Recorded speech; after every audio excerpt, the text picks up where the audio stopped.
Happy Sunday, everybody. As the summer is getting on, the blazing heat has continued. The CVH Summer Showdown is continuing on. We're going to have two matches today, the consolation final and then our grand final. Later on today, should have two exciting matches. These collegiate players, they've been itching to get into some action, into the summer fun. I am Jobin. That is Nightmare. We are going to be breaking things down for you guys, at least for the first set of matches today.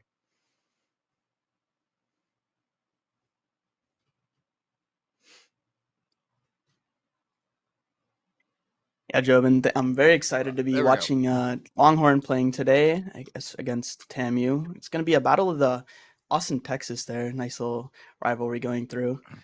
Can't wait to see who's going to make it and qualify to the final event. Yeah, I'm always a fan of the cross-city showdowns, the cross-regional showdowns, because usually a lot of these teams, we saw it with CVAL West especially, a lot of the West Coast teams, they just perma-scrimming each other, permanently playing against each other. So a lot of these teams, you get to know them fairly well. Sometimes a lot of these players are often friends because you play in like the Nerd Street qualifiers or the Knights qualifiers. You're playing a lot of this T2 stuff.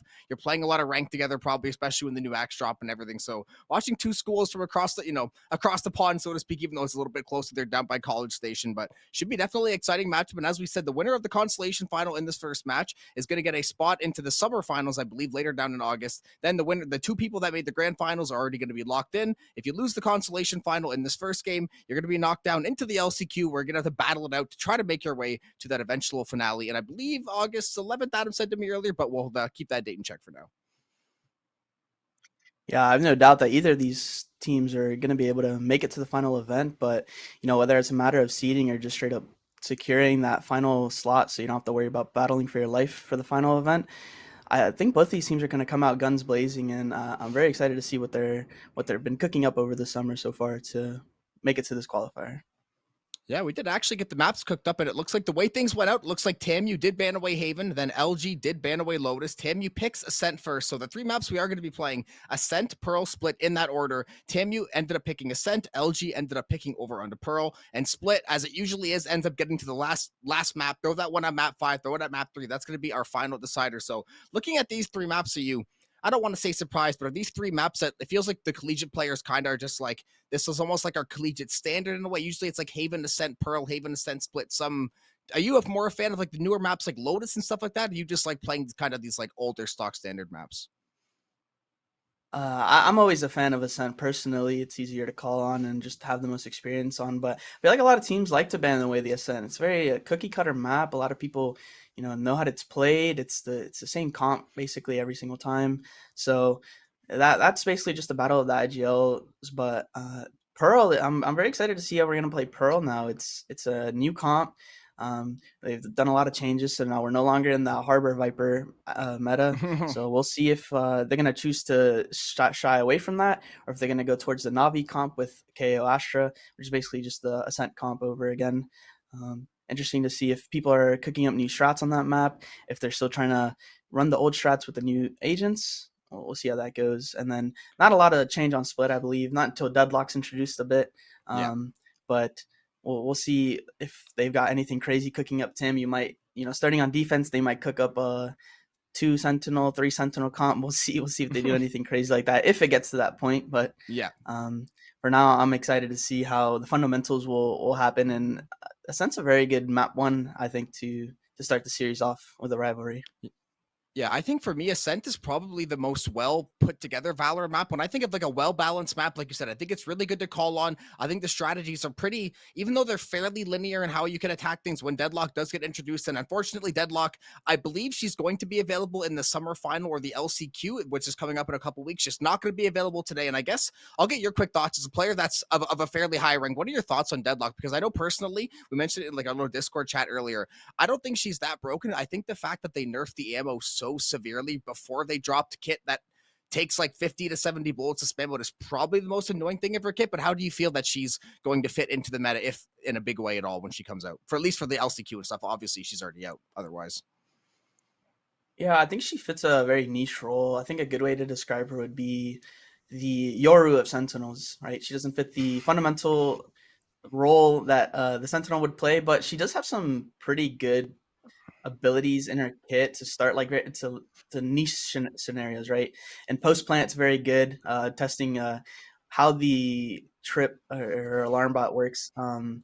It activates on very weird things like bomb tap and like the switching of doors on like Hmm. Ascent, it's on split. So I can see it working out with another main sentinel, right? Either another main sentinel or even something like Sage, where there's a little bit more map control there. But I honestly don't know. A lot of teams can get very creative with it. It's always going to be one of those new agents in the meta are always going to be a little bit off meta. It's always going to be a little surprise attack on the other team. And if you're not caught up on your homework, then it might bite you in the butt. But we'll see how people use it in the LCQ and finals.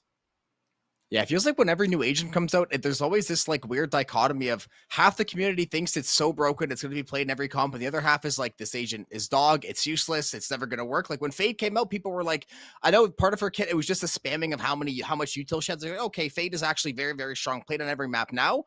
Besides like Leo playing Fade or some other high level players, we don't really see her that often. Then you talk about Harbor, everyone was calling him garbage right when he came with it. They said, "Oh, what's good? It's just like a half Viper wall. It's not really that good." Then when you realize you can combo some of these other agents together, like the Viper, it's like, okay, how do we play into this? Now Harbor's kind of fallen out of graces as well, depending on some of the maps. So it's always really weird to see. And I feel like with Deadlock, I think we're probably going to get more of the same, where some team is going to find, like you said, it's going to be that really weird off meta niche pick where it's going to like slap somebody around. But I think once maybe it gets figured out, I'm not sure exactly how strong it's going to be, but that's always a fun with new agents, right? It's always, and she has, one of the most entertaining ultis in the game so far, I guess, right? It's kind of that 1v1, almost like a troll item where you just put them in the little blue cocoon and watch them fly over to the dust. So it's a pretty funny agent in some ways, but yeah, ultimately we have to see how useful. Unfortunately for these teams, not going to be seeing that today. And hopefully we should be getting into game in just a minute or two and get to see this constellation final get kicked off.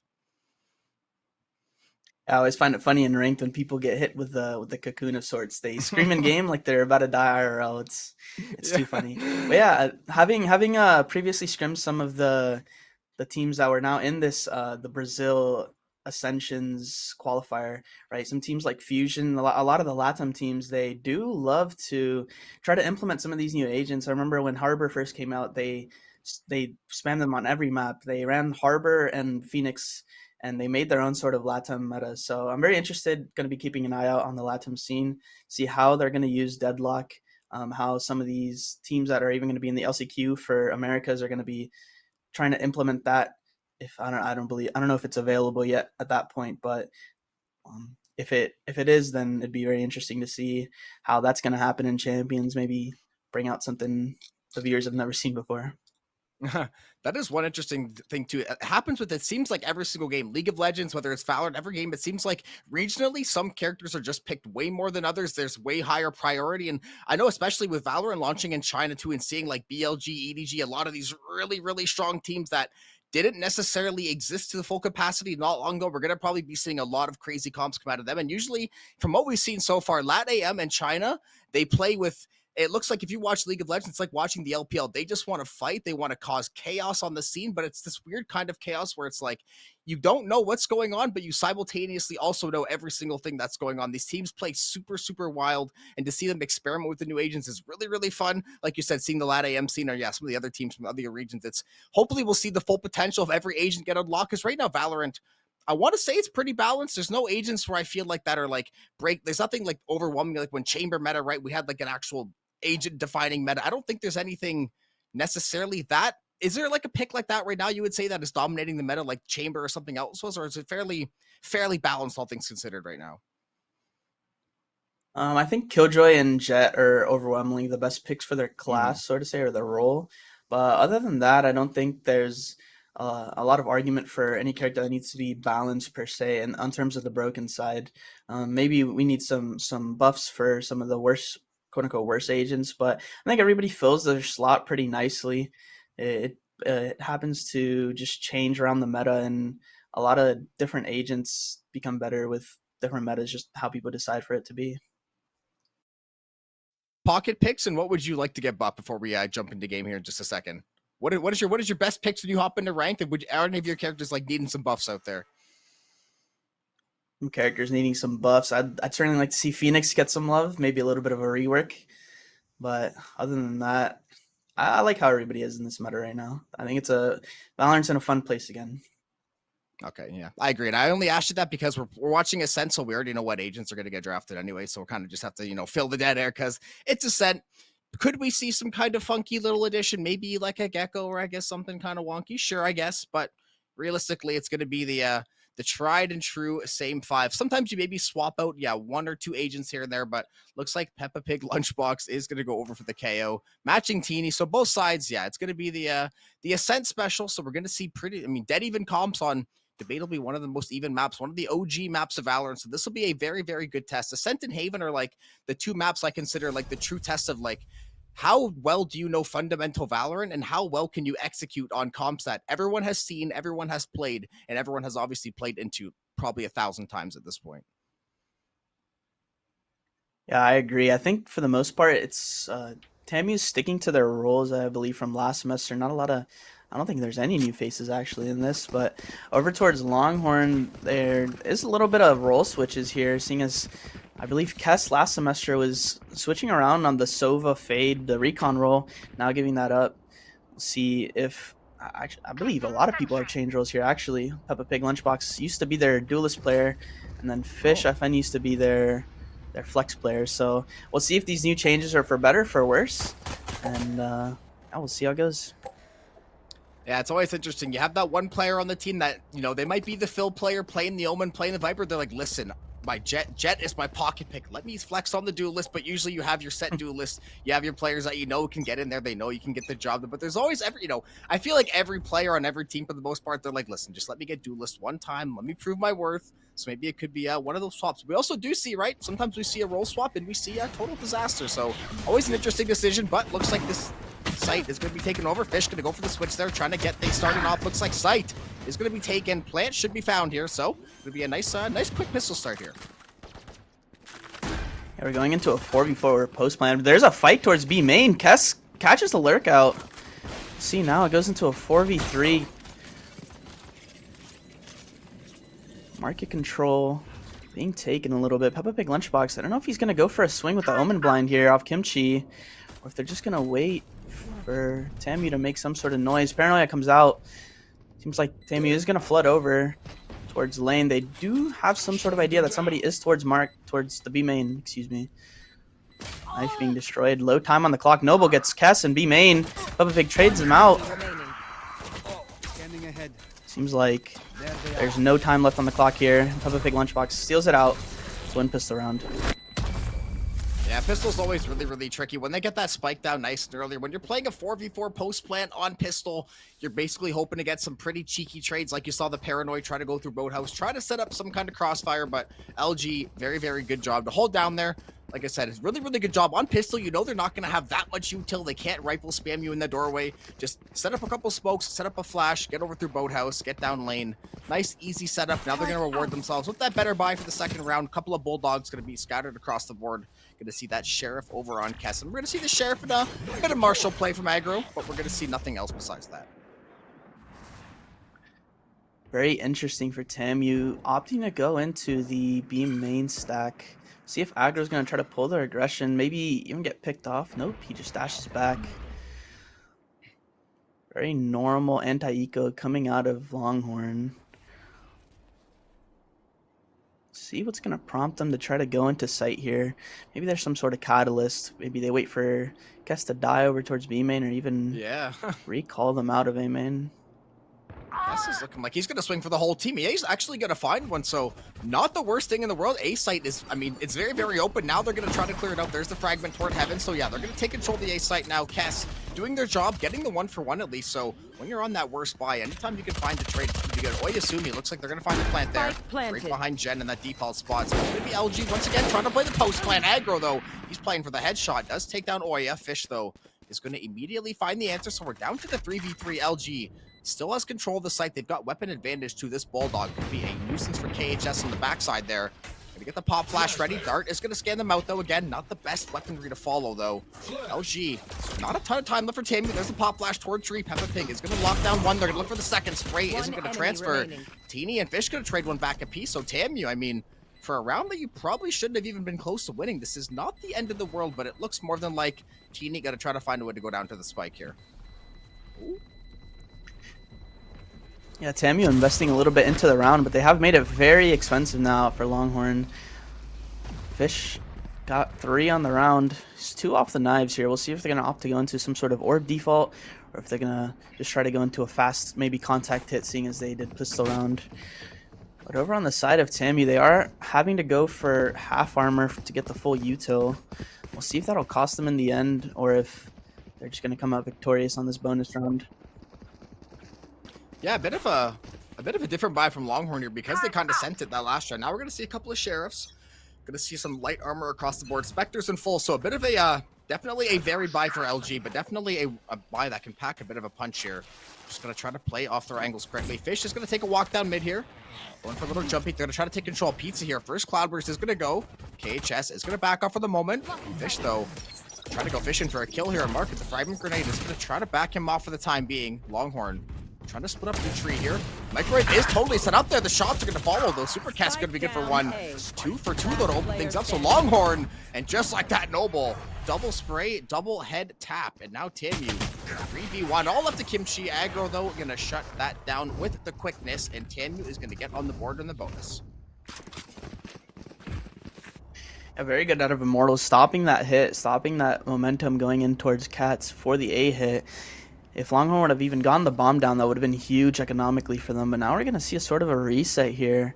Zini does have to go for the Spectre over a rifle, and Immortal is going for the Bulldog over a full buy. But we'll see now. Ult economy is very neutral. A lot of teams need, both teams need 1 or 2 orbs to try to get around changing ults. It looks like Longhorn is going to go into their contact A play again here. We'll see if Immortal is going to spot this out, get one through the one-way. Contact made, nothing happening. KJ is set up for the switch kill. Slowing it down again. It's Longhorn. Definitely a different approach. I don't usually see this many 1-4 splits on a set, but so far, I mean, it worked out the first time. Now Cass, that's a beautiful timed flash, but the kill, even better. That is a nice little frag there. And now LG, yes, they found a pick on the B side, but damn you, fool me twice, fool me 3 times, can't get fooled again. The microwave is going to be set up on the A site in front of Generator now. They were expecting that split push to come through. They read it really, really well. Now, though, Cass is working their way back toward mid. Peppa also trying to play this backside spawn, playing Catwalk. 45 seconds left to play, so a lot of time still for LG to try to cook something up here. But TAMU, they started to take a lot of space. You see one over in garage already. You see a couple of them over up in tree, over by window, playing backside of pizza. So it's going to be a very interesting scuffle in mid here, and KHS is going to drop first blood for that. 30 seconds left. The battle of the collegiate superpowers here towards mid. KHS picks off Kess, picks off Peppa Pig, and he gets Oyasumi.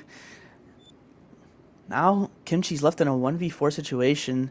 Don't know if he's going to opt to save the rifle or just try to make economic damage over towards TAMU. Doesn't secure it over Noble, and now we're tied 2-2 on Scent. KHS did pick up his Hunter's Fury off of those engagements towards mid now. We'll see if Supercast is going to try to use his ultimate to try to bait out KHS ult, or if we're going to see another 1-4 default. Very interesting, actually, the dynamic between TAMU and Longhorn, as they both have 2 of the best rated players in collegiate, being KHS and Kess over at Longhorn. So they are able to go for those 1-4 setups a lot of the time, but KHS does, even when he's with the stack, he's making heroics happen. Yeah, and Longhorn, actually, the push down mid wasn't even that bad. They honestly, the first fight they took was definitely a winnable 50-50 duel. If you win that one, maybe you shut down KHS, you completely open up the B side. But he stood there, held his ground, and found that nice little 3K. That's what we talk about, being some of those higher rated players. I remember seeing KHS tearing it up in the actual C-Ball earlier on in the year, too. So, you know, there's a ton of talent, especially between these 2 teams. Microwave is going to be set up toward B now on that switch, so they're going to adjust the setup here, TAMU. Try to keep Longhorn guessing. Bladestorm did get popped earlier on in the round. Nothing to be found quite yet. Those Kess, they're going to try to take down that alarm bot. Will succeed. Couple of sheriff shots. No damage being exchanged, though. So information collection being received on both ends, but no kills to be found quite yet with under a minute to play.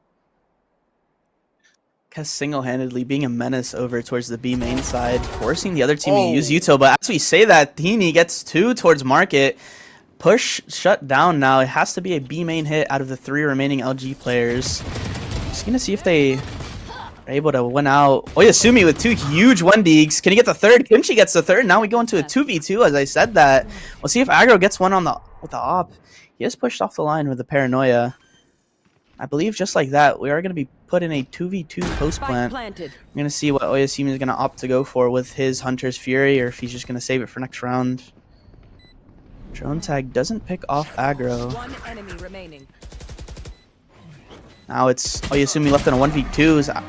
He's shot through the one way and Immortal just wins the round.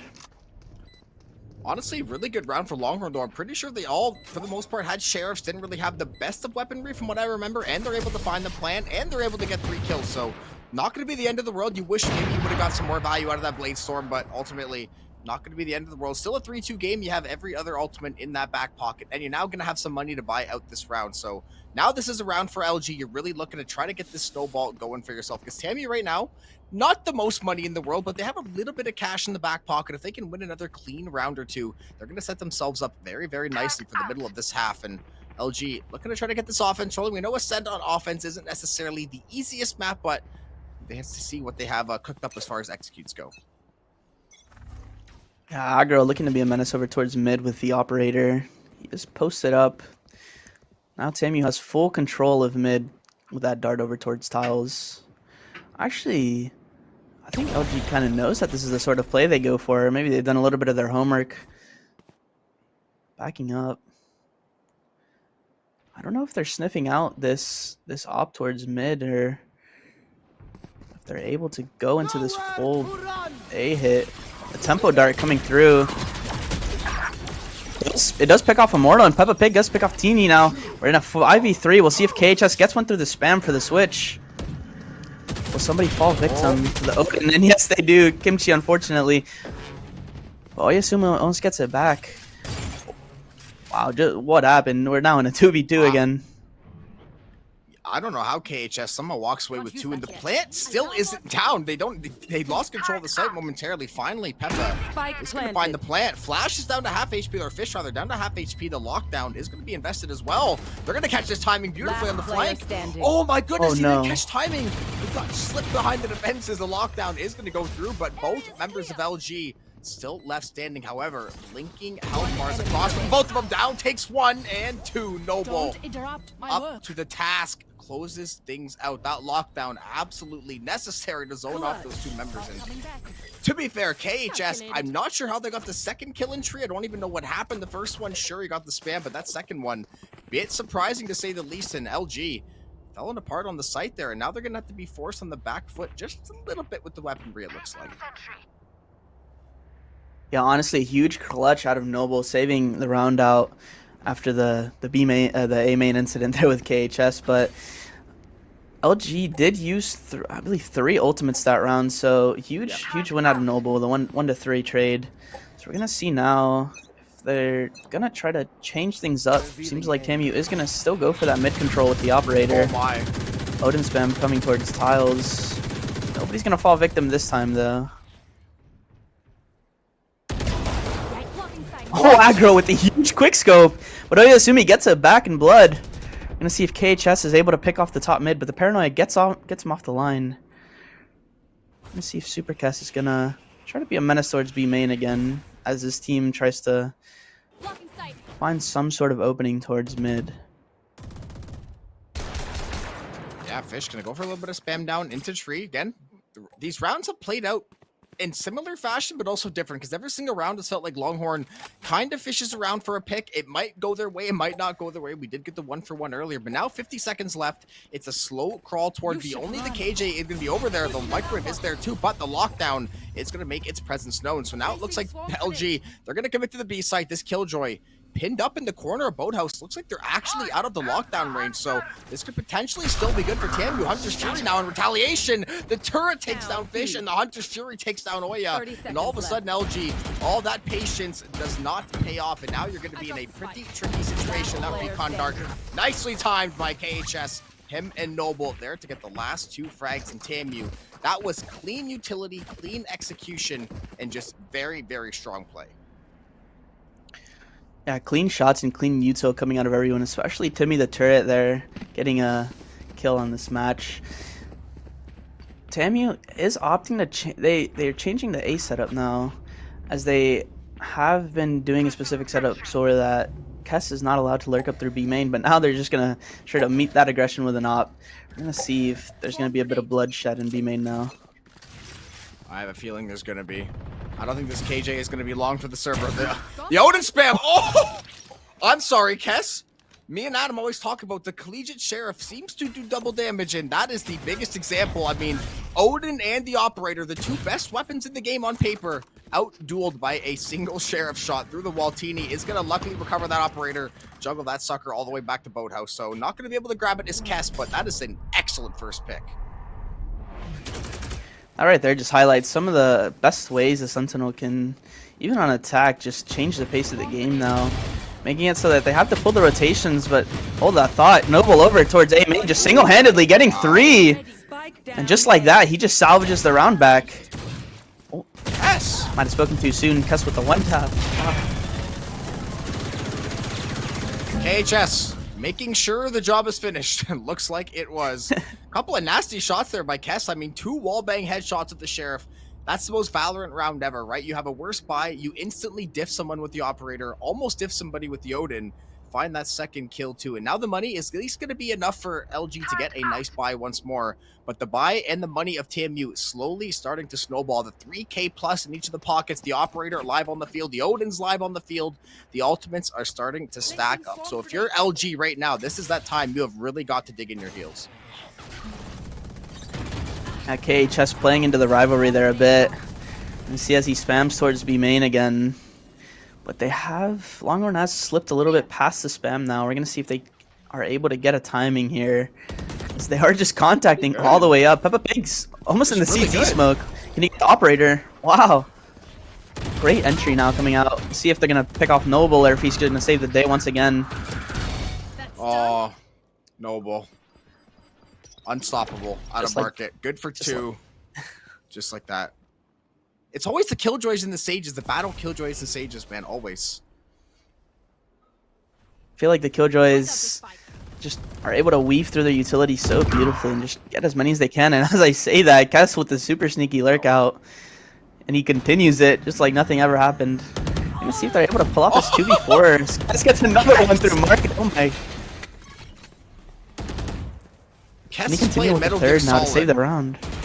Kess is doing his best solid snake impression. Crouching, bobbing, weaving, hiding under a box, popping up, getting a 30 seconds headshot. left. 30 seconds left in the round. He's basically... he has essentially solo carried this round, and now Kimchi possibly going to catch a rotation. Nice job to catch the lurk backside of market. Now he'll TP over to mid. The alarm bot is going to be there as well, but plant is going to be there for Kess. Now, finally, Longhorn with a favorable post-plant situation. Hess matching the opposition KJ there, trying to meet him back on the scoreboard here. He's warmed up a little bit now. I was going to see if KHS is able to use the tier 2 experience he has, clutch up this 1v2. Seems the turret does spot him out towards A main. I don't think he knew where the bomb was planted, but that's alright. Respect. But that molly wasn't alright. I mean, yeah, listen. He understood what time it was. He realized probably, theoretically, could I shoot this nano swarm and get up? Yeah, I guess it's possible, but that's going to be a round over to Longhorn. And not a moment too soon. We talked about Noble. 16-5 in 9 rounds of Valorant. Not too shabby. KHS sitting at 10-5, so pretty much getting double the frags, essentially, of the other side across the board there. Now we're going to see pretty even buys, though. Only going to be light armor for 1 member a pop here. Immortal has some cash. I guess just opting for the light armor, though, instead. Either way, got to try to snowball that money. But Longhorn, 6-3 right now. The game is still very, very much in reach to pull this half to maybe a 6-6, a 7-5. So they just have to make sure they try to solve this TMU defense before it's too late. Yeah, I'm wondering if Cass is the IGL over on Longhorns is going to tell his team, listen, I'll deal with their Killjoy. You guys go towards the other side. Or if he's going to just try to figure out where the Killjoy is and run away. Seems like he is opting to do the latter of those. See if they're going to go in some sort of cat split now. Immortal posted up on dog spot and cat. Don't know if that off angle will be enough.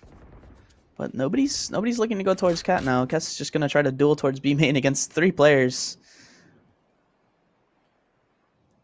Yeah, and if you're the side of LG, I mean, there's not really, because you've taken so long here, look at all the space that TMU has taken. Like you said, in dog spot, they took space up toward marker, they took a lot of space toward A, but the dueling lockdowns is going to be the answer. There's the null command. There's no Hunter Shiri, though, so these lockdowns are both going to, a little Venn diagram. That is going to go through. It's going to be a nice light show, but it's going to be a distraction to the A site to be the main event here. Immortal is going to find one from that lurk spot, is going to find the timing on 2. No bullets left in the Phantom. The right clicks, though. 2 for 1. Immortal from that off angle finds 3 going into tree, and LG, it was a quick hurry to A, and it was a quick grave dug shortly after. I mean, that was just a poetic round, just summing up the game overall. The battle of the killjoys, the hero plays on the other side of the map. We're gonna see, there you go, there is a timeout coming out from LG. Now, this is a time where they have to sort of understand how the pressure is being worked around the map. They don't know that, I believe they don't know that TMU doesn't have that operator out, but it is kind of scary, the pressure that TMU has put across the map, right? They have the superpowers of KHS and Noble just making work of whatever side of the map they're on, plus the just oppressing sniper over towards aggro. I don't know how they're going to be able to bob and weave their way through the rest of these rounds to make it to the defensive side. Yeah, I will say for this round, out of respect, Kess probably finds one wallbang sheriff headshot, but they're probably going to get run over this round. Then realistically, you're going to have an 8-3 half. You're going to have one more really good buy to try to put something together. We're going to see if Longhorn is going to be able to do that. TMU has played a really, really solid defense so far. Like you mentioned, that 2-man game of Noble and KHS have just been frying the side of Longhorn. And that's the thing, too. Because it's Ascent and there is a Jet, especially a Jet that's hot. Yes, he has the Blade Storm. Even the threat alone of the operator makes you a little bit more hesitant to peek mid, a little more hesitant to kind of dry peek some of these angles, especially if someone's not there to try to play that trade. Then you have someone as good as Aggro. We've seen Aggro, too, a little bit slower of a game today, but that is someone that can pop off at the drop of a hat. So definitely have to watch out for the threat consistently. Yeah, sort of a fast mid to B coming through from LG. Fish actually going over towards mid 3, taking the fight against KHS. He still gets one in the 2v1 fight towards mid. I'm gonna see now. Noble gets picked off by Supercast. That might be the kill to determine the round here. 4v3. Zini just waiting towards mid, waiting for his teammates, seeing if they can go for a clean retake here. Just sniff out Kimchi towards Pizza. I don't know if he heard the tick of the molly there, but the knife does confirm that he has to watch out. Yeah, ooh. Nice little pop flash there. Collegiate 1D. Yeah, I was going to say, Collegiate Caster Curse, so I said these Collegiate Sheriffs hit extra hard, and all of a sudden, LG, they are actually in control of the round. Now it's Aggro, though, working the retake, working the kills. That's a 3K. 1v1. 4 HP on Aggro, though. Low health bar for Kimchi. Kimchi is going to find the first shot. I think finish that round with actual 1 HP. So as close as you can cut it, but of course, LG, they find a way to pull out the Thrifty. Now they're going to... It was 4 HP. I'm getting word from Adam. So about as close as you can cut it there. Now they're going to have a good buy. Kess is going to immediately go for that operator. So now if you're LG, after kind of that start you had, a little bit of that rough streak there, if you can get this to a 7-5 game going on your defense, you're feeling damn good about how this finished. Yeah, I don't like the look of this operator over towards Kess. He's he tends to be a little cheeky with the snipers, but I'm gonna see what he's gonna do over towards B main. I think he's trying to sniff out that Aggro's gonna push towards B main, but instead it's gonna be the Odin Spam that does catch its first victim over towards tiles in this round. We will go into a 5v4. Aggro with a super fast play. He got the kill? Just managed to get Oyasumi on the drone. That is insane. I'm gonna see now how the pressure split up around the map. Actual no bodies over towards B main, but Noble will be rotating in soon. Kess with the operator lurk. Never before seen. First time here, folks. Of course. Uh-oh. Just Fury. No command was there to try to deter this too. Peppa dodging and weaving up in main there. Did get away. It's going to toss up the knife there. Fragment Grenade is going to zone off Immortal there. The Nano Swarm rather. So it's a 3v3. 50 seconds left. Plant still yet to go through. Thini has made his way all the way back to the boathouse, and LG has no damn clue. That's a nice little 2K. Looking to finish things off with the triple. That Fragment Grenade perfect onto Kimchi. With the double kill, even cleaner. The HP, though, down to single digits, and Omen is going to take the shadows, ulti day, and at least find the plant, and we're going to have a 1v1 on this teenage. classic Omen clutch scenario. Getting 2, going down to low HP, but still securing his ults now. Let's see if he's going to play the timing game now with KHS. It is planted for heaven, and the door is open, so all possibilities are on the cards. Let's see now. KHS making noise, just hard clearing. He probably got the call that Kimchi's over in 1 HP. Tap the bomb. I don't know if it actually made noise, though. It didn't. Time. Clutch. Oh my goodness. Kimchi with a 4K when it looked dead and gone. And like you said, typical Omen 1v whatever the hell finds a way to clutch as long as you have at least 1 HP in that ulti up.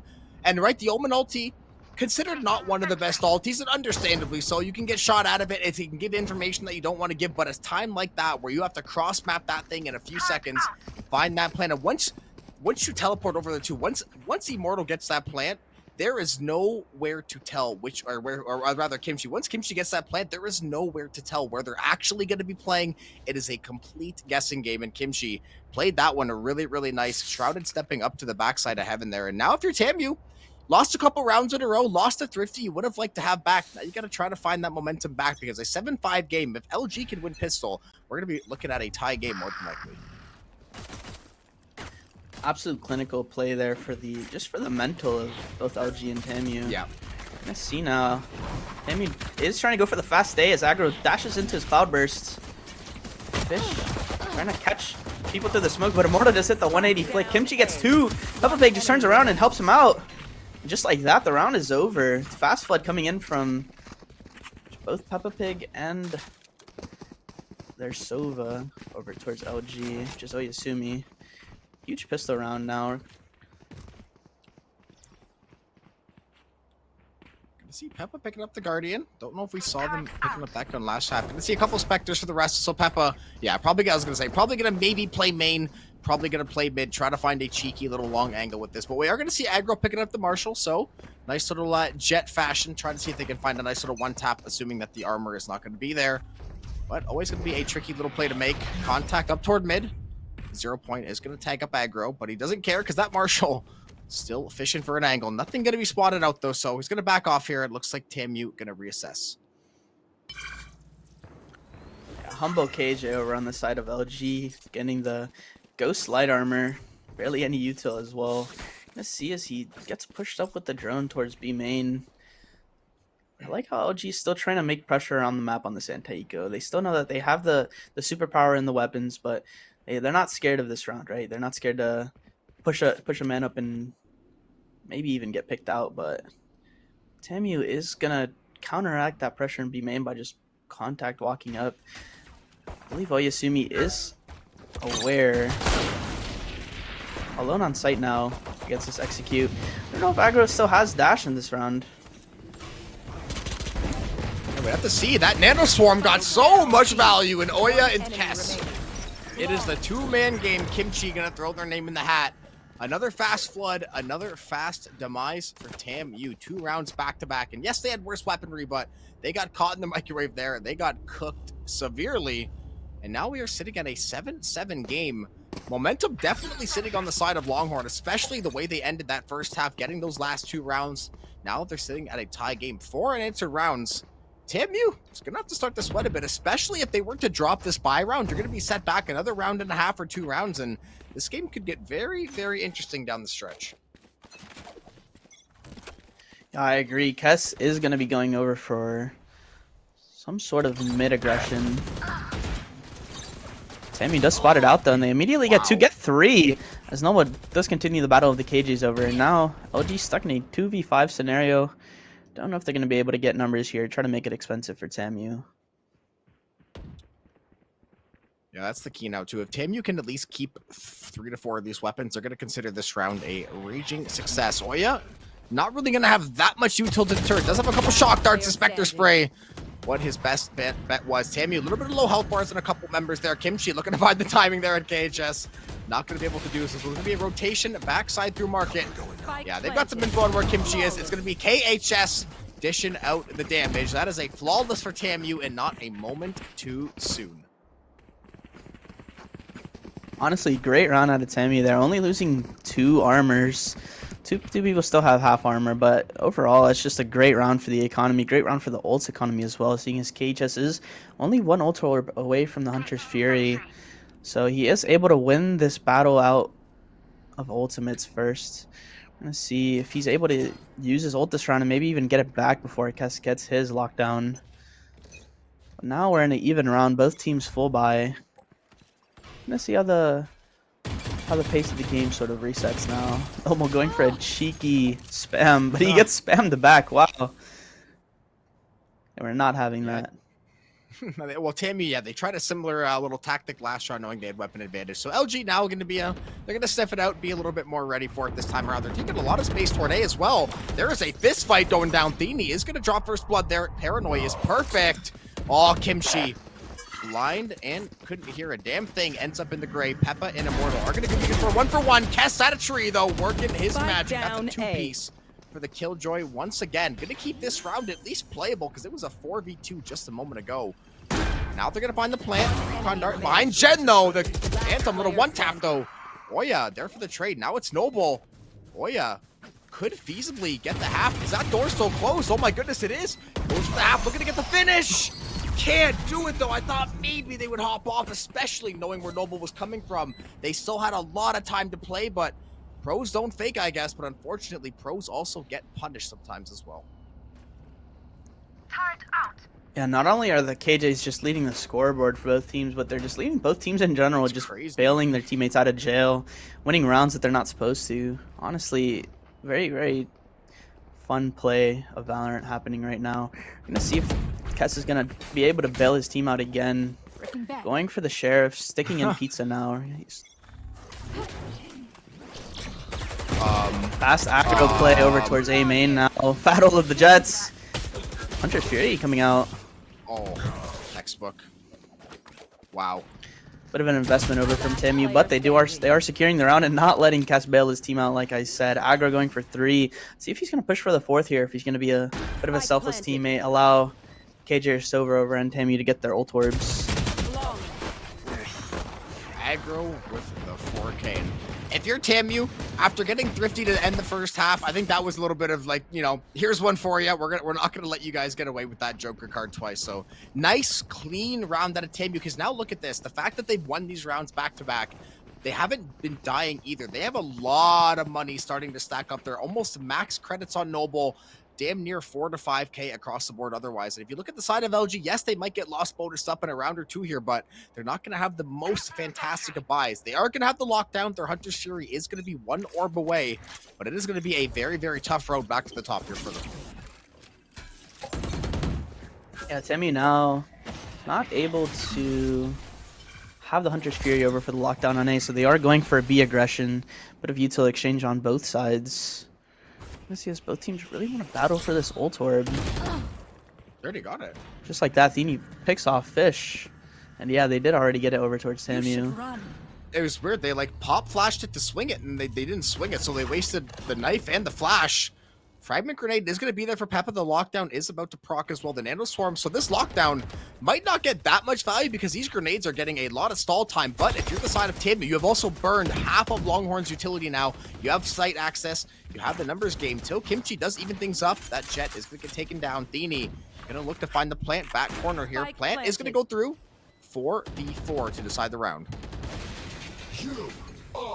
4v4 indeed. Tamu using ult command over. Now there's no lockdown available. Kimchi just get a bit of wallbang damage and trade, but he does pick off Immortal. I don't know even know if he saw him on his screen, but just like that, Tamu answered back with 3, and they got it back in blood now to make it 11 on the board. I think I saw Noble at 20 kills now, 29 and 3 on the Killjoy. That is what we like to see. I used to play a ton of Killjoy too, especially when you could cross map her util and her turret feels like it had 700 or 800 health. So very, very fun agent to play when you've got those lineups locked down. And Noble, when you're finding the heads like that too, it is such a tricky thing to balance. Because right, usually you expect the Killjoy maybe be anchoring her util, trying to set up, but like you said, it looks like he's IGLing. He looks like he's setting up plays, being the one in the 1-4 split, taking a lot of crazy duels, buying the operator, a lot of stuff that we don't see the typical Killjoys doing. But the ones that can execute like this are always the most dangerous, and KHS has proven time and time again why they are one of the most dangerous members of the server too. Yeah, TAMU just trying to keep LG on their toes, giving a lot of looks, especially against an anti-eco just fighting for mid like that. Just very risky, but playing into the rivalry, they just want to stand their feet there. Tess is looking over to fight. Wow. Fish gets Immortal on the butt. TAMU answers back towards B main. They did kill the Killjoy. Seems like the site might be a little bit open now. Yeah. KO and Killjoy both dead means this site is going to be free low for TAMU. Aggro does take down Oya. You see the backside lurk through mid with the Sheriff. Kimchi going to pick up that Marshall, but it is a 4v2 for TAMU. And again, they have so much money, they can afford to play a little bit aggressive and try to make sure they shut down these trades. Yeah, TAMU, I believe they're going to try to get KHS's ult here, and he's going to go for those duels.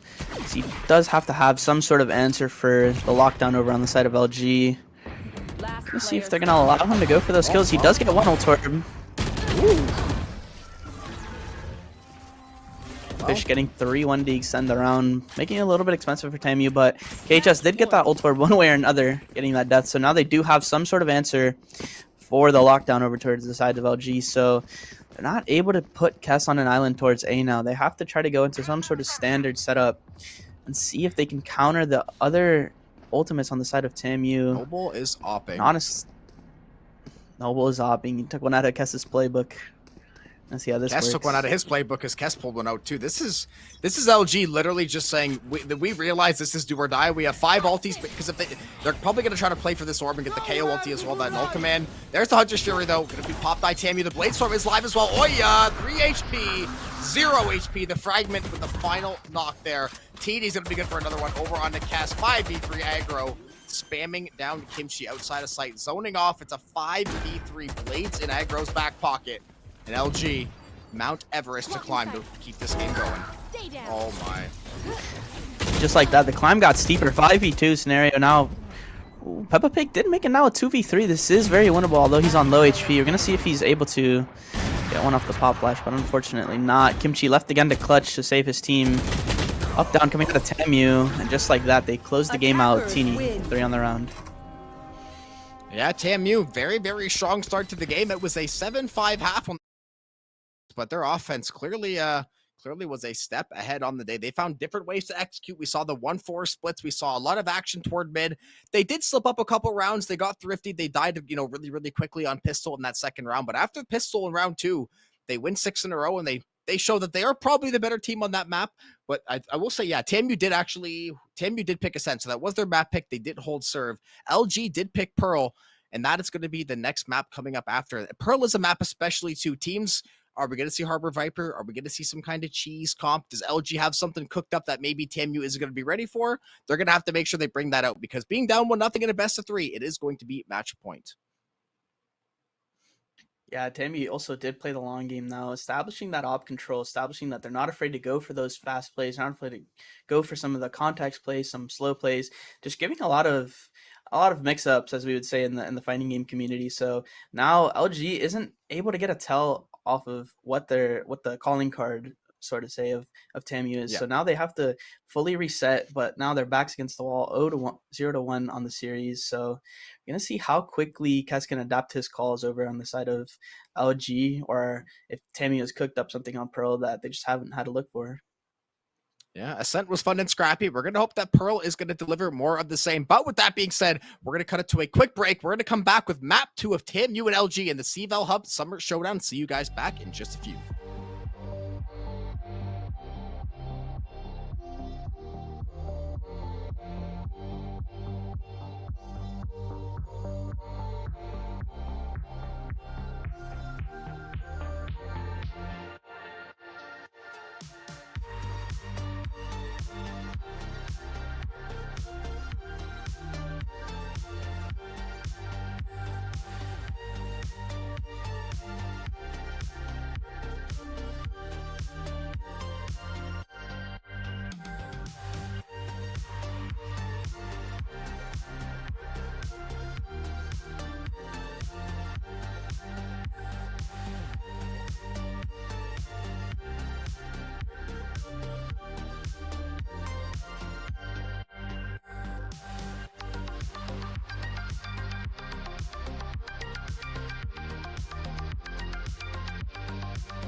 Well, the heat continues to blaze on in the CVL Hub Summer Showdown. We see TMU taking on Longhorn Gaming in this best of 3.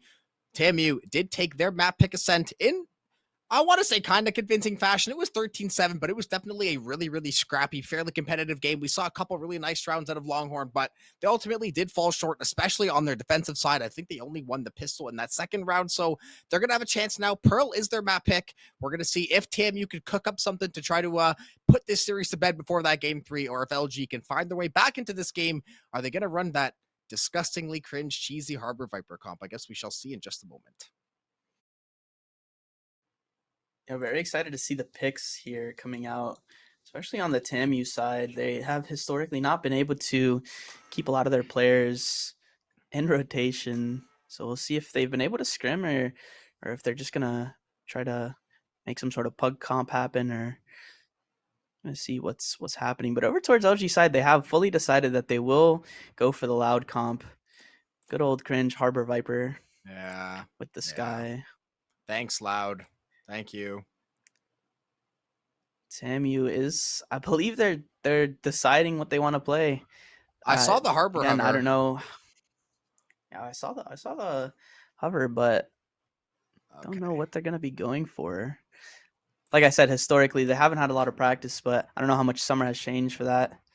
Yeah, starting on defense, I would not be surprised to see the Astra get locked in instead, because Harbor Viper on defense is a lot more, I guess, kind of quirky to try to figure out. Choose Astra is a your lot more agent. simple, a lot more plug and play. Astra Viper, equally cringe, but I would say a little bit more dynamic defensively. Harbor is really, really good for mobilizing, taking space on the fly, kind of cutting off quick angles. Astra Viper, throw that sucker down, sit, re-trigger it as often as possible, use the Astra well to try to delay any of these pushes. So definitely two of the Pearl comps that we've seen time and time again. Slight variation though, so execution is going to be the name of the game. In TAMU, I think they did out-execute Longhorn last game, but I think they honestly just won a lot of aim duels. We saw Noble get a lot of triple kills that they probably maybe shouldn't have got away with time to time, but LG, this is your pick now. This is to send it over to Split, which we have seen as the perennial decider for so many series. But this is their chance to try to knot things up at once. Oh, nice little chibies. Yeah, comp wise, I do want to give the edge over to TAMU, seeing as Harbor isn't necessarily needed anymore with the change to be long now. Only a single Astra Star can smoke it off, but I don't know if like I said, if they haven't been able to scrim, haven't been able to get the motions down on the difference of Pearl now with the new boxes and such, then LG might take it out with just practice and a little bit more chemistry on the map. Yeah, I think Pearl's definitely one of the maps in the game that like you can see when a team has scrimmed it, when they practiced it. Because, right, watching it and everything is one thing. Playing against these set comps, these ideas is a whole nother beast. But aggro, same beast on the Jet. First blood of the game. Gonna take down Fish. Yeah, LG opting to go over for some sort of NRG-esque opening over towards B. Calling my bot. They do still go for the 1-4 setup as Kess was over towards A main. Gonna see if they're gonna quickly pivot into this A main hit, seeing as Tammy's playing completely off of site. Just a molly to delay. Okay. Oh yeah. And the nano a little bit too long there, Noble. Good for the double kill. So I got a feeling that Noble still feeling pretty warmed up from that first map, and now it's gonna be a retreat from the A site. Not really sure what they might plan for. Okay, at least gonna get the orb, so at very least LG. Consolation prize. Nice little thing with the classic. Shots are gonna be found. Kess finds the wall bang. Immortal finds the double kill.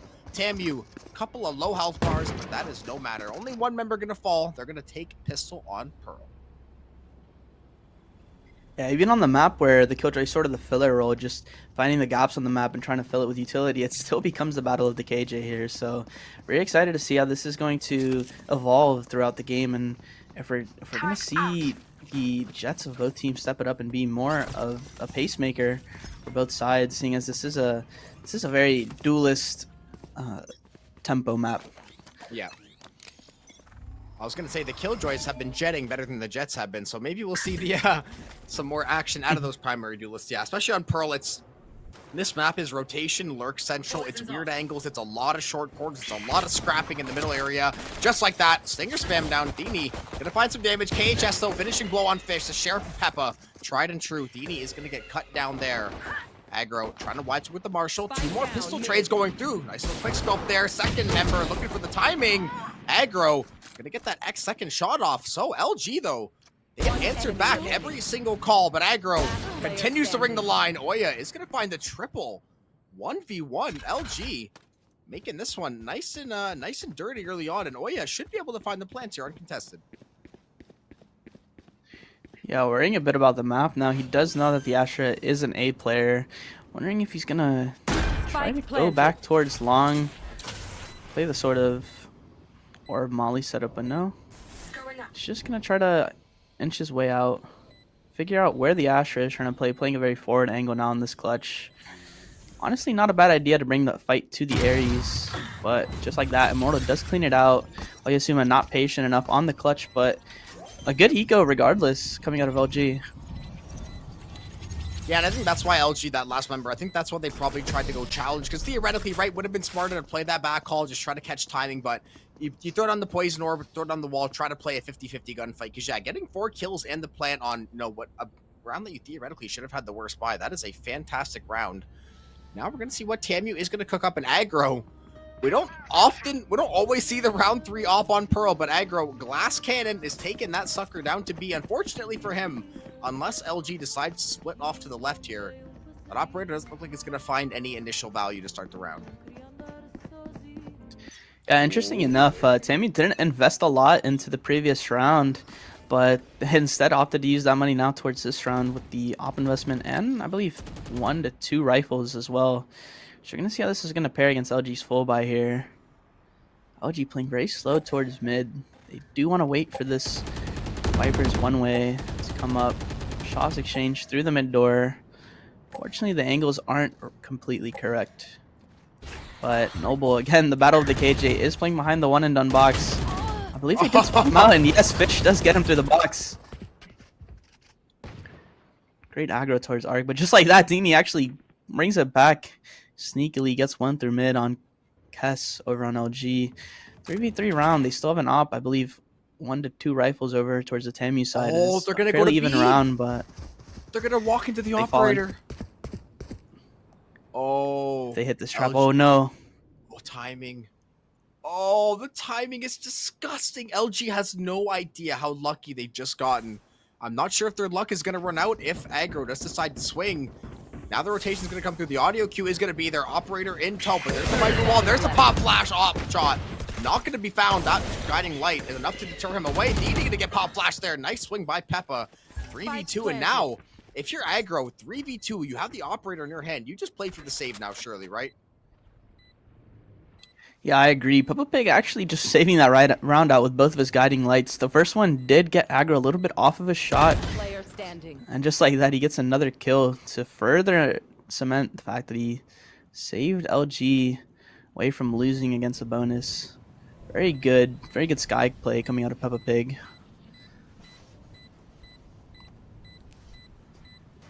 Yeah, this is going to be a nice little sit around and chill moment for the side of LG. You gathered the site.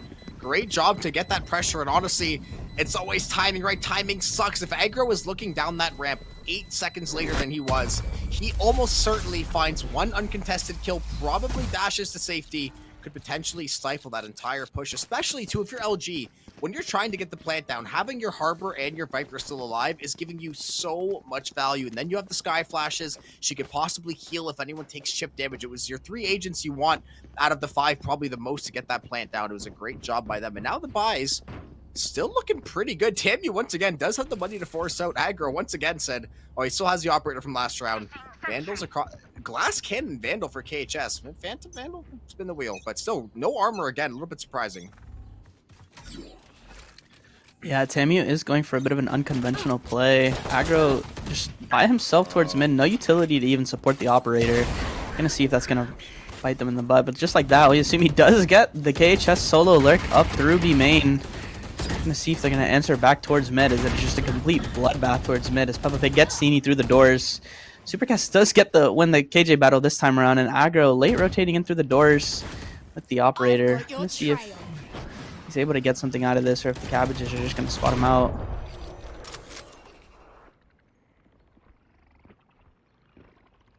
Immortal. That was a bit weird by aggro. I thought maybe he was waiting for a teammate to shoot out the Seekers there, but nothing really did happen from it. So Immortal finally going to get scanned out. Aggro.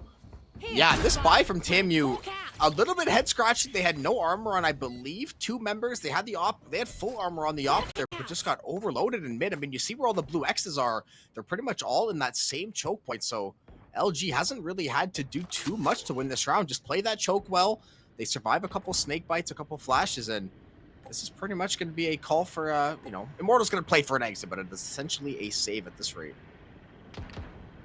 Yeah, I believe he is trying to go for that operator, but Kaz and turret. Oyasumi are locking it down over towards mid. I think The Kaz picked it turret up. is holding the line. It Yeah, does. Kaz Oh, I using a do see him long barrel soaking gun. in. Yeah, it looks like a long barrel on Kaz's gun there. I'm interested to see if this is maybe overconfidence or maybe lack of practice coming out of TAMU. Maybe a bit of both. No support over towards aggro and mid with the operator, and then the solo lurk up towards B main. Very interesting play to say the least. I want to see if they sort of learn from that sort of mistake, or if they're gonna try to keep going with the same plays now. As aggro is just floating around, he's gonna try to get his blade storm over towards A main. LG looks like they have read this play. Ping's coming out. I believe TAMU is calling for a suck star setup now to contest this A main orb. Just like that. Fish going in for the dash. Trying to find the jet player. He's full blind on his screen. Aggro does get one with the right click, but Kimchi answers back with 2. Mortal does get one back through the spam. Now we're in a 3v2 scenario. Kess just forever holding the operator towards mid. Peppa Pig does spot out Immortal playing close to his Astral Star.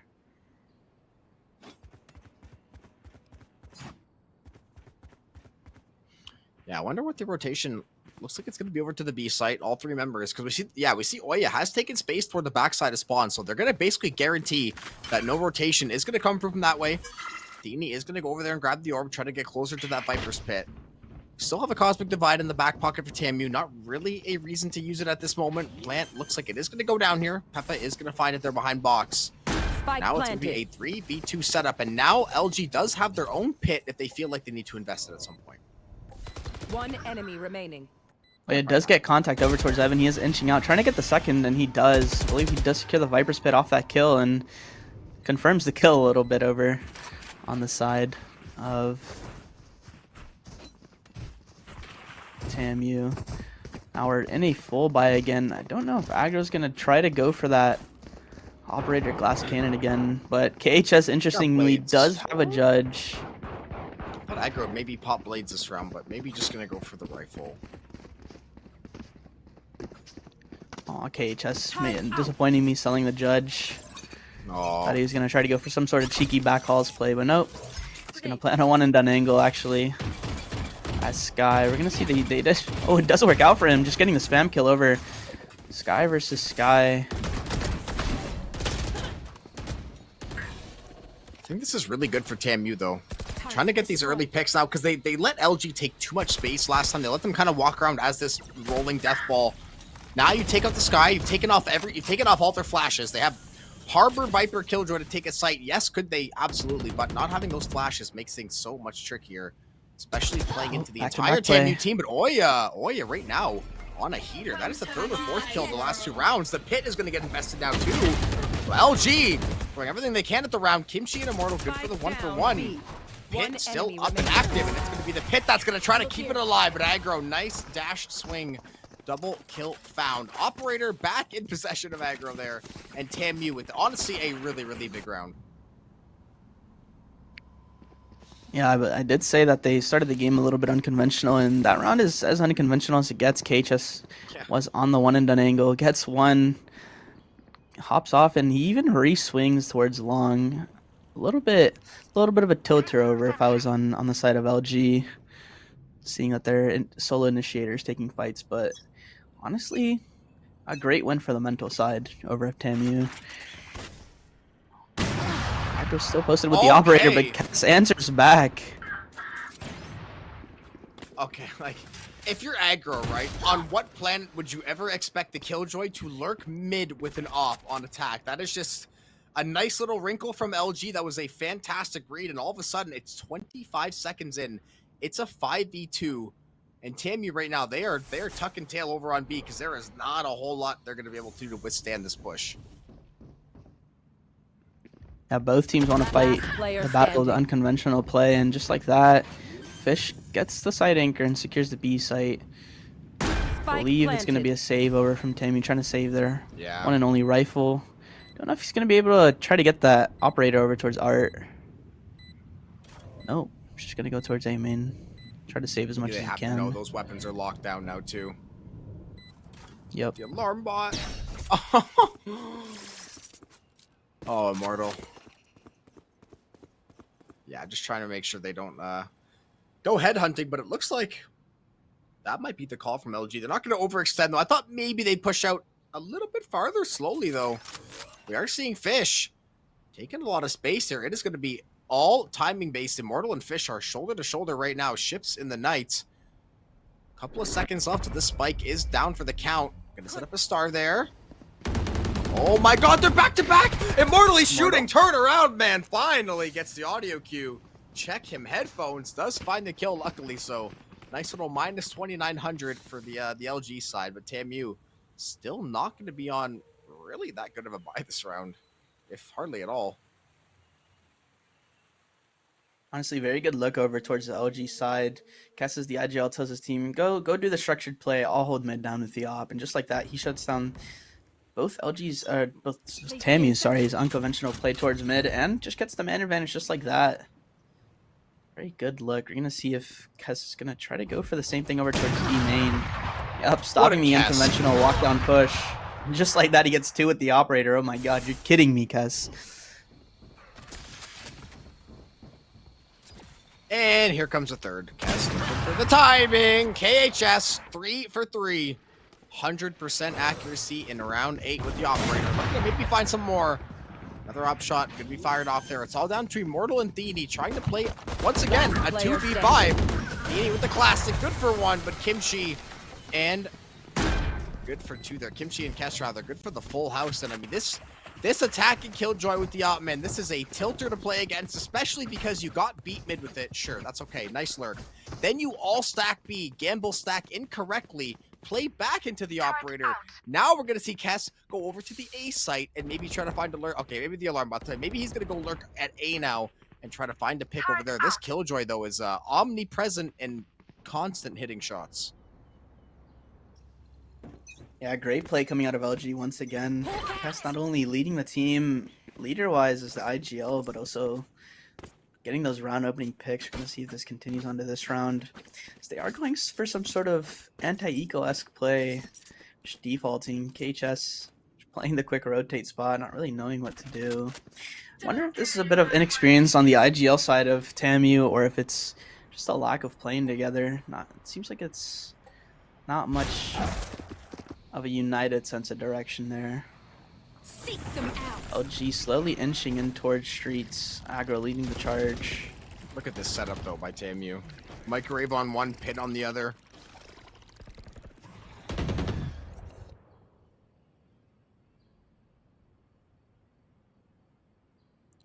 Not a lot happening around towards the map. Fish is just, once again, just pulling rotations, holding a utility. Just making a lot of noise and being just a menace to work against. Noble does catch him out on the lurk. Lockdown and Pit gonna be invested on opposite sides here, so TAMU 30 seconds left. trying to find some way to hold on to the B side here. Now the Reckoning's gonna get popped, so every single ulti in the book essentially gonna come into the fold here. Lockdown is gonna find the detain. Oya is gonna find the kill on Athene. Plant gonna get started up inside the cove there. Oh my goodness, LG. Triple kill. Kill feed looking all red. It's all down to Immortal.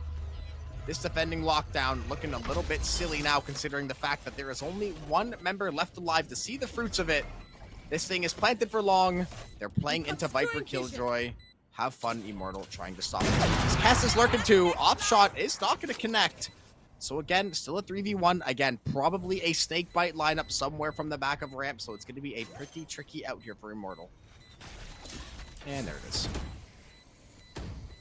LG once again just reaping the fruits of their labor there as they go for their structured play, go for the protocols that they have set in place, and just find the perfect answer against Tamu's rather bit to navigate around setup there with both the Viper's Pit and the microwave setup over towards A. Very good battle of the IGLs here. Aggro is going to go for a glass cannon while the rest of his team saves.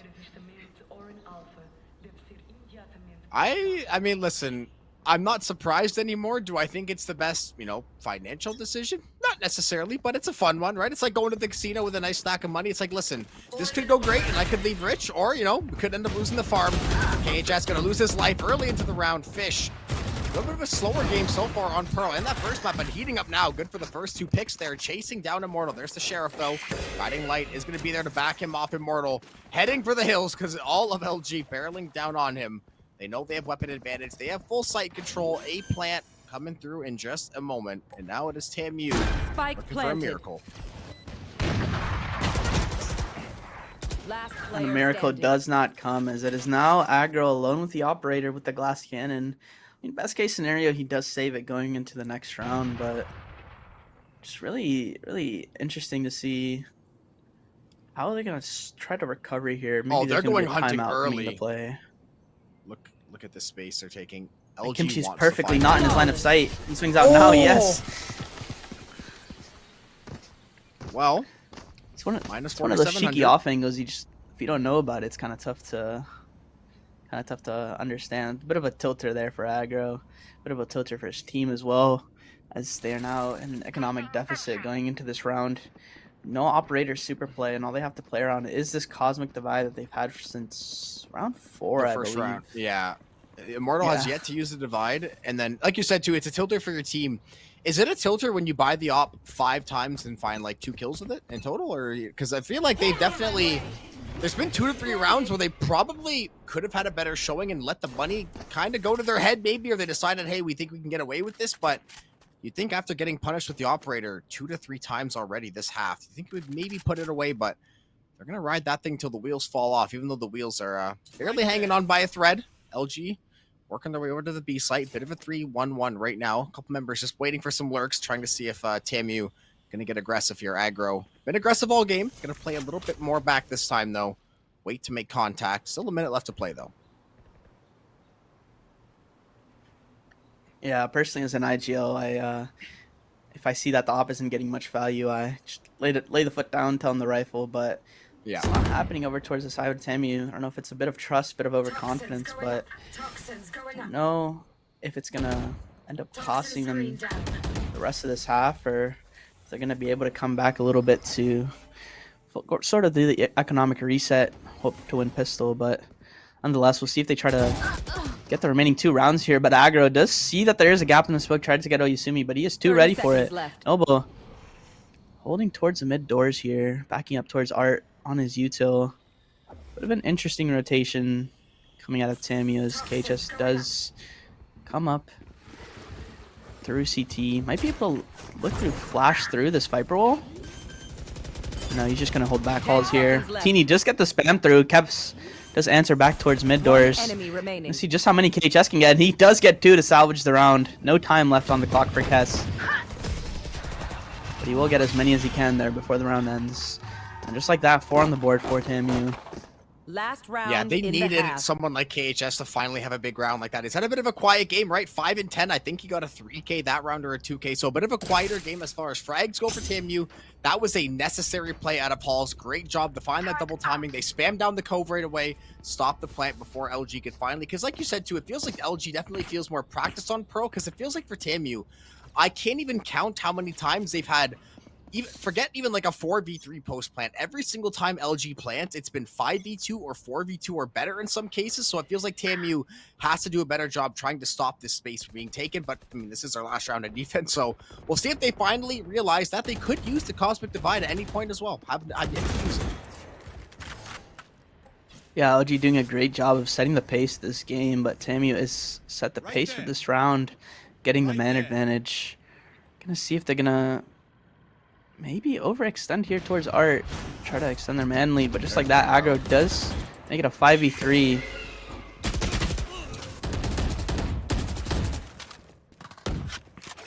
KHS does get the third there on the round.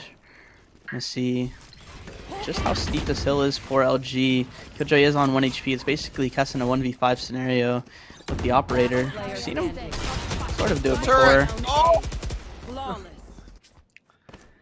Just like that, Timmy gets his second kill of the series, and Switching it is a sides. 5-7 for TAMU. I will say, I know TAMU's comp on paper probably better for defense, but Pearl was always considered to be attack-sided. TAMU looked honestly a little bit lost for half of that half, and it's still 7-5. So if I'm TAMU, unironically, I think you're actually feeling okay, because like you said, some rounds they looked like really disjointed, didn't really have a plan, were kind of taking weird fights, buying pretty weird weapons in weird spots. But all that being said, they still got it to 7-5. This is kind of like a mirror match of last game where it's like, okay, we see a dominant first half, one team pulls it closer, but we're gonna have to see if LG can actually close that, or keep that gap open rather. This pistol round is going to be really big, I think. If TAMU can win this pistol, LG is going to start to sweat. If LG can take this one, I think they can start to hopefully coast to a nice clean half for themselves. Yeah, I think this pistol round will really show TAMU's cards here. We're going to see if they're, I was going to say more rehearsed, but that Molly kind of shows... is that a new lineup, or am I missing Just something? will there Yeah. be hit? Is that a secret TikTok tech I'm not aware of, or was that just was that a potato? As we say in the industry, all good. Now we're going to try to go into a B hit. Four people contacting up. I don't know if Oyasumi's going to be able to catch him off with the Molly. Unfortunately, he is getting wrapped. I don't think he knows. Oh, he does catch him off. The shots do not come through. Aggro does get the first blood of the round, and just like that, MU takes the site with 5. No alert coming through. Gonna see if LG just quickly answers back. Fish gets his kill. Papa Pig looking to guiding light over towards back halls. Last player standing. Stay down. Kimchi in the 1v3, but he's not able to do much there as he gets one. Immortal shuts the round down, and they do pick up the pistol. Yeah, good opener for TAMU. That's exactly what you were looking for. A nice, clean pistol. KHS immediately buys the judge. I respect it. That is a Chad move. Buy the judge, sit in the Viper util, and just rat that sucker out until you find a 2 or 3K. We've seen it more times than we can count. The rest of this buy, it looks like it's going to be a little bit... I was going to say a little bit spicy. Okay, they're going to, they had a couple rifles now. It's 2 Bulldogs, back to the Guardian. Noble is going to pick up the Marshal. So a bit different. We're going to see the side of LG just going to opt for, I think it's 3 shares there. Not really going to overinvest anything, considering they're still up that round, and they have an entire half to play here. Seems like Noble taking a bit of an inspiration from Loud Less with his buys. Doesn't really have anybody towards A main. Interesting to see how LG has Ketch is running back and forth with no KJ util set up. Just like that, they are doing a fast art split. Good shots coming out of aggro with the top side dash. Just going to see if Peppa Pig gets one. Nice shot. He does secure a kill onto Noble. Good eco damage so far. Planted. 2v4 situation. We're going to see how much more damage LG can try to do before the round is over. TAMU playing this one really, really safe, though. They're gamble stacking towards spawn, realizing, listen, there's 1 or 2 ways they can come. As long as we play for trades, we're going to be just fine. Dini, 3rd kill of the round with the Guardian. Nice and easy. Oh, yeah, looking for anything, looking for something. Will find nothing. KHS will find another kill with the Bulldog. And TAMU will tie up this game on the attack on Pearl. Not their map pick, but this is a very, very big time in the game. If TAMU can win this round and start to snowball this econ, snowball the momentum, LG could be looking at a very, very dark fate. But they're still going to have time. They have a really good buy this round. Looks like Peppa, yeah, I was going to say, surely we get 5 rifles. We are going to see those rifles. But Dini is already 2 points off that Viper pit, and that is a nasty sucker to fight against on the defense. Yeah, name a better combo than evening the game back up and shooting the bodies, but I'm going to see as TAMU is trying to go for a fast mid with all 5 of their players congregating over towards mid.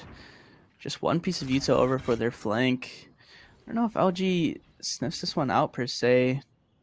They are pushing up towards A main, which is the only hole on the map on the attack side. Just like that, aggro instead answers back quickly with a dash towards streets, and he's just going to go through water. He's going to completely ignore Kess. KHS actually does get the gunfight win. TMU, numbers advantage. This is looking fantastic for them. Peppa looking around the backside of Flowers here. We do see Aggro finding another kill on the Fish, so a 4v2 on the attack. This A site looking pretty prime for the taking. Peppa, last member to make contact. Aggro, though. Nice little running one tap. Drive-by is going to be connected there. Now TMU, plant down, site control, 3v1. Oya, gonna have to go huge, but realistically, looks like it's going to be playing for maybe an exit or two, and TMU moving on to 8. I've never seen a player be able to get a flank that's so deep that he actually reverse entries, as Aggro just managed to slip past everybody. But now, oh yeah, in a 1v3 scenario, all 3 members of TMU stacked up towards Art. I don't think this is a winnable round for Oya, and KHS does finish the round off 8-7 now for TMU. Yeah, and TMU looking like they're in the catbird seat now. The money's starting to swell just a little bit. You see KHS and Noble starting to get some money stacked up there. It's going to be the Sheriff Light Armor masterclass for LG there. They're going to go 5-stack, committing to the Church of the Sheriff here. Again, not going to have the money to buy up this round. And TMU, again, this is a round they're looking to try to make sure they secure. Every round like this at this stage of the game means ever so much more. I think we saw a Marshall get snuck in there from one of the LG members, so we'll have to see how that shakes out. But TMU definitely looking to try to take this round. Toxins going up. Yeah, TMU historically being a team that does better when they're in the driving seat, so them regaining that lead through the bonus round is very huge in terms of momentum for the side of TMU. They are going for a fast A main hit in this anti-eco. Aggro once again entering onto site with the tailwind through the cloud burst. Just like that, they secure the site. It's going to have to be a 5v5 retake now for LG. Yeah, now it's going to be a very tough 5v5. It was mentioned earlier, I think one Marshall, a couple of Sheriffs. You already see they're kind of just... LG already not playing for exits, but they're playing these long angles, trying to catch TMU, getting a little bit aggressive, trying to catch him running out of the site, though. They're going to send all their energy onto the site, though. Sheriff is going to find the mark there. Kimchi and KHS, good for the 1-for-1. Peppa down to 6 from that pre-fire through the Astra Star there. Kess trying to recoup on the Marshall here. 83 HP, doesn't catch timing, though. Dini and Aggro do. Kimchi. Sheriff looking pretty damn nice right now. Is going to find a couple, but Immortal will shut that down. That is going to be 9-7 lead for TMU, making a nice, clean work of their bye round.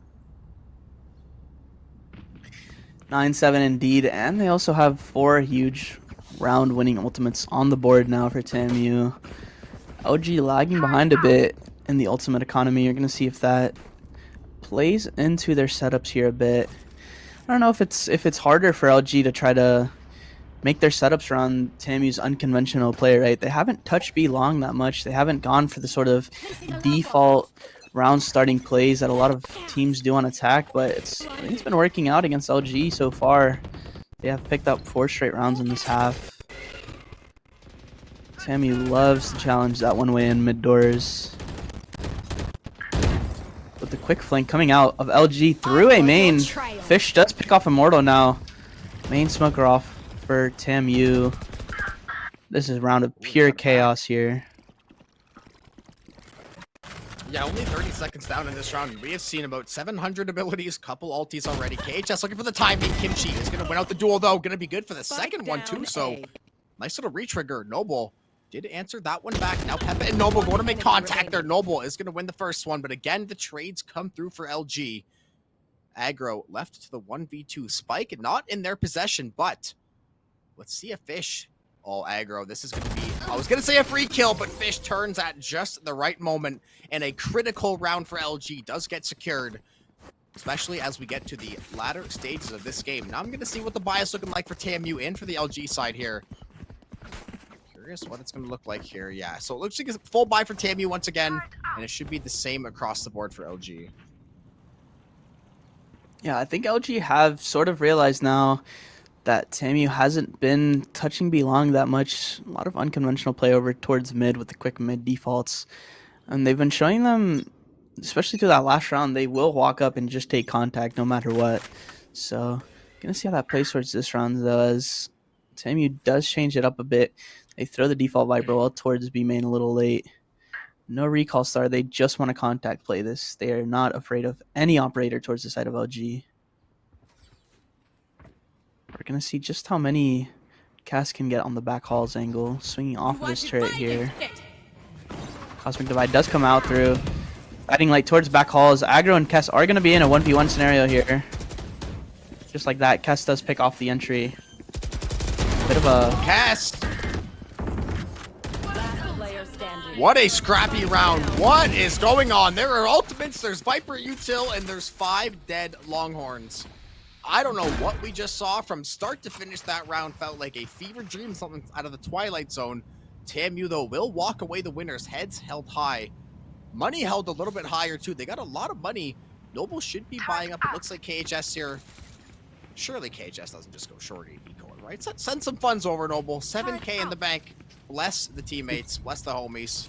Side of LG not going to be afforded that opportunity. Kess is going to have the Vandal. The rest of these members going to be stuck on pretty bare bone supplies. It's a bit of an emotional round over for LG as well. They did get the entry kill, got the first split, and then they set up for a crossfire setup. I don't know what happened with Oyasumi, that he didn't get the cross all the way with Cass. Just like that, Noble does pick off Fish towards mid. Papa Pig does answer back with a 1-dig though. See if they're able to recuperate some weapons. Get those rifles over towards the hands of Peppa Pig. Kess does get spotted out. Able to get one Kess. Oh my god, can you get two? No. KHS answers back. Just like that, this round is back and forth 3v3.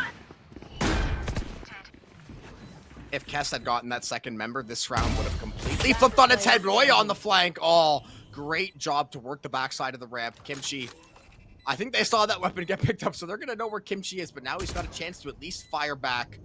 They're trying to play timing, though. There's a Viper alive, and it's Pearl, so you already know that Snakebite lineup is going to be in full effect. The Cove, really a distraction tool, but the double spray. Kimchi, perfect transfer. The Cove was merely a distraction, and LG, that is an unlikely way to win the round and stay in this game, but you have somehow captured Magic. Wow.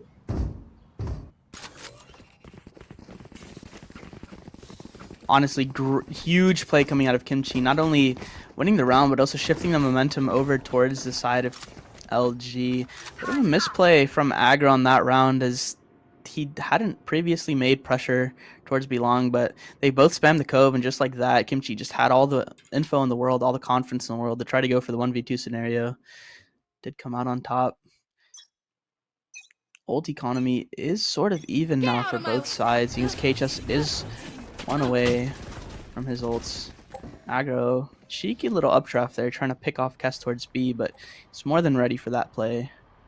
Seeing as the Timmy the turret does get a little bit of point damage.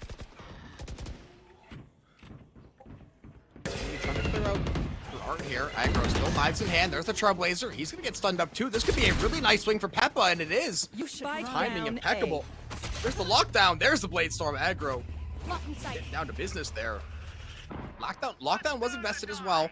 TMU, now we're going to see the Reckoning get popped for the side of LG, so a lot of investment from both sides. Definitely looking to make sure they win out these rounds. No detains, obviously.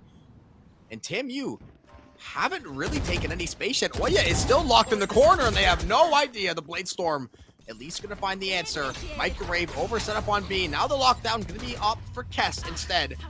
Gonna have to try to survive the onslaught, though. Will find the first one. Blade Storm, Aggro finding trades, but it is all down to, I believe, Immortal now. 2v1. Spike not yet to be planted. 30 seconds left. LG looking primed and proper to take their 10th round of the game, rather. Immortal down to 45 HP as Kess dinked him through the teammate that was in front of him, I believe. Oh my Just pick off the first. Not enough patience coming out of Fish there. We're gonna see if Kimchi can once again clutch it out for his team. I think he heard him. But I think he did hear him. Bit of a timing there, though. He did go into Astral. Oh, didn't drop. I think Immortal knows. Oh my Kimchi goodness, Immortal's hard. Oh my god. He doesn't know. He doesn't know. It's a bit of a tough watch here for any yeah, LG fans out there. That's brutal. Oh my goodness. 2v1 advantage. You peak at separate times, and then Kimchi doesn't commit to try to stopping the plant. He plays inside of the cove, and then he gets Immortal just catches the audio cue, and Kimchi's had a fantastic game. Don't get me wrong, but that is a bit of a head scratcher, especially considering both of these teams are pretty broke. LG significantly more so. It's a Spectre, a Judge, and a Sheriff, and that's Fish. Fish just popped the blades, too. That tool is offline. This is going to be very, very interesting as TAMU tries to close down this game. Yeah, that was a huge momentum round out of LG. If they had won that, it would have been 10-10, and TAMU would have been on an economic deficit, having to go into a full eco round. Gonna see now if LG can try to bring it back. Aggro is being a little bit aggro, no pun intended, towards Streets here. Trying to fish out towards Kess, and he does get the kill. Oh, that was their only hope of winning this round. And it went down to the spam. TAMU, free B site, free plant, free setup. Everything just looks like it's going to be done and dusted for this 12th round and possibly match point to follow. Right there. KHS trying to finish it out. Fish does trade the kill now, 2v4 to see if LG can try to inch their way back into this game, into this series. Player standing. Oh, Just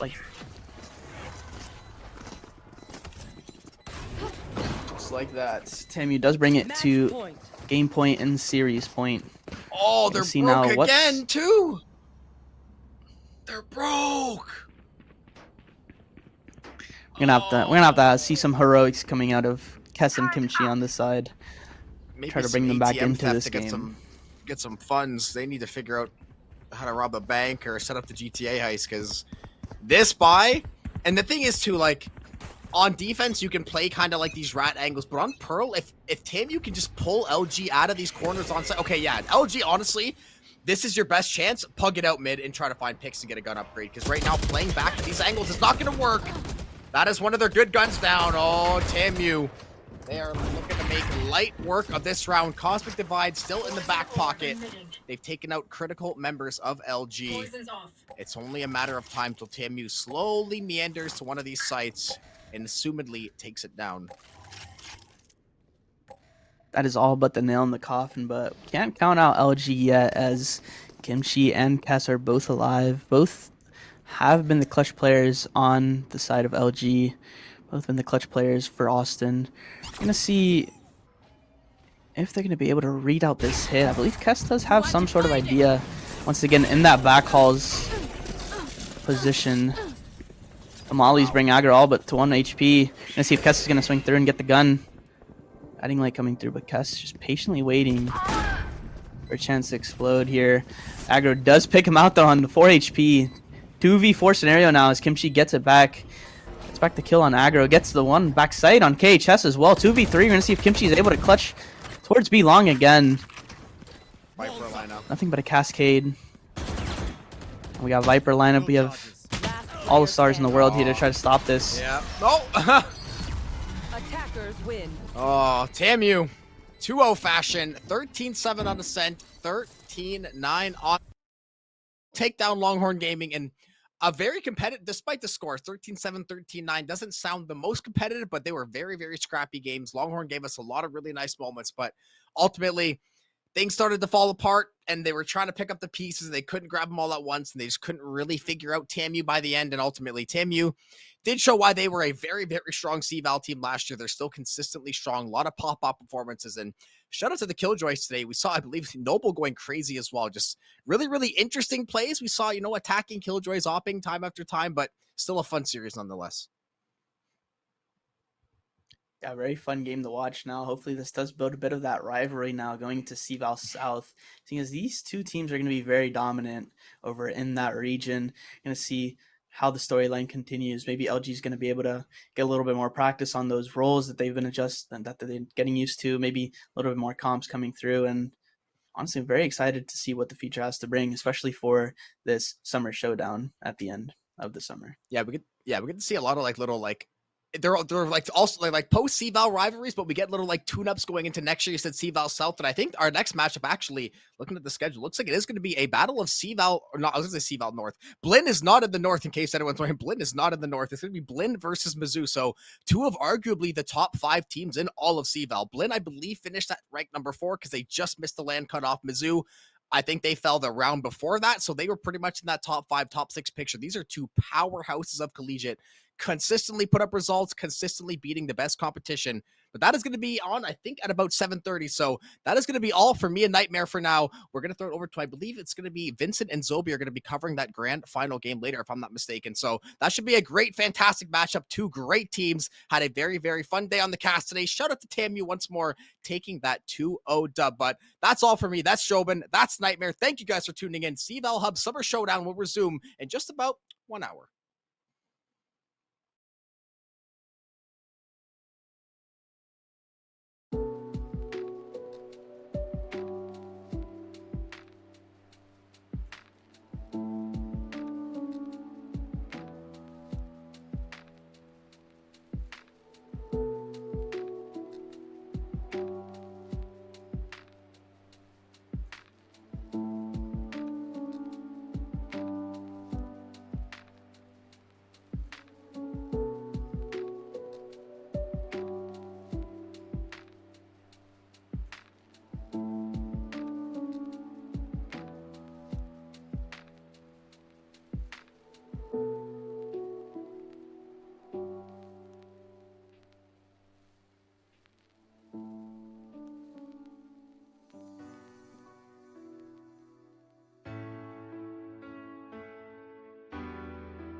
Hello everybody and welcome back to the College Valorant Hub Summer Showdown. My name is Obi. I am joined by, I believe it's Vincent, not Jobin, am I wrong? I think our names are a little different. I'm glad I'm introducing us today. But regardless, we are back for the grand finals of the second qualifier here. It's been a long road for these teams, but our two teams today are going to be Mizzou Esports versus Blinn Esports, those Buccaneers. And what do you make of this matchup? What do you make of what we've seen in this event so far? Well, I think the expected outcome is these two teams meeting in the finals. There was some question marks maybe earlier on, but once you got down to like the quarterfinals, I think that if everybody were to create like a bracket where they were doing predictions, this would be the majority of people would say is Mizzou and Blinn. They're both top. I mean, whatever you want to call them, I call them both top 5 teams, like going out of like or into champs, going out of champs, maybe less so, depending on what you make of Mizzou. But regardless, 2 top teams meeting in the finals. They've already qualified. This is awesome to see. Yeah, I completely agree. You know, they both got cut out in that lower round or second lower round, top 8 and CVAL champs. And I feel like to me, it's really a battle of like CVAL North versus CVAL South, right? And I've casted for Mizzou Esports before back in CVAL North Spring. So I'm excited to see what they've changed since then versus I believe we learned that it's a newer roster for Blinn Esports, right? Yeah, it's not the entirety of this roster that competed at champs. That being said, Spaz and Teague, those are the 2 players that have been there. Say also who didn't compete in champs but was on the roster beforehand, still is on the VLR roster. I don't know when that change happened to where Shy was playing at champs, but that happened sometime during the semester. So Say has the experience with both Spaz and Teague. And then 2 names that if you're a fan of like tier 3 or tier 2 Valorant, you might recognize Shivani and Monsi. Both players that have played very recently at a relatively high level, top tier 3 for sure. And I'm really excited to see what they bring. I think that actually adds a ton of firepower to this Blinn roster. Yeah, I completely agree. And Blinn actually hasn't shown up on stream so far for the Summer Showdown Qualifier too. So that does give, I would say, Blinn a little bit of an upper hand, kind of that dark horse mentality versus you can kind of have a little bit of review material from Missouri. Number one, they're going with their normal roster, minus Crinkle, who's an assistant coach for them, subbing in as one of those initiator players, maybe a raise here and there. But other than that, they just played against, I believe it was LG on stream. So you can see what some of their stronger maps are. Exactly. And listen, Crinkle, yeah, to be fair, coach in this case was playing for the team like not this past semester but the semester before. It was like in 2022, so like not that far out of being a player and certainly will be familiar. So like yeah, it's definitely not ideal not to have like the full 5 for Mizzou, but I don't think it's that crazy. I think Crinkle definitely slots in well, so I'm not expecting to see them too much lower at a general level than they would otherwise have been. But that begs the question, right? What's our expectations? Who do we expect to win here against Blinn and Mizzou? Because the crazy thing is, you and I both were doing some research, and this is not a matchup we've seen really, has it? No, like this is the first time, even though they compete in the same kind of spheres and same kind of events, that these teams are matching up. And the map pool, which we can now introduce, is, I would say, favoring both teams, and it's going to be a pretty close, right? So our first map, which was Blinn Esports picks, is going to be Haven. Our second is going to be Lotus from Mizzou, and that decider is going to be Ascent. So I'll hand that off to you to give your thoughts on first, but then I have my whole spiel as well about what this brings for the table. Well, I'm in the same boat, generally speaking. Haven, on paper, like if you're a Mizzou fan, you're thinking, what do you mean that's good for Blinn? Why did they pick that? Well, that's because they've been playing very well on Haven all throughout. They had tons of difficult matchups with regard to both CECC and then champs on Haven, and though they didn't win all of them, they did take some big wins, like up against Fisher, up against FIU, and they even played close twice against Northwood. So like this is a map that I think is absolutely solid stuff for this squad specifically in Blinn. The question is, are Mizzou going to be able to step up to that? Yeah, I think it's funny that you point out that Blinn kind of is taking the game to Mizzou's court and is going to play ball. But then also on the flip side, like Mizzou, or sorry, we just had Blinn Esports in the quarter or in the semifinals play against TMU Maroon on Lotus, and they 13-9'd them. So they also have a solid history on that map as well. So it's kind of like the opposite picks you would expect, right? You would expect Mizzou to be picking Haven and Lotus to be picked by Blinn, but either way, they get their way. And then Ascent, 13-11, it's kind of that closer map for Blinn Esports, and then it is a solid map as well for Mizzou, going, like 7 and I believe it's 8. So it's a very experienced map, right? They have a deep playbook for that map. Yeah, I think the weird part about Lotus as we get prepared to jump into Haven for me is specifically with Mizzou. It's like they are good at this map. Don't get me wrong, but they've had some really heartbreaking losses on it. Like they lost at NECC finals to OC. Lost in like the quarterfinals of NACE to OC on this map in map 3 in a really good series. They lost to Winthrop in champs, another close. Like they've had some really heartbreaking losses on Lotus. So I think they've got to start well on Haven. Got to have a good showing here, at least not necessarily win, but a good showing to get themselves into this series as we ourselves are jumping into this series and we're getting the agent select underway. I don't expect things to be too crazy with regard to the agent select here. What do you think? I wouldn't be surprised if we see a mirror comp here personally. Conch goes for the Jet usually on this map, Piggy as well, the Breach. And so far, that's exactly what they're lining up here for us. And Crinkle slides perfectly into that Sova. They're common as initiator player, and that's what we usually see Ponder play as well. And then, so it's just going to come down to who can play these comps better, who can adapt better. And I feel like that's exactly what we need to see from Berlin Esports. Mizzou has these aggressive plays where they either take a main, where they will shut you down on the kind of rotation into C. And we need to see how Blinn reacts to that, because that was something I noticed when LG finally was winning rounds on Mizzou on this map, was they were kind of fronting this aggression, winning these duels early on.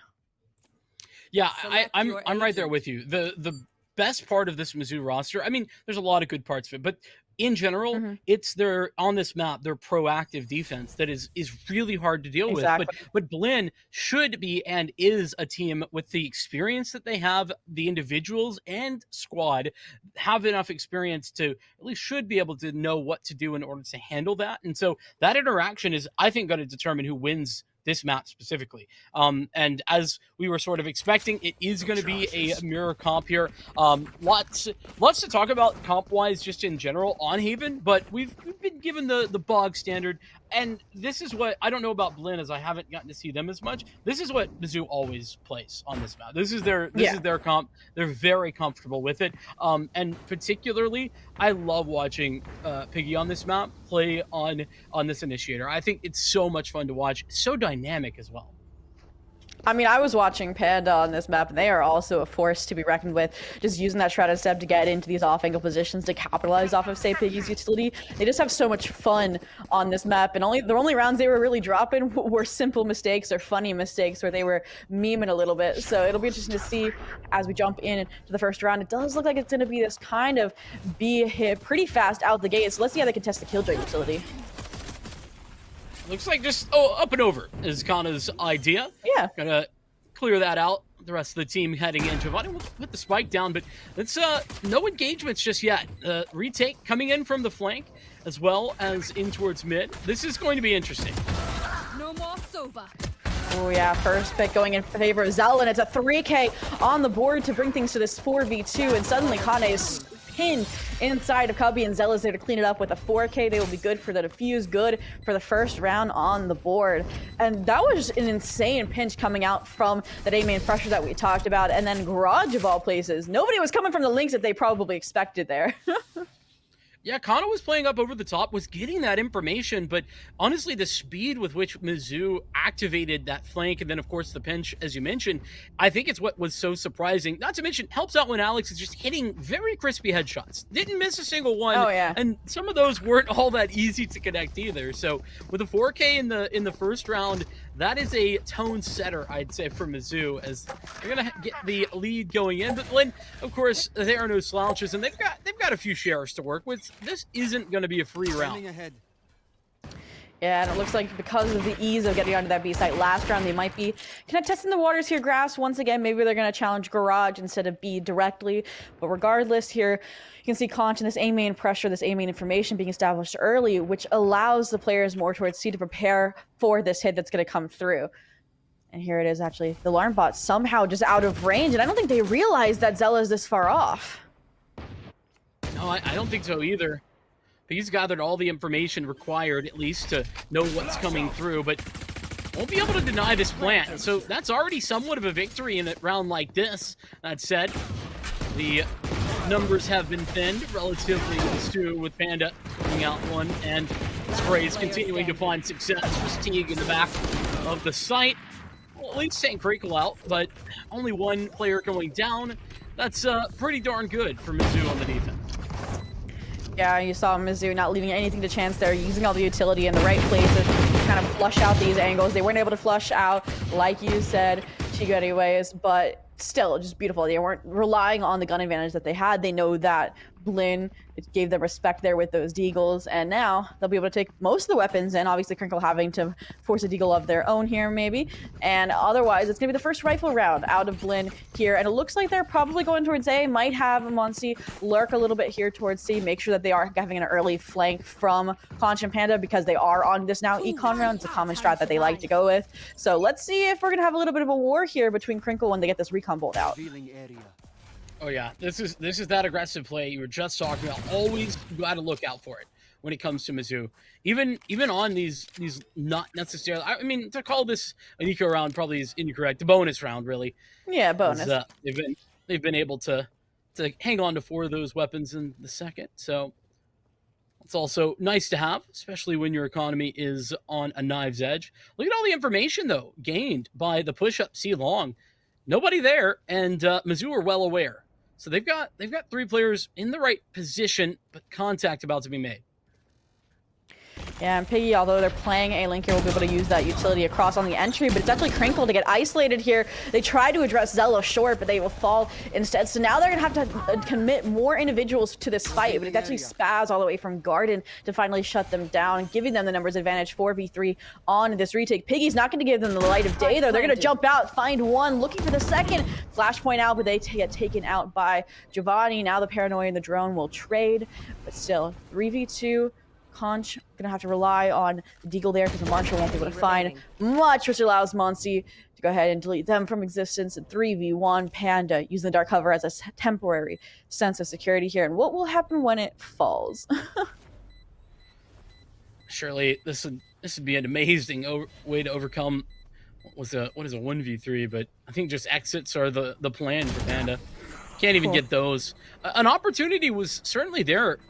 I don't remember who it was, but whoever dropped from heaven, that timing was beautiful. I actually got the flashpoint out as well. Did a great job of doing that, did Piggy, but unfortunately needed that second kill. Nobody was close enough there for Mizzou to take advantage of the space that was created by that shot and by that initial frag. So a nice attempt, but ultimately falling by the wayside on Blinn's first gun round. Now we get into Mizzou getting all the bells and whistles out, operator included, as they've got on Conch. So that'll be over at C Long.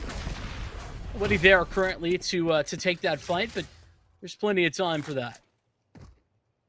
And once again, this A site's pretty stacked. This time with the Killjoy utility, instead of being on C, has been traded over to the A site since the operator has been holding C long and has now pushed up side by side with Panda to once again take out that Killjoy utility, apply that constant pressure and sense of unsafety here. But this time, Panda's actually going to follow through with it. And I think this might be the first blood that we see here. It's going to be this exchange. And Monsi comes out on top. Will he know the operator's playing there too is the question, or will they rotate C right into it? For now, the A pressure is consistent. Garden trying to figure out if anybody's going to over-aggress so that they can punish it versus Mizzou. Pretty disciplined so far this run, other than Panda with that initial push-up, relying on the Skilljoy utility A to confirm if the site is getting taken.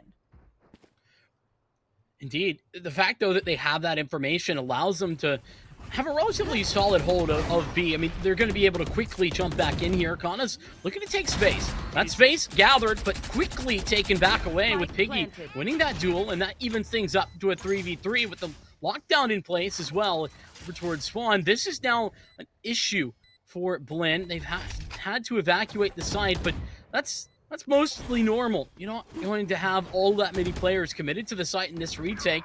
It allows space, but the shots, they are good for Spaz as the duel between Conch and everyone else on this operator continues. While T will go down, now there's only one player and Alex has fallen on the site. This is essentially unwinnable for this operator.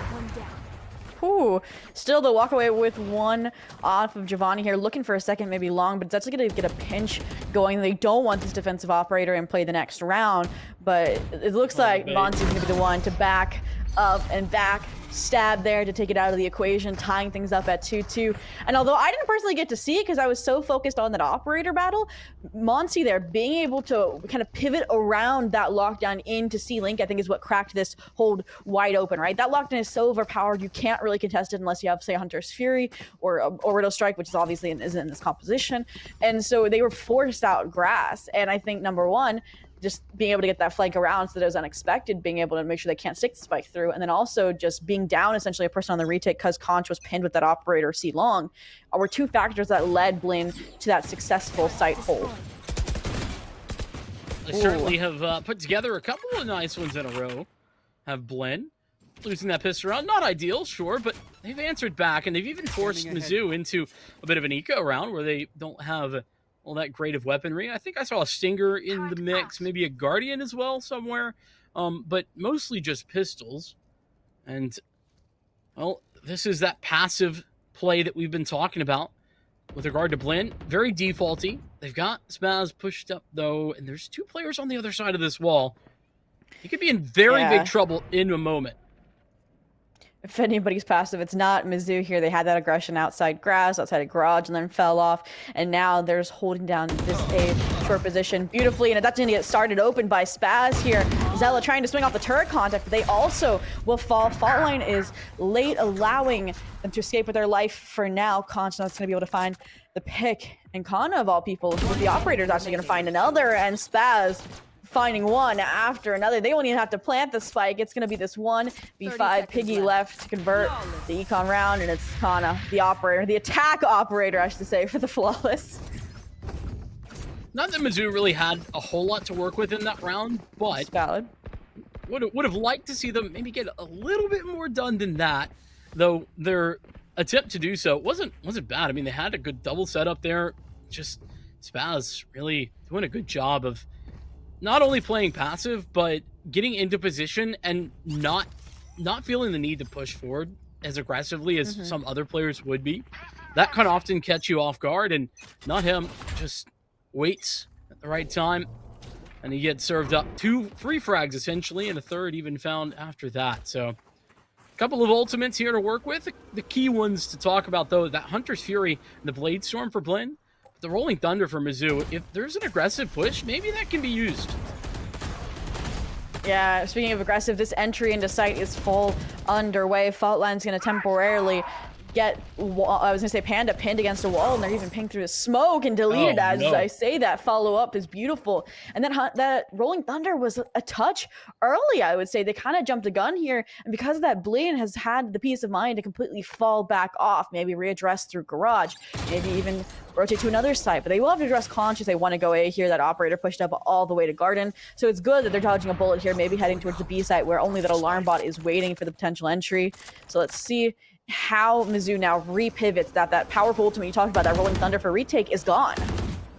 Not only that, they lost a player a bit unlucky, to be fair, in the process. So it's not even just the ultimate; it's the individual loss. Now, a little bit of a fake towards B. That Owl Drone really the only utility committed to making that fake, though, and it hasn't drawn all too many rotations. There's still 2 players here. The push continuing. Crinkle delivering on that first frag, but it's not going to be anything further as the flank comes in quickly. In fact, I mean, it was a good position from that Killjoy to try and come back through garage quickly, but it doesn't work out, and Conk's just going to be left on his lonesome, looking to save this operator this time out. And I think, to me, the way that Blinn were postured on that C take, they didn't look like they were ever committing to that. I think that was intentional, that they were trying to pull out that Rolling Thunder.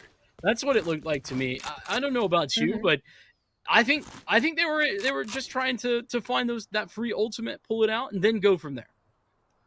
I mean, yeah, they didn't use too much utility on the entry, at least for the first time, right? It was only that fault line, which is rechargeable, versus then on the second entry, you saw multiple flashpoints, the recharged fault line, basically the whole kitchen sink for that final entry, and it caught Mizzou off guard, just like Conch is caught off guard by Devani on that pressure from long.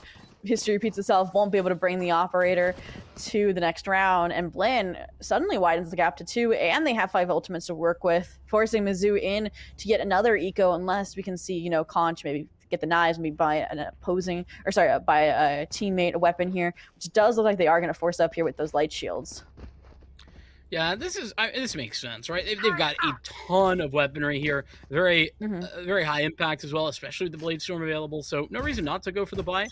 Though one of the things that I want to mention is that Blinn, you might typically expect as wait, hold on, we got a Blade Storm. Give us a second, Conk, please. Yeah, of please course, don't of run course. through this smoke. That would be outrageous. I think it's just gonna sit there. Yeah, when this dark cover falls, it's going to be absolute carnage. You can see also Kana has been handing the Vandal over to entry for this team, and because of that, the Rolling Thunder is actually going to come out, but Crinkle's trying to play off a conscious contact and end up both falling. They still will escape with one pick for their efforts here. Faultline tries to deny, but still, Kana's able to make it into the cloud burst, and it's actually Piggy from short that's going to fall somehow. And now, 3v1 Panda, 5 HP left with the impossible, the unthinkable, and Teague's there to, of course, shut them down, further widening the gap. 5-2 here, and it's gonna look pretty grim in terms of the economy here for Mizzou after that forced up a little bit. You can see now the Deagle's coming out, even the timeouts to make sure that this doesn't start snowballing in favor of Blinn Esports. Yeah, and a good call for the timeout, I think, as well. This will give me time to mention what I was going for before, and that is that a lot of teams you would expect, right, with, I'll say 2/3 subs, that things would kind of fall apart pretty quickly for a squad.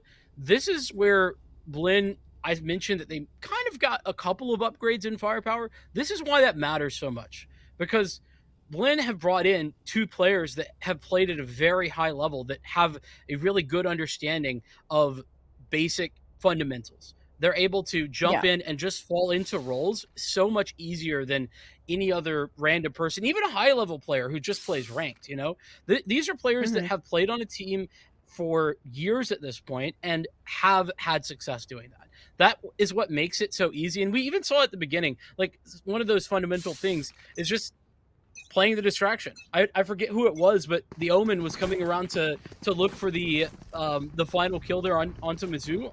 It was Conk who was trying to save. It was just playing distraction the whole time while he was getting flanked. It's just those basic things, those basic bits of communication that aren't going to be missing like they would otherwise.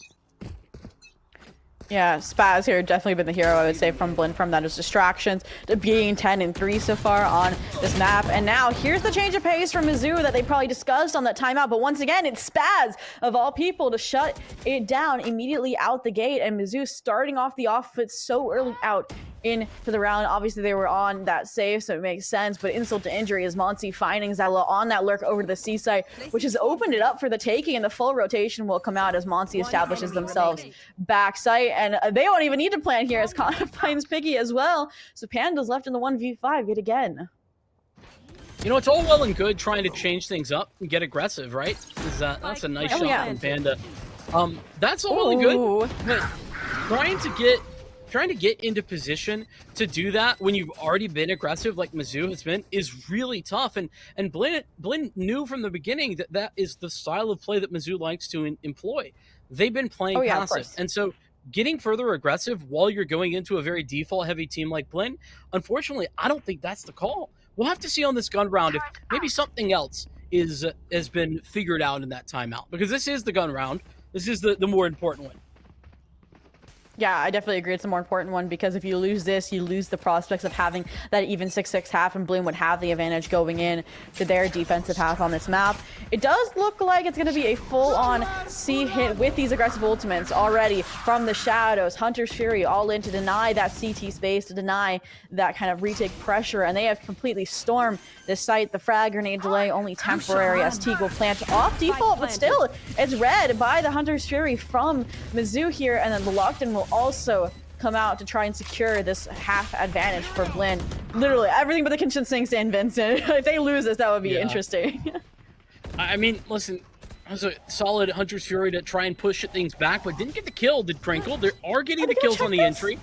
They gotta check it. Surely they do. No, they don't. Spaz is gonna get 2 free kills. Wait. It's defused. It's continuing. Biggie has to get off of it. Does so. Finds the kill. The shock dart doesn't connect. There's still 3 players alive, but they finally find the connection. Giovanni with the spray through the dark cover. Oh my goodness, so very close. But Mizzou, they do lose it. like a thief in the night, or the dark cover, I should say, Piggy almost walks away with that, which would have been devastating for Bling. You know, planting it off default to avoid the Hunter's Fury will do that from you. Throws off those kind of post-plant protocols, those post-plant positions. But the sprays reign true, as you said, Vincent, and they pull that back from Catastrophe. Now kind of going into the next round, they've exhausted all of the ultimates minus the Blade Storm here. So it's going to go back to kind of this tried and true standard. Though we're going to see Mizzou with this aggression once again. Fault line connects. 3 members, 4 now here. Overwhelming these players here guarding for Blin, but Kana and Giovanni fighting back so far, but it's Panda once again going nuclear to give them the numbers advantage for the first round in forever, but it's only narrow here. 2v1, and they'll have to group up here because of how divided they are. This was the game plan for Mizzou in the previous round. They had 4 players set up just like this for this aggression on A, and it didn't work out because there was nobody here. Now it does work out. Also, some incredible shots from Panda. That double kill especially was really impressive. From the Shadows is available, so I like how passive Mizzou are playing this because they have the From the Shadows to confirm wherever this plant starts. They know they'll hear something if it goes towards B, and then they can make a decision based on the information of this alarm bot, for example, over towards the C side. I think they thought the turret was, you know, a little bit deeper there, trying to go up through window, but instead they're forced to divert to this C site, where the From the Shadows won't even have to come through. That information from the turret is enough for them to group up here. CT Spaz is gonna have to figure out how to navigate this, and the Shrouded step up to a high off angle is creative, and the solution that they're trying to go for here. We'll see if it's the first angle that Mizzou clears together here, considering the 2 players alive don't have much clear ability, but if you hit your shots like Zella can, it doesn't matter much, and they'll get another round on the board, temporarily halting the bleeding here, gunning for that 7-5 to make sure that they can at least have a chance of showing what they're capable on their attack half. I really like how creative that was. It was great from Spaz in the idea, right? And unfortunately, in principle, it didn't work out all that well. But if somebody had like walked out onto the site, snuck out there, that would have been a really good play. Unfortunately, playing together and playing really good fundamentally were Mizzou, and they were able to overcome it. Was would have been traded, I think, as well, even if Alex didn't hit the shot. So, round much needed by Mizzou, as they probably like another one. But every single one of these rounds after the first 2 have been incredibly hard fought. Not just the first, since the pistol and the anti-force buy. So, we'd love to see what Mizzou have to offer here. And it looks like they're going back to business as usual with these players, Deeper A and Conch and Panda going searching C main, or C long, I should say, to confirm that there's no presence there. And was it alarmed but destroyed or recalled? That was interesting. I couldn't quite tell, but it doesn't matter. The execute through A has come through. And Mizzou looks like they're changing things right at that timeout. Looks like they're going to play a retake here, potentially off of this lockdown. Maybe the Rolling Thunder as well. And it looks like Khan is prepared to contest it, Vincent. This timing on the flank looks like that was recalled. Still won't matter. 2 kills. Crinkle, as well as Conch, able to find the connections, applying pressure from the back lines, but unfortunately Panda wasn't ready for Teague, who's now got this ultimate ready to go. Rolling Thunder could absolutely turn the tide, and it looks like it will, hitting at least one. That's Crinkle, who is stunned, but still gets the kill before getting traded. 1v2. Alex, a little bit of a weird position on this plant. A very heads-up shot onto Spaz, and Alex is going to get the half. No, Teague going to swing before that can happen. And another round that goes Blin's way, where Mizzou had a real good shot at coming away with it. Yeah, and I believe I misspoke potentially with that lockdown. No, I don't think I did. It's hard to tell with these. I was going to see these numbers about which lockdown was used, but regardless, it did force some uncomfortable kind of positionings. And I think the Rolling Thunder there was definitely that insurance policy for Blin, right? Teague, you could already see, was playing off-site. And even though I believe it was obviously Monty falling, trying to hold the flank, Teague was there to follow it up, stay alive, get the Rolling Thunder out, and close out the round as well here. Now, though, looks like they're trying to fake the aggression A with that shrouded step from Spaz, maybe trying to bait out the fault line, but Piggy doesn't bite. And now, Mizzou just repositioned themselves to deny it once again off of a fault line play, perhaps. This may be getting a little readable from Mizzou, but we'll see. Those blades Can be incredibly deadly. Information looking to be gained with the Owl drone. Nobody spotted. And a lot of pressure being applied towards Garage for Blinn. And this is going to be all about timing. Panda going to be popping in, but Panda's done this like 3 times before. Spaz very well aware of that possibility. Now Khan is on an island of blades and despair for the likes of Mizzou as they've gone to the wayside. This is Rolling Thunder immediately, but Piggy, no, gets demolished before they can come through the smoke. That's so brutal. How once again it just used a touch too early. Connor was the only one on site, and clearly it didn't matter too much. And they're not done hunting here. Giovanni though will be the one to find it. Now Connor's searching for Zello. The running gun though, too powerful, and it'll actually have to be Monty to save Connor there. No, they actually do fall, so it's not a flawless, but 9-3, it's the new half. It doesn't matter if it is. And I mean, do you believe in the 9-3 curse? I mean, it's definitely possible, but like Mizzou on their attack half, I think,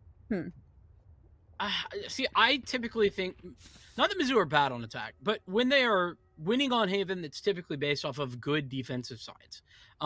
That's the general theory, that is. As for whether I believe in the 9-3, I apologize. I'm a wet blanket. I'm one of those guys where I'm like, yeah, it's just statistically looks like it's more than it is, and so that's why, you know, the comeback happens. So, yeah, it's a thing, but I don't know, Blinn, especially Spaz, the power that Spaz has been putting out. Like, Spaz is always a good individual, right? But Spaz is playing very good today. Yeah, you never think it's going to be the controllers, the omens, and who can frag more. But it's actually going to be Spaz, like you said, once again, exploding here on the B-side. Good for 2, completely denying the B-side take, and now leaving Panda in the 1v3. Gonna have to try and slice the pie here. Finds one in the backside, but the fault line connects. Monty swings off of it beautifully, and they'll get double digits early here on the pistol, setting themselves up for, I would say, match point, right? You have your bonus that's going to come through here, or your force buy, I should say, and then definitely the following rifle after that if you can convert it. Wait, like this is not a good situation for Mizzou, Vincent. They forced. I mean, the Stinger squad, they have to. Do they have to? I don't know if they have to. I mean, if you lose, okay, if you don't buy, you get pistols, right? Then obviously the round should go in favor 11. of Blinn. So then that's 11, and then you get rifles. So then you would have your safety is gone essentially. You lose one round, then you have to win like the 8 or 9 in a row here. But for now, they are going to challenge Kana here and win. So Stinger squad successful so far, but wallbang from Giovanni will kind of halt it temporarily here, and it'll even actually provide kind of a cold foot perspective from Mizzou. They haven't really followed up that aggression here, minus Crinkle maybe faking with the drone, while the spike actually will rotate. Yeah, but it's keeping 2 players here over A. I wouldn't say a bad situation by any means. There's going to be still 1 player on B itself, though, and that's Monty. Monty could absolutely turn this round on its head immediately. They've gotten a little bit of control, and I love that decision from Mizzou. Got to take control of that area before committing to the plant, because if you commit to the plant, you leave that player so vulnerable. Speaking of committing to the plant, Aftershock won't be able to connect, but on an island backside is Zella. Still, they aren't cleared out, and it'll be a 3rd on the round, even while they're knocking on death's door here. Giovanni, the last player, they know where the recon bolt came from, and although they'll find Crinkle, what more can they find? Swarm grenade, cutting off some angles. Now the dark cover doing the same here, and if they swing out of this, it's gonna be a few, and the spray transfer won't connect. Good for only 1, and Mizzou wins their force with the Stinger squad.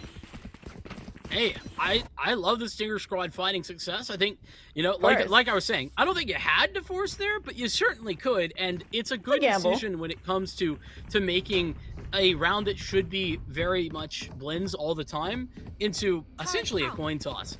But the key decision was clearing the site, making sure that before they started that spike plan, that they had walked 3 players, guns out, no utility, just to clear back site. Love that decision from Mizzou. It's one that a lot of times I think goes by the wayside. You don't see that happen, but they take the extra time. About to say, Blinn there trying to give Mizzou a taste of their own medicine with that fast aggression outside of C-Long, but it's completely shut down with the better weapons. Teague contesting along with the Stinger from afar. Does get some dink damage off of Piggy and Zella, but no kills so far. Still this 4v2, but it's quickly convertible considering how low Piggy and Panda are here. My question is, are they going to follow through on C, or are they going to rotate because of that contact? And it does look like they're kind of faking a rotation and are going to re-hit, but this gives the reach time, utility time to recharge. See, 10 seconds already. It does, but listen, it's 4v2. You should be able to trade. I think that's Mizzou's mindset coming into this. Of course, you never can deal with Teague all on your lonesome. That aftershock forcing him wide could have been good, but if it had split the 4 players in some way, but unfortunately everybody got in front of it. Gone it down immediately thereafter. Mizzou, they have a breath of fresh air into this. This is something that they hadn't had before. They were struggling 9-3, as we mentioned. They've got a way back in now. The first of some very tough, very steep steps back to a more even scoreline. Of course, the hardest step is to come in this round, and that is the gun round. No op, at least, but full rifles in the hands of Blinn.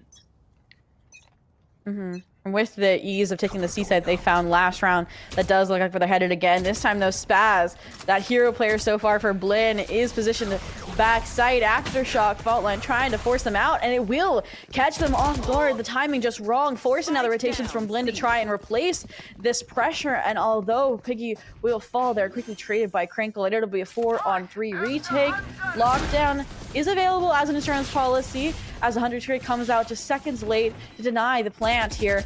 So it's going to be these members offsite, like I said, playing the post plant while Conch is the only player on site here, playing aggressive and so low on HP, still able to find one.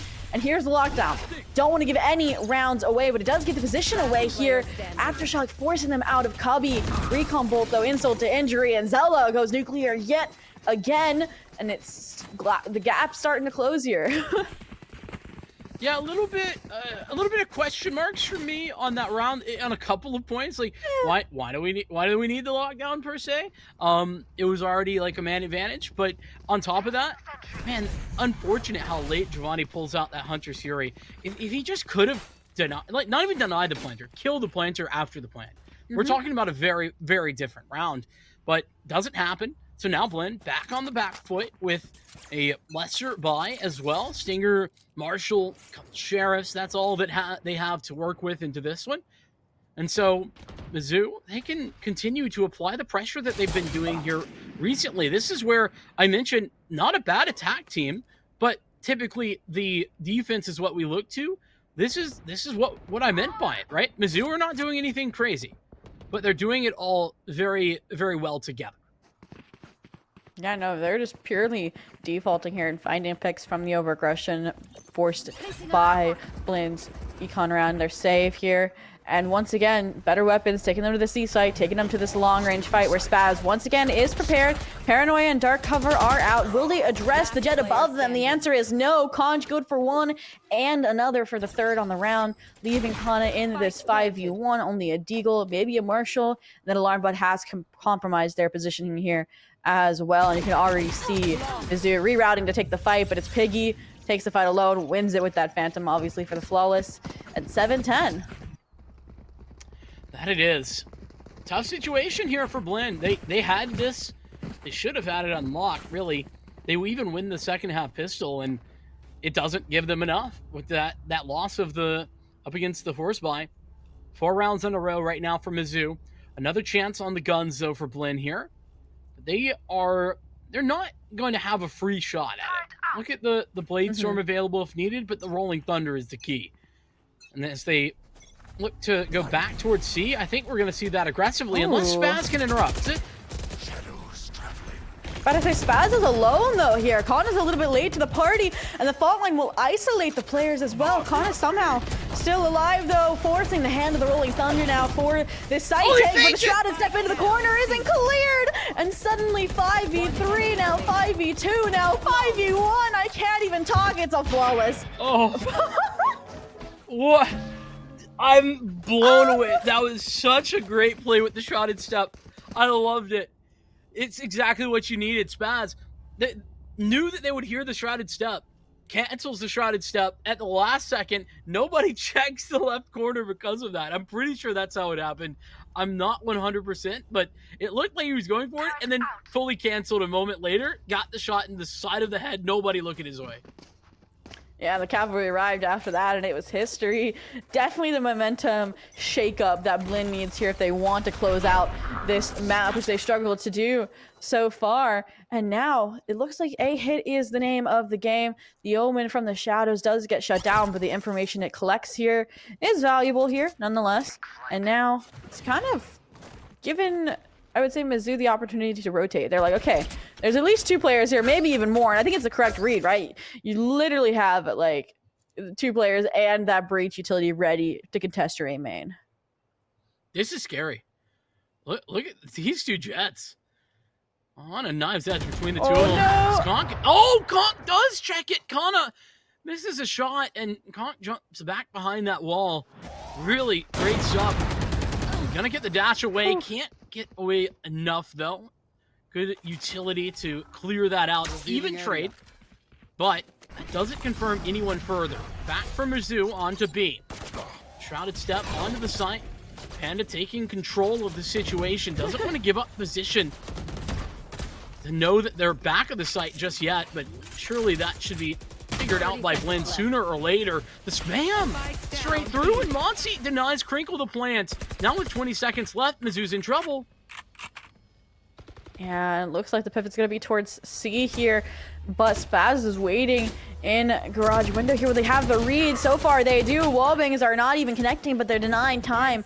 Just enough for the rotations from Blinn to get onto this garage site to deny. And it's actually the swarm grenade for 2. Panda makes it through for 1. But ultimately, Monty is there for the 4K to close it out, bringing Blinn on to map point.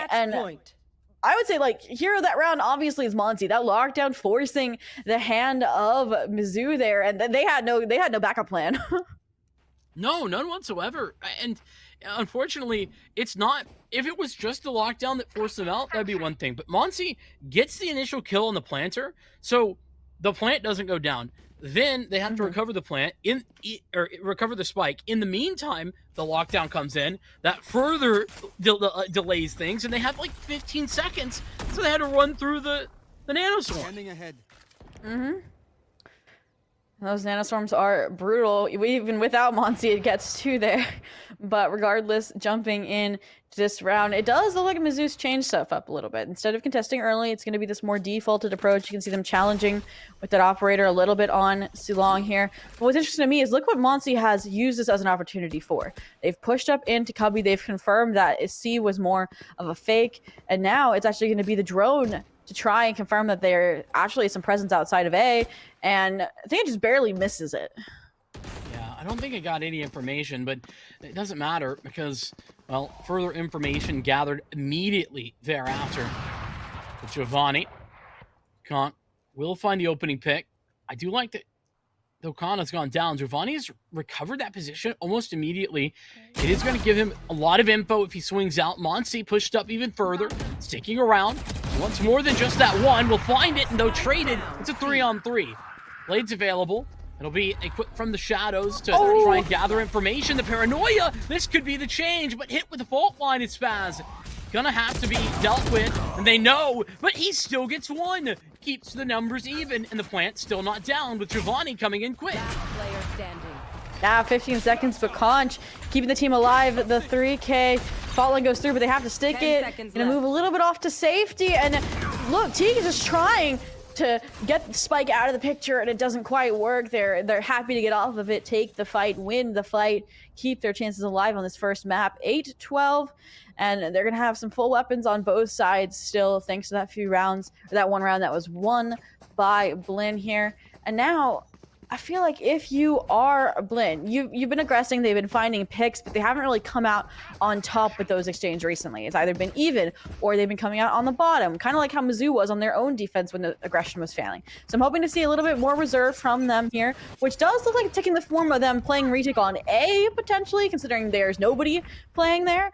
But regardless, this breach on grass is scaring me a little bit as the real efforts are towards C. Love how fast Mizzou were making decisions in that round. Did a great job at really deciding what needed to be done immediately and acting upon it. Teague, opening pick. Piggy will at least quickly trade that out. And with Alex finding another frag on the lurk, that was a mid push that was just denied. Now there is a question of, do we commit here as Mizzou? And they don't decide to commit just yet.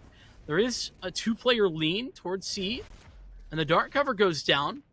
And so Blinn don't have a ton of information. They just have heard the orb, but they don't know how many players are left here. Yeah, I was questioning how, kind of got into that position so deep up towards A main, towards garden, towards window. But regardless, like you said, that orb collection does bring the lockdown online, which looks like they're trying to take towards the B site, where it can cover the entirety of the extremities, or even garage, maybe completely force these players into the backside, into CT. 30 seconds. But I'm hoping they don't get pinched by the Sova, but it's actually going to be Conch with that anchor, I would say, along with the operator, trying to force the hand of Blinn here, and it's going to force Spaz to take a confrontation while Conch holds down the CT. And suddenly, this attack operator, I feel like, for Mizzou is what's turned things around. I'm not going to lie, Vincent. I mean, it's one of a couple of pieces. I think that it would be unfair not to talk of Alex and how incredible the play, it just in general, not even the utility per se, though that's been good, from Alex has been just the individual plays have been fantastic throughout the second half. And that being said, Mizzou, they capped all of their ultimates, and they now can use them in this round should it be necessary. There's a little bit of information gained though with that recon bolt. That'll give them an idea that there's some presence over towards A, but it's not all that surprising, so I don't know how actionable that will be. Yeah, even the hunting party down B, down mid, doesn't really come up with anything either because of this slower approach from Mizzou here. It does look like they're going to readdress mid, though, off of this owl drone, but I don't think there's enough time to clear out Kanda on that angle, very similarly to how Conch isn't cleared off their off angle. Because of that, Giovanni will lose their life, and now the rotation comes through from A because of that pick they were able to find. But now the next challenge is going to be Teague here short. We'll see if they address it as they get to site, and it's going to be, it looks like Zella as the first contender. No? Maybe? One last chance. Only Alex is in position to take this fight, and if he goes down, then T can Rolling Thunder and deny the plant and lost so much time. This is a key, but that'll be Alex taking that fight, seemingly very aware of that possibility. And so with that, Spike will go down. 5-on-3. And still not even using these ultimates. So, and I don't think they'll plan to unless there's a need. Panda has a free chance to take Kana out of the equation with the fault line in place. This is a 10th round for Mizzou. Nice shot from Monty. At least that's something to be had. Yeah, looking for another one as well, but I think I'll be like, nah, I want to hold on to my weapon here. We still got 2 runs to go for our OT. But regardless, you talked about how, Alex finding that pick on Teague was the key, and it did, in fact, unlock the A site. And it was just, it allowed them not to have to waste any of those ultimates, I would say, on the site take that they now can invest on this round. Lockdown can take the site. Rolling Thunder can either apply, or sorry, not Rolling Thunder. Hunter Fury can either apply pressure on that entry or can be used as that post plant alternative here. But Blinn still don't count them out. They saved, they got a few off of that save, and now 2 powerful ultimates, now full buy. And I think this is the round where it's either going to be OT or it's going to be closing out. That's my thought process here, right? Yeah, I'm with you. This is the big gun round. Though that Hunter's Fury, let me add a third option. Counter out that lockdown from Blinn as well. That's true. That's something that them hanging on to it could absolutely turn things, could deny Blinn that retake utility, can be so effective at clearing out the site. So all of that to say, a little bit of an early skirmish, maybe not so early anymore towards B. Shot fired, but nothing connecting. This is very tense, it would seem. Mon's going to make the entry in towards garage. Nobody there for the time being, but Monty returning to the placement where the bot was currently located. Get out of my way. Still applying pressure. Blade Storm activated. And I think using that preemptively, even though the op has been good, is a great decision. And here now is the execution into the B site. You can already see Giovanni forced off the angle. Now the defenders locked down as well, traded, but they're not afraid of it here. Lockdown instead gonna force them to respect the lockdown, and Mizzou's mid-rounding this time is to go towards A, where Kana is potentially waiting to demolish the site. And get the triple! Collat is the exact momentum shift they need, and suddenly 15 seconds left. Blazestorm out, but you have to cover spike and get to a site, and it looks like the impossible. Spaz walloping to close it out, and what suddenly looked like it was gonna be an OT comeback for Mizzou is literally demolished with one player's lining up. Man. Literally insane. All three. Just free. I mean, Kana's always been a big factor whenever you see them play like that. That's always going to be the fact. But the fact that it comes through in that moment, it's like Mizzou, they were on a rotate. They weren't intending to take that skirmish at all, and they go down because of it. Just a little unfortunate for Mizzou, because I gotta say they were putting together a really good comeback there. Thought they essentially played the second half as perfect as they could. They didn't make any key mistakes, and even there, they didn't lose because they made mistakes. They lost because of an individual making a big play, and that's what it took to pull Blinn over the edge. I said that Mizzou needed to be at least involved in that first map. They needed to have something. In 9-3, I started to get a little bit wishy-washy. I was like, things might be falling out here for Mizzou. The fact they brought it back gives me some confidence that they'll have a very good game plan on Lotus.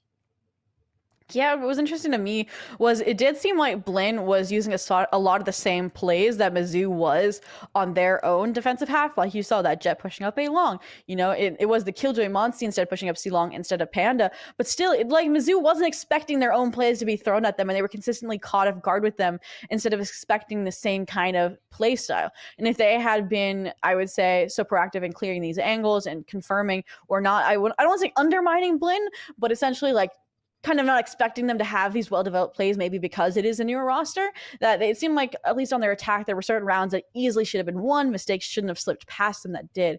And I think that's ultimately what gave them the edge finally in getting those few rounds that slipped through the cracks to finally close out that 9-3 that they were struggling to so far. But Vincent, that's only the first map, and that was Blinn's pick. So even though it's a solid map for Mizzou, it's still their pick, right? So obviously it's going as you would expect it to if we are the script writers behind the scene in CVH. And, I want to get some water. I want to give our players the time to rest before we jump into that map on Lotus that we're talking about, Vincent. So let's just go to a quick break and we'll break down the second map after that.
An almost comeback for Mizzou, ending in tragedy as we go into map number 2. It is their pick. Lotus coming up next. My name is Vincent alongside Zobi. Zobi, I think my question leading into this is just one of, is Mizzou going to be okay? Like, what's going to happen here on Lotus? I mean, this is their map pick, and I'm kind of, we haven't really seen them, I would say, playing it, at least in the Summer Showdown so far, but it's been a pretty okay map for them, I would say. I believe 8 wins, 6 losses, so at least they're positive in their history playing this map. But the fact that the fact that Blinn Esports has played this map in their semifinals and hit it 13-9 against Tamu Maroon is just in the back of my head saying that Mizzou has played into Blinn's kind of strong suit, into their hand of sorts. So with the little mistakes that are slipping through on Haven, going to the other 3-site map does look like a scary prospect for me. These holds, if they can, I would say, leverage their aggression that we saw on Haven correctly in the right places, it could be a completely different showing here. And already jumping into Age and Select, I'm wondering if we're headed towards another mirror comp or not will be the question of the hour. Both already opting for that double controller. And so far, the only difference is looking like the Neon versus the Rays. What do you make of that? Yeah, I actually like the Neon a little bit better personally on this. Not to say the Rays is bad. Like, this is fully my, like, personal preference that has no data behind it at all. But I like the way that the Neon can play. The big difference is from the Neon to the Rays is that the Rays has a lot more utility with regard to the ultimate, whereas the Neon, their normal abilities, I feel, are a lot better utility wise.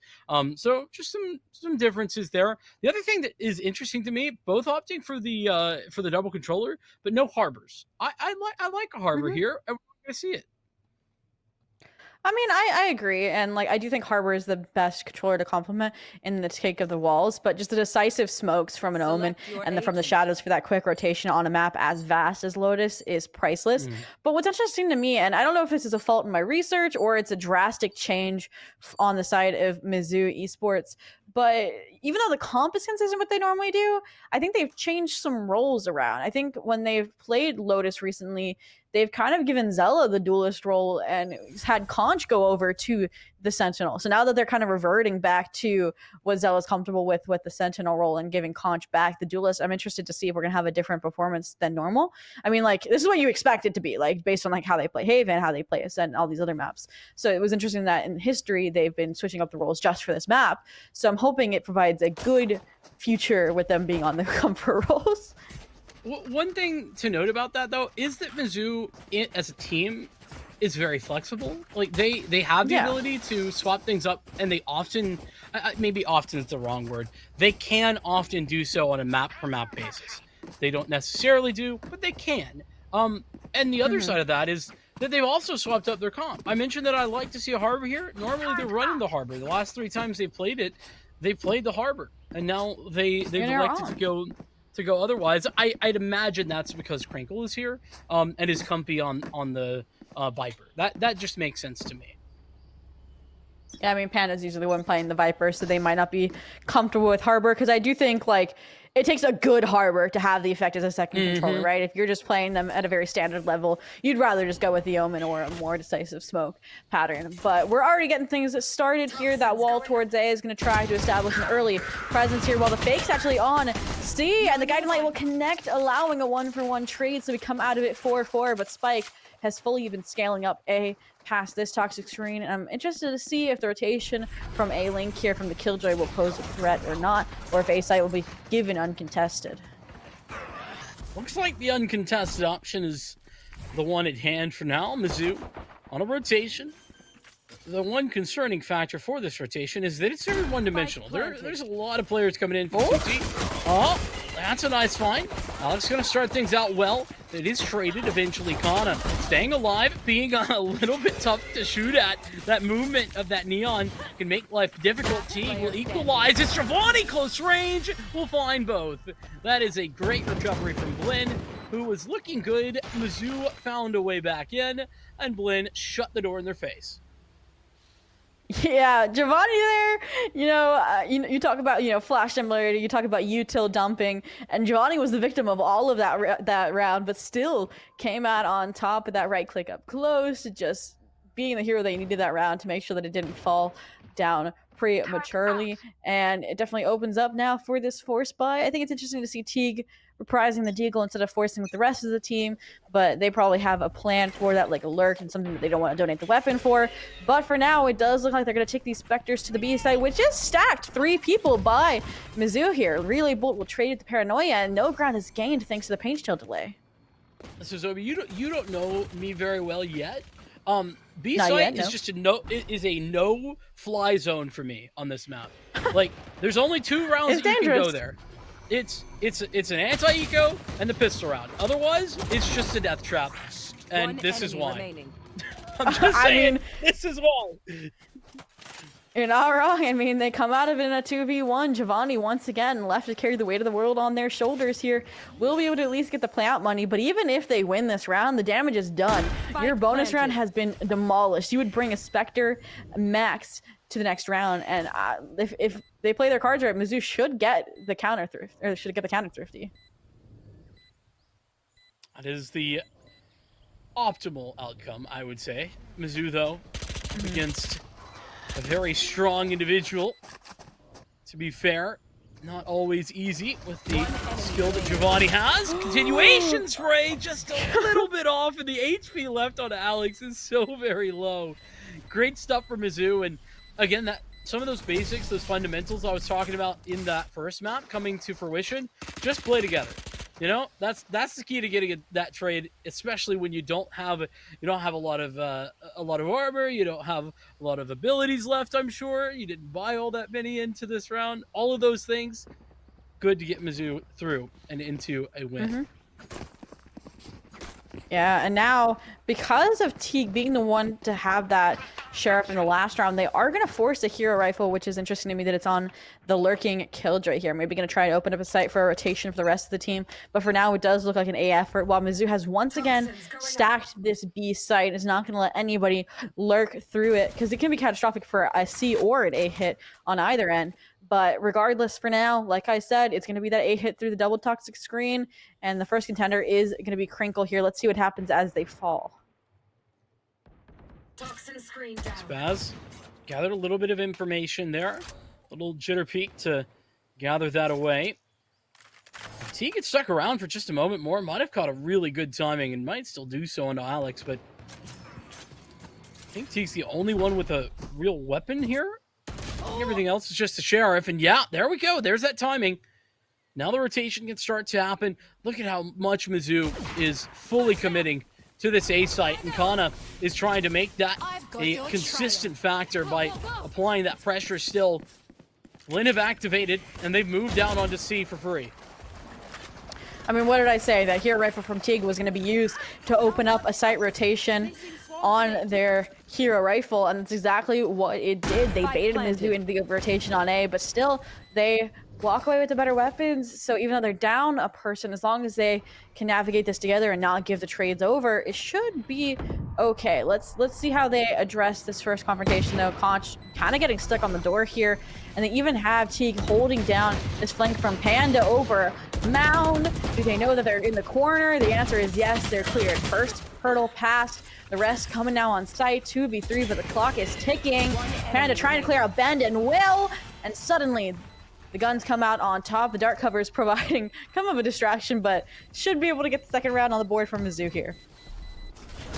Yeah, they really had to enable, I think, Teague to do further work in that corner, and he was just so stuck there. Maybe could have tucked in, like that's the only option I could have seen, and allowed for everybody else on Blinn to like commit through smokes. But I mean, obviously that's just not an ideal situation. And so, because they couldn't get T activated, good work from Mizzou to recognize the threat and to deal with it quickly. As we get into what is now a gun round, the full gun round that is, with both teams making purchases. Still no op yet. Yet to see one this map. I Yeah. think that hit 4 players. Did that hit 4 players? Toxin screen down. I think it had at least 3, and I think they kind of probably thought Mizzou was going to push up off of that, but this fast pivot into C isn't really going to be red. Only the Killjoy utility is here to delay, and now the Viper as well to reinforce CT, but still, Kana and Giovanni coming out on top and still kicking. Spike hasn't even been planted, and it's a 4v2 here. Conch as well, overstanding into sight, does get spiked down, but is ultimately traded. And because of how split up they were playing, it's now a 1v3 here. Panda just swings out of the dark cover dry, and Kana's there to finish it out. An insane rotation, I would say, from Blinn, and I don't think Mizzou was prepared for it. No, they certainly weren't. And though, listen, they did have 2 players on the site, they didn't get any kills. Yeah. That just kind of shows how unprepared they were for that adjustment, as quick as it was from Blinn. Beyond that, though, I want to kind of tack on to something you mentioned there at the very end, committing through that dark cover, right? We saw Conk essentially do that, and then Panda did the same. Panda, listen, kind of in a rough position, didn't have much of a choice, but maybe a little bit preemptive from Conk, in my opinion. Probably should have waited a little bit, and I think that could have given a much better opportunity at a win there, despite the disadvantage of the situation. Because they didn't wait. Blinn now at 2, and that's a score line that is equalizing what Mizzou have on offer, though that's a nice opening pick. Conk, a good job to find Teague outside and finding some success, even doubling down. Yeah, now that rotation option has been taken off the table for Blinn, so they are going to have to commit here to the A side off this toxic stream, but there's 2 members here stacked in tree, and first one will fall. The question is, will they clear the second? The answer is no. Con good for 1, but ultimately the cavalry through tree door arrives. They've cleared out the A site, still have to clear a few angles, but still, numbers advantage in favor of Mizzou. They have the showstopper for the retake. They have time as now the rotations come through, and Plant has just now been coming through, but it's actually the Viper's Pit that might give Blinn back the edge in this round if they want to pull ahead in the map. Oh, I love how aggressive Spaz is being. Conk's never going to be expecting that when there's somebody so deep. Crinkle equalize things even more so, given the advantage now in a 1v2. Lonzy, it's so tough to make the right decision in that scenario. You don't know where they're at, and in a 1v2, the fact that you can't see through the outside of your own ultimate is kind of as much of a disadvantage as it is an advantage. And I do want to praise them for using the Viper's Pit, for using the From the Shadows as soon as they came online. They weren't afraid, given the numbers disadvantage, to use them to leverage it, trying to clutch up the round, but ultimately it falls short. And now going to this round, not only do they have kind of this fragmented buy where, yes, they have the full shields, but they have Monsi say on a Spectre, but there's 5 ultimates on the side of Mizzou, and they have full rifles. So this round should easily go in their favor, starting to snowball, starting to build up the economy. So we're about to see another kind of one of those big brain outplays from Blinn if they want to get this round on the board. And so far, it looks like the approach is to default even more. Instead of having a decisive A hit while there's like 1 or 2 lurking C, they have 2B, 2C, 1A, and Spaz has been a hero player. So they definitely could capitalize on this alone presence on A. Look at that. I'm really concerned at this B approach. The amount of ultimates make this B approach really scary for a post plant for Blinn. Well, they do have a for it. lockdown. Yeah, well, speaking of lockdowns, I was thinking maybe Blinn would activate the lockdown to get onto the site. No. Lockdown applied for the defense before the site could even be taken. And that'll allow Piggy to find Spaz over at the A site. Rotation being called. Lockdown now for the offense, and that's at C. Has not going to be enough. Yeah, with the paint shells. And that's kind of what I was worried about, is how do you approach with the lack of utility compared to Mizzou when they had all of their 30 ultimates. seconds left. Yeah, once again, they kind of relied on T. They kind of relied on that lurk to open up a site, and they still are. They're barreling into the C site, but Crinkle and Zella this time will be able to connect on their fights. Teague somehow does walk away with the site, but only temporarily, as Piggy and Zella arrive from site. And that's a huge change we saw from Mizzou. They got stampeded the last time they tried to roll over the C side. And I don't know if them placing Conch on that side is what the difference maker was, but either way, it worked. They get their round on the board, only using, I believe it was 3 of those ultimates, so now they have 2 to work with. And Obviously too much wasn't invested from Blinn, right? They still have the overdrive, they still have the seekers. So let's see how they leverage them now that it's even worse of an econ situation. Yeah, I think the key difference there for Mizzou, though, is the fact that they used the Seekers. They got that confirmation earlier on about where the hit was coming, allowed them to rotate back in, and then the Showstopper didn't get tons of value, but it did provide serious distraction. So it was effective in at least that manner. A lot of info gained here. Nothing at all at A, and so aggressive is the Omen for Mizzou on that side of the map. They have some B control. And with Monty going down, they have all of the B control. There's nowhere that Blinn can go that Mizzou don't know. Yeah, their default has just been to go in to see exploding into the site off of the overdrive. Zella will fall, but quickly is traded by Crinkle and Conch arriving on the site to further delay the control. We're just under a minute left, still 3-on-3, and they make me a liar now. 3-on-1, 2-on-1, and Spaz, although they get away with one shot off with a Deagle Pandas there to close it out. Widening the gap now for 3 rounds, 5-2, and it's what do you think Blinn has to do? Like, it seems like they're doing the same thing over and over again, and it works for 2 rounds, but it's not working anymore.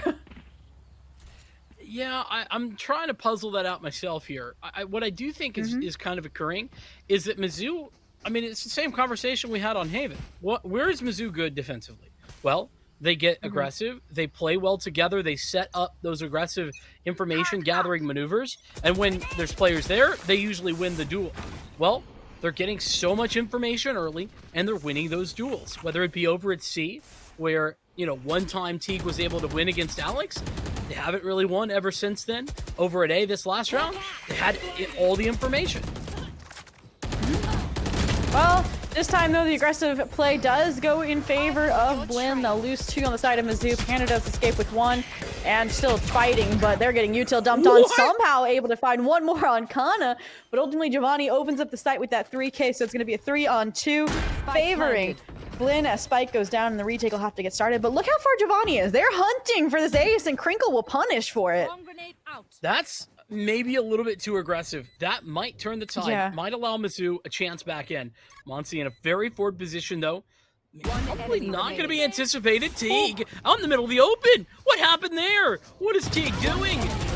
Well, going to be found. Crinkle trades, and yeah, that is a big mistake from Blinn. First time, I think I would say the entire series I've seen like just a well and true error in play from Blinn. I think that was mainly just from Giovanni there, right? They were feeling it. They got that 3K. They're like, yeah, I can go for 1 more. They push up, drop, and although if they stayed there, right, and played their utility from there, I think it would have been okay. But them swinging that fight against Crinkle was just so unwarranted, and it basically handed the round over to Mizzou on a silver platter. But now, regardless, it forces them. Wasn't in a post plant either, though. That's the confusing. No, they were so far off site. I think they didn't expect Giovanni to push up, so they thought they had enough time. They thought they had that numbers advantage so that Mizzou would be a little bit more reserved. And yeah, I agree it was a little rough. But now, starting the round off, they've already cut off the C Avenue as a possible execution route. And now they're fighting B main. They're taking the fight here to Blinn, and it'll be a swarm grenade for a paint shell trade to bring things to this 4v4. And certainly Spike is sitting outside of A. I like that, once again, Mizzou swapping it up, right? They, like you mentioned, didn't have so much success with the aggressive A hold last round, though Panda really did save them there by getting 2 kills before going down. Now, they play that aggressive B hold, and look at how far forward they're going to be getting. They're still not on the site, are Blinn, and they're getting flanked by 2 members, soon to be 3. Yeah, and that killjoy following early is what has enabled Conch to find this 3rd on the round. Giovanni tries to fight back, but ultimately they don't know that there's even more there on the exterior. And 7-2. This is looking like Haven, but the other way, right? In terms of the dominance. I think if we head towards a 9-3 in favor of Mizzou, will Blinn be able to stage as strong of a comeback as Mizzou almost had? That's a hard sell because they're going onto the offensive side, which, I mean, I don't know the stats, but I still think offensive side pretty well preferred here on Lotus. So the fact that Mizzou's doing this defensively is just adding to the difficulty for Blinn when they swap sides. Assuming things continue to go as well as they have, we've only got 3 or so rounds left to determine that fact. but we shall see. B seems to be the area of operations here for Blinn, but they do have a lockdown. That's the only way this can work, if they use that lockdown effectively. Does look like it's going to be an aggressive B-take attempt here. Showstopper will put Kana on an island, but they're still good at Excel temporarily, finding one. Notably, Zella still alive and kicking it from top of mid now. Places Teague in the 1v2 situation. Only a stinger in hand. They do have the spike, which will allow them to have free will in terms of where they reroute. It's okay, you got it, Teague. All right, gun collected here. They don't have any information, though, about where Crinkle is playing. And they're such low HP that if they stick it, they know that even a snake bite could prove death-bringing. So now, instead of playing top mid here, trying to punish this information seeking from Crinkle. And they're just going to miss the timing completely. And Alarm Bot will confirm that they're on B. 30 seconds left. Well, at least that's good information gained. Now you can use the lockdown.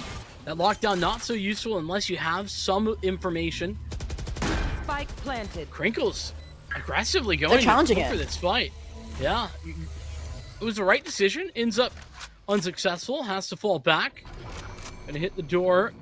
Try and open this thing. Get some information. Confirm that nobody's there. But there is still time to work with. I don't know if they don't know where really Teague. heard. They're just Was he sticking it. Yeah, they know that they are, though. And ultimately, that enables Teague to get the clutch on the board, finally stop the bleeding a little bit for Blinn. But it cost them everything, even though there was kind of that hodgepodge buy. And now Mizzou's wallets are starting to get drained here, right? They're tapping into these reserves. And if they lose this round, if you're Mizzou, then it easily could open up the 7-5 possibility for Blinn. So I think this is the round where we need to see those Seekers and that lockdown come out to make sure that it doesn't slip through the cracks. Yeah, here's the key though, right? Mizzou, they've done the aggressive purchasing, the aggressive playing, pretty much all throughout. I think this is the round you just play passive. You just wait. You have information gathering possibilities with those Seekers. Well worth just to hold back. And that's what they're doing here. Just hanging back a little bit. Now, pressure going to be applied in that door area in a moment, but even that not being fought for too aggressively by the defense.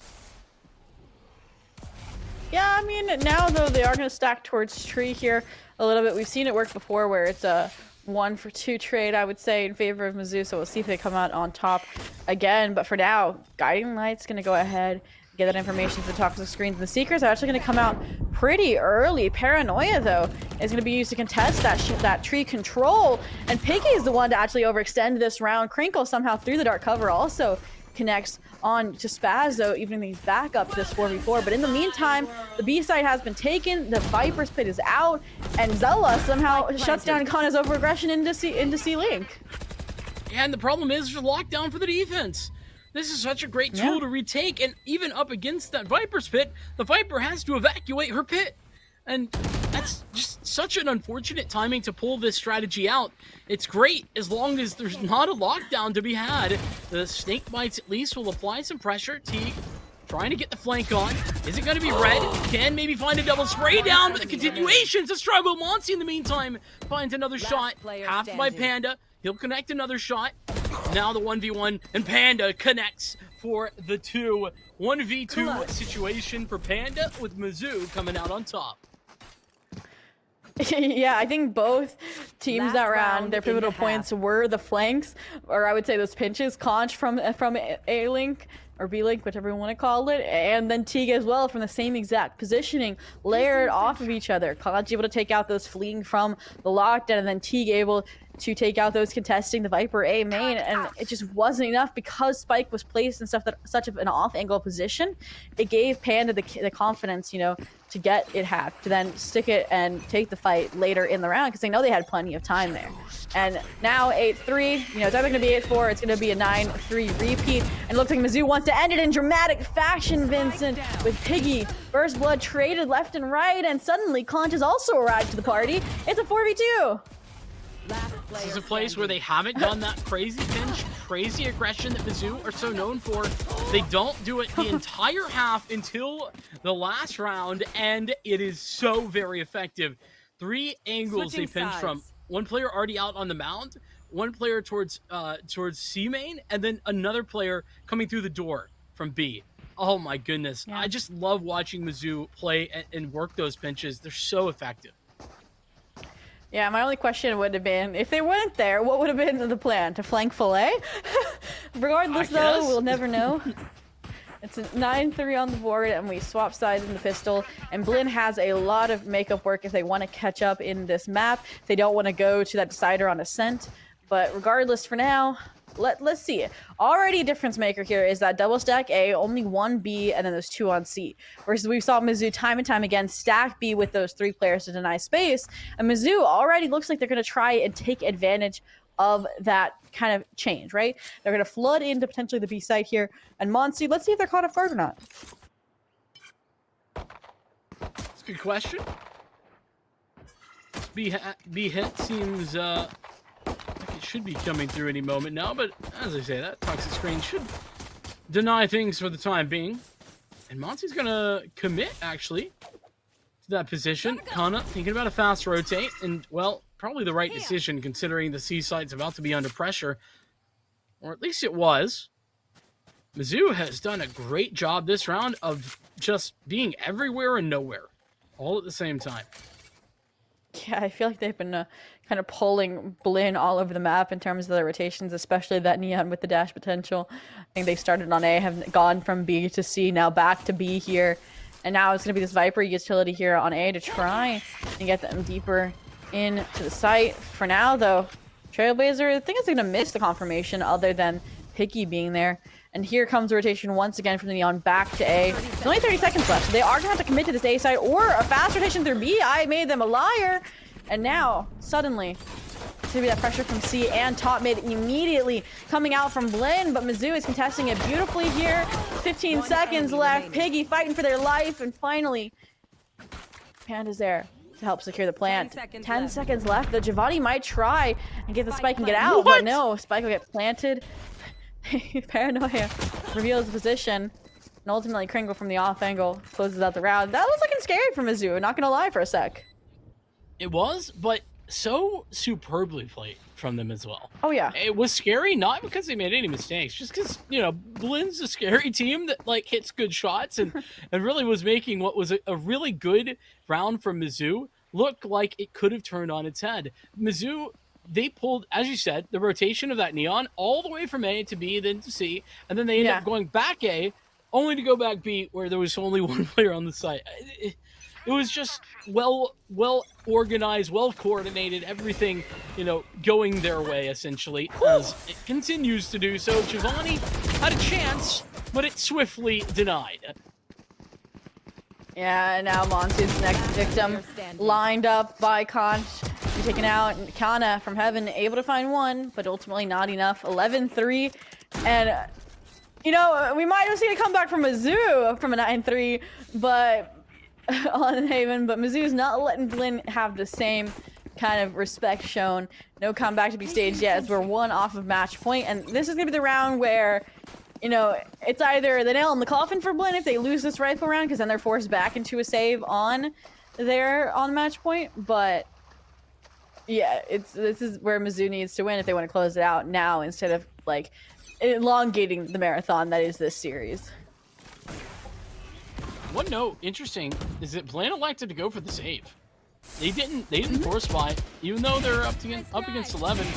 And this is why. Oh my Kana goodness. doesn't need to see, just needs to shoot. Spaz and Giovanni finding successful shots as well. As we're trying to work through that toxic screen. Panda's all alone. 1v4 would be the requirement, and a darn tough requirement it would be to try and overcome. But if there's anybody to do it, Panda might be the one. I mean, they got a good start to it. 3 off from the shadows, so they can get a pick on Spaz here, get the orb. They might have some options once the plant goes through, but for now, Spike is isolated there out in the open, and Blinn is showing the utmost respect to Panda's clutch ability here, not taking the 1v1s, not giving these fights over. And I think it's going to be either Monty going to be able to cut off the rotation to B, or it's going to be this double stack A that Panda has to address. And where is Panda going? Are they gonna get the jump on the Killjoy here? No, the alarm bot will stall them. 30 seconds left. Remembering a random stat from Champs, I think Panda has like a crazy stat. I'll have to double check that. I would agree with that, but that stat's just decreased. You do that, but now Teague closes it out, keeps Blinn alive so far, 11-4. Like I said, they needed that round if they wanted to continue the chances at a comeback on this map, but for now, it's going to be another rifle round on rifle round. You know, Miz able to force because that was their kind of bonus last, versus now that they've won the round, they're able to buy again on the side of Blinn. So we just reset back to the rifles on rifles, and looks like it's going to be another potential explosive B hit, but I'm interested to see how this 3-person aggression from A that's lined up is going to connect or clash with Crinkle here in spawn side. Okay, I was a liar. It was Conk. Darn. I was doing well to remember there was any stat to begin with, but wasn't good enough. Anyway, Teague, opening pick. I don't think he even saw him, actually. Just through the toxic screen there, if I'm not mistaken. Poison's off. It'll be -1 for Mizzou, but still not unwinnable. Panda making their way towards C. Again, a very default setup right now, applying pressure. Blinn having the same setup as we saw from Mizzou pretty consistently over towards A. That aggressive hold to make sure that there's only one point that the attack can come from on the A site. So very effective at holding things back in the early stages of these rounds. Yeah, I completely agree. And I feel like that's a difference we've seen. While Mizzou's trying the Blinn strategy of applying pressure at different points to see what gives, Blinn's been able to combat that, whether it's this close personal position from A or it's this double stack on C, not afraid to take fights like Monty is here. Now, though, it is going to be to C commit, potentially. They are kind of stopped by the snake bite for now that Monty's able to capitalize off of, and more. Crinkle tries to fight back, but Spike ultimately down, 15 seconds left. Monty's going to catch Piggy off guard, but still, they'll be able to win the fight, and it's a 3v2. Spike makes its way on, despite the dark cover fades, so Crinkle's going to have to carry this Spike plant from Piggy here. How do they navigate this? Seekers, maybe? Guiding lights procced and ready. Could be... Piggy's so low. Yeah, but they're all coming from the same spot. Ooh, that's nice. Relay bolt. Paranoia as well. Yeah, those 2 bits of utility really sealed the deal for the defense of Blinn. Relay bolt hits correctly. Stuns 1. Paranoia hits both. Yeah. Unfortunately, they weren't able to really extend because they didn't want to play too far off to make sure they weren't giving the 1v1s over to Blinn. But ultimately, so far, Blinn's trying to make it seem like I've cast her versus Mizzou here, starting to come back of their own. If this is Mizzou, this is when I would probably be either taking a timeout or saving up. But regardless, I think this is the 3rd round in a row where we've had monumental rifles on rifles action. And it's going to be the Seekers on Seekers versus the Overdrive and from the Shadows to see how it can contest here. And it looks like it's going to be a war all on A main, personally. Here we go. Can be from the Shadows. That's going to give early access to the A site. Ooh. But the fight over towards A main. Still good here for the defense of Blinn. And despite that information of from the Shadows, there's no way to take advantage of that, especially with T getting hit. They're finding Panda, shooting them in the back of the head. Alex is just so far away. Yeah, now the footsteps, the Seekers both revealing this positioning, and Teague's there to clean it up. I loved the from the Shadows from Panda there, but ultimately the timing just wasn't enough. Mizzou's front on A main wasn't able to hold on long enough for them to be able to capitalize off of that pinch that was coming through.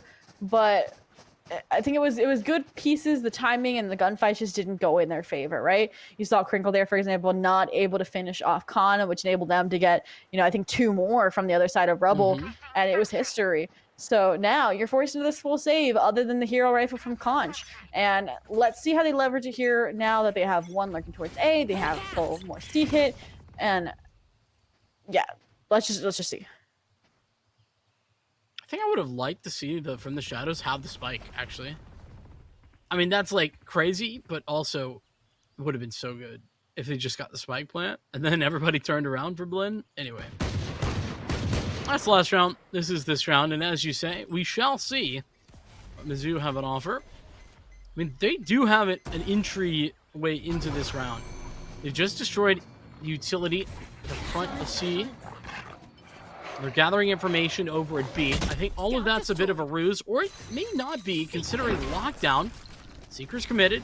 It's going to confirm that there's at least a couple of players here. 3, in fact, as Giovanni will be the first to make contact. Maybe stunned, but still finds success on 2 different individuals. Piggy trading, though Alex still alive as Spaz now needs to find a kill and fall back. Has to use the teleport to get there off of the point and get out of the lockdown's grasp. But with the lockdown and the Viper's Pit required to get that spike planted. I was like, did Crinkle forget that they have a Viper's Pit up? They were trying to retreat towards main with the Killjoy. But now, not taking anything to chance. Blinn also going to invest their lockdown, going to try and force out this Viper's Pit. But it looks like they're going to anchor temporarily in the lockdown. They'll kind of be a bait for Teague here.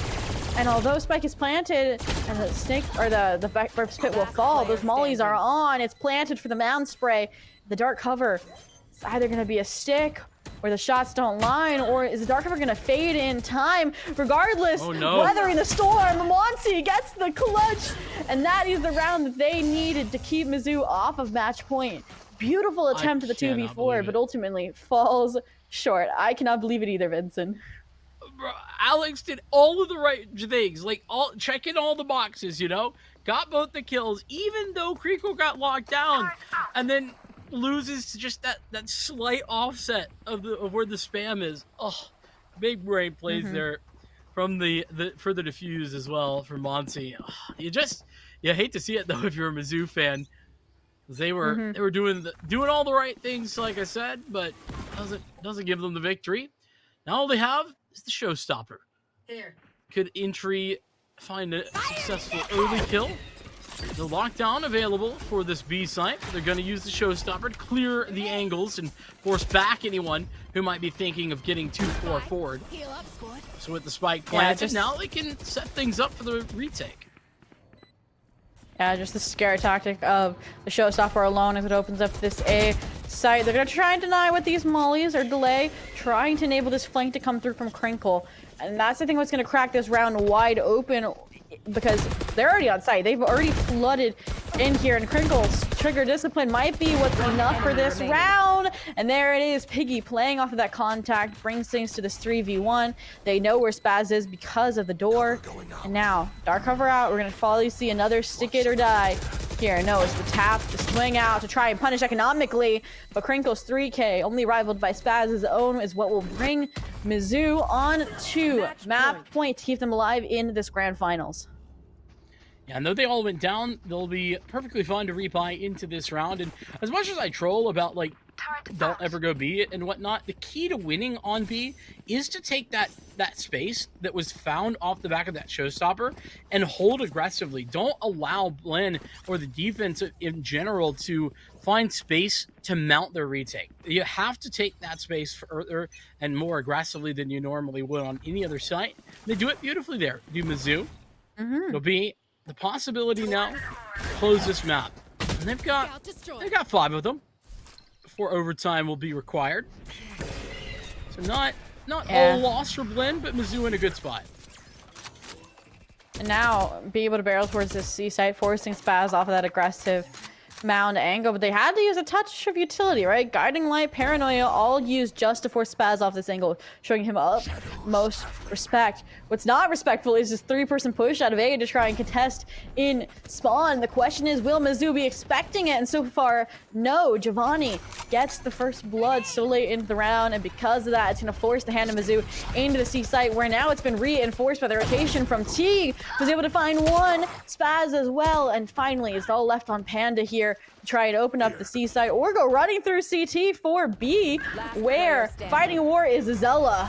And now, suddenly, 1v2, does have full HP, but half shield, does have a weapon, does have an open A site. So how are they going to approach the post plan after spike goes down? 30 seconds left. This is tough because a lot of the tricky little ideas that you can try as an Omen aren't available because there's no footsteps available. Just take the fight, I guess, is the plan. I know. I mean, you don't need tricks if you can hit your shots like Panda. For real. Panda letting the smoke drop there onto the site, trying to play around it. All about timing now. Spotted the barrel, and Kana connects the shot. There's Mizzou, unable to find victory here. Blinn will survive for yet another round.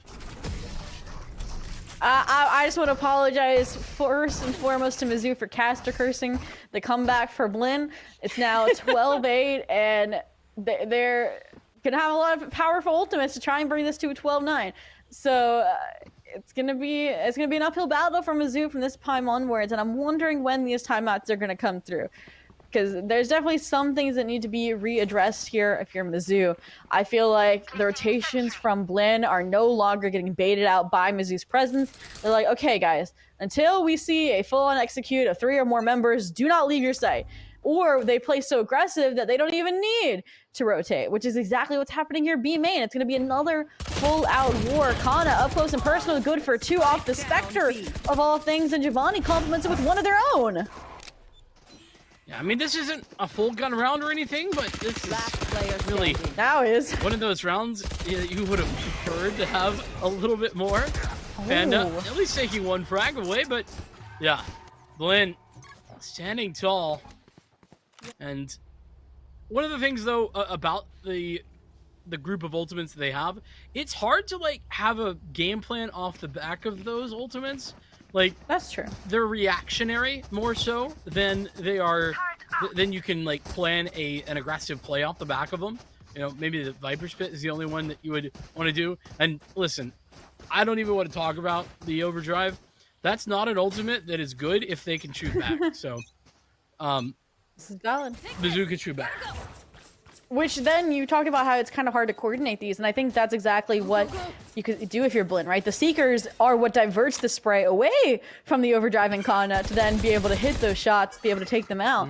But regardless, let's see if it's even needed, right? They didn't use any of the ultimates last round, even though they were kind of a fragmented by, like you said, not full rifles. So let's see how this hit in the B side is handled. No, it's actually a fake here, and it might even pull out Giovanni's Giovanni's Trailblazer. No, not quite, but it has drawn the rotations over to B and now C, and let's see how now the execution onto C site goes off this lockdown. Should clear things out for the most part, and it will. Could be interesting if they use it from the shadows here. Oh, will be from the shadows, actually from Mizzou. I was thinking more defensively that would be the idea. Instead, info gathered. Seekers committed. Spaz in some trouble. Tries to get out and does so with the Shrouded Step. Viper Spit activated. But this is where the overdrive can actually be really effective. That's free spam. If you activate the overdrive, you can hit the headshots inside the Viper's Pit potentially. They're going to be used for now. Yeah. There's the overdrive that you wanted, Vincent, but the post-plant utility's being exhausted early on, and suddenly we're even at a 2v2, 2v1. This might be where it all ends. The paint shell out. Monty dropped to basically low HP. Tries to fight back with the shorty. Will be able to get on the spike, but it's not enough. Crinkle's up close and personal. And there will be no comeback either for Blinn here. You know, both 9-3s are here, Vincent, that we really thought we were going to have those comebacks 9-3, but both denied, a little bit more so by Mizzou on Lotus than Blinn did on Haven, just barely. But it's definitely the competitive series that we wanted to see in a grand finals of all things, I'd say. You know, both almost double digits, both is back and forth. Even though it seems like it was dominance right out the gate, they are neck and neck. And I don't expect anything different from Ascent. Yeah, I'm actually not sure what to expect from Ascent. I'll leave that though for when we come back. We're gonna head to a short break here with Mizzou tying us up. Third map coming up, as mentioned, Ascent when we come back.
Hello, everybody, and welcome back to the College Valorant Hub Summer Showdown Qualifier 2 Grand Finals.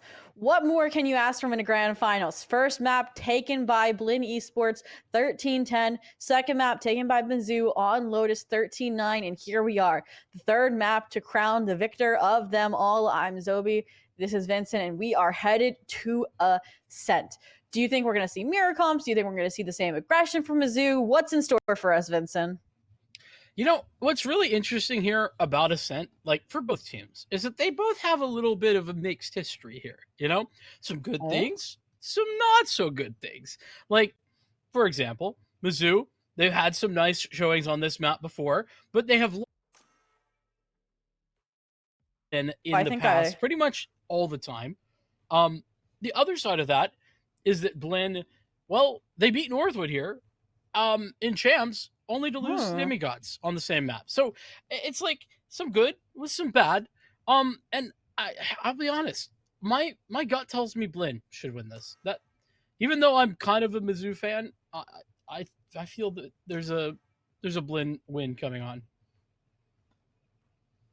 Yeah, I feel like for me, I'm gonna probably say that I should not choose a side because I literally already have cast a Curse of Mizzou on the last map into an almost comeback for Blinn.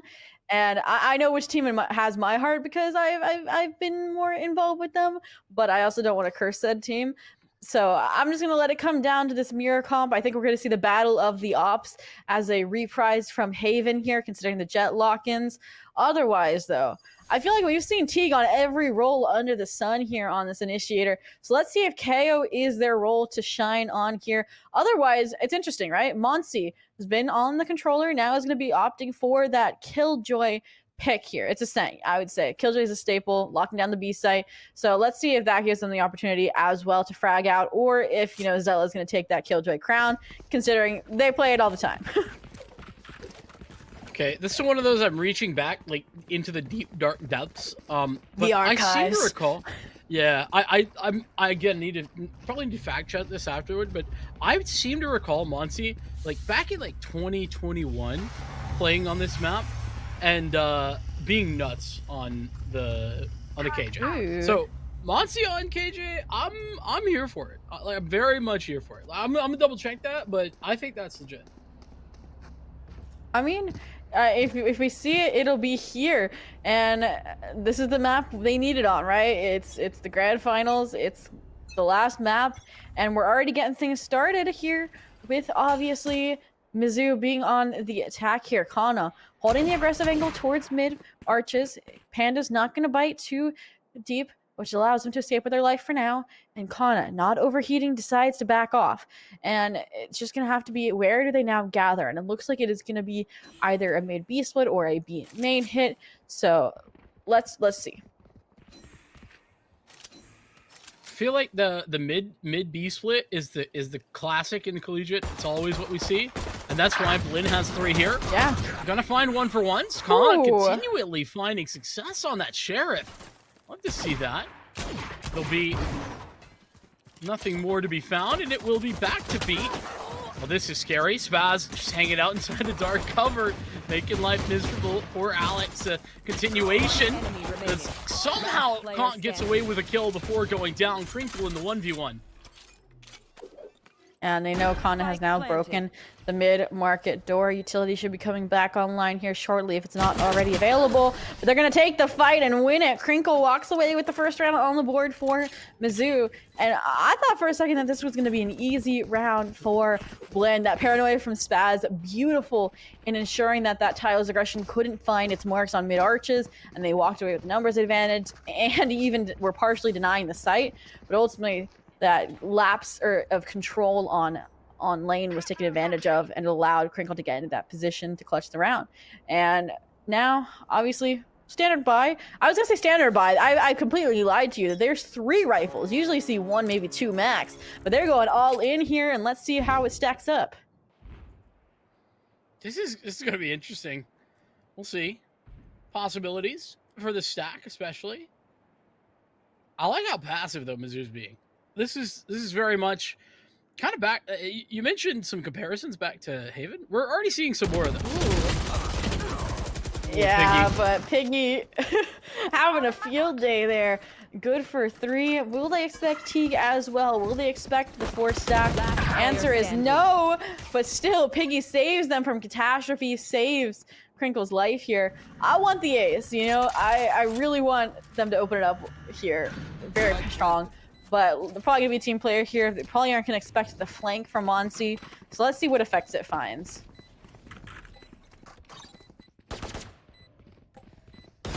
Not much to be had, it looks like. Yeah, just a quick destruction. By the way, I'm 0 for 2, unfortunately. I hate to the admit fact that, checks. Yeah, it's tough.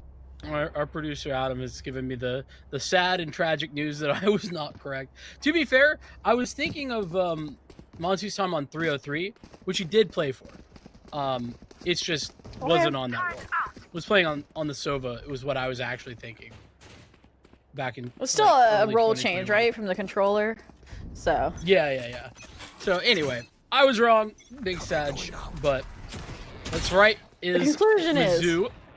Yeah, Mizzou's doing well. yeah. The conclusion there is now that obviously Monty's off the controller role, maybe those shackles will be unleashed. So far has not though. 2-0 in favor of Mizzou, and so far now this is the full rifle round for Blinn and Mizzou, just really slowing down the pace compared to these past two maps. And that might just be how they've decided to address Blinn on Ascent, maybe how to address the changes they've had from that mixed history you talked about, Vincent. But for now, it does look like once again it's going to be this B execute here. Giovanni going to be the first point of contact.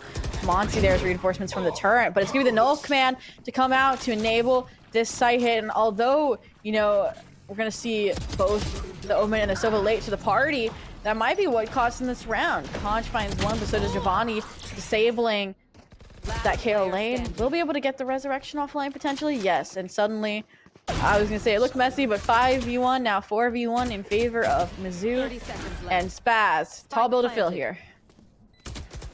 Spaz had a great Haven, but this will be a little bit too much to ask. And not to apply blame. That's not what I'm doing.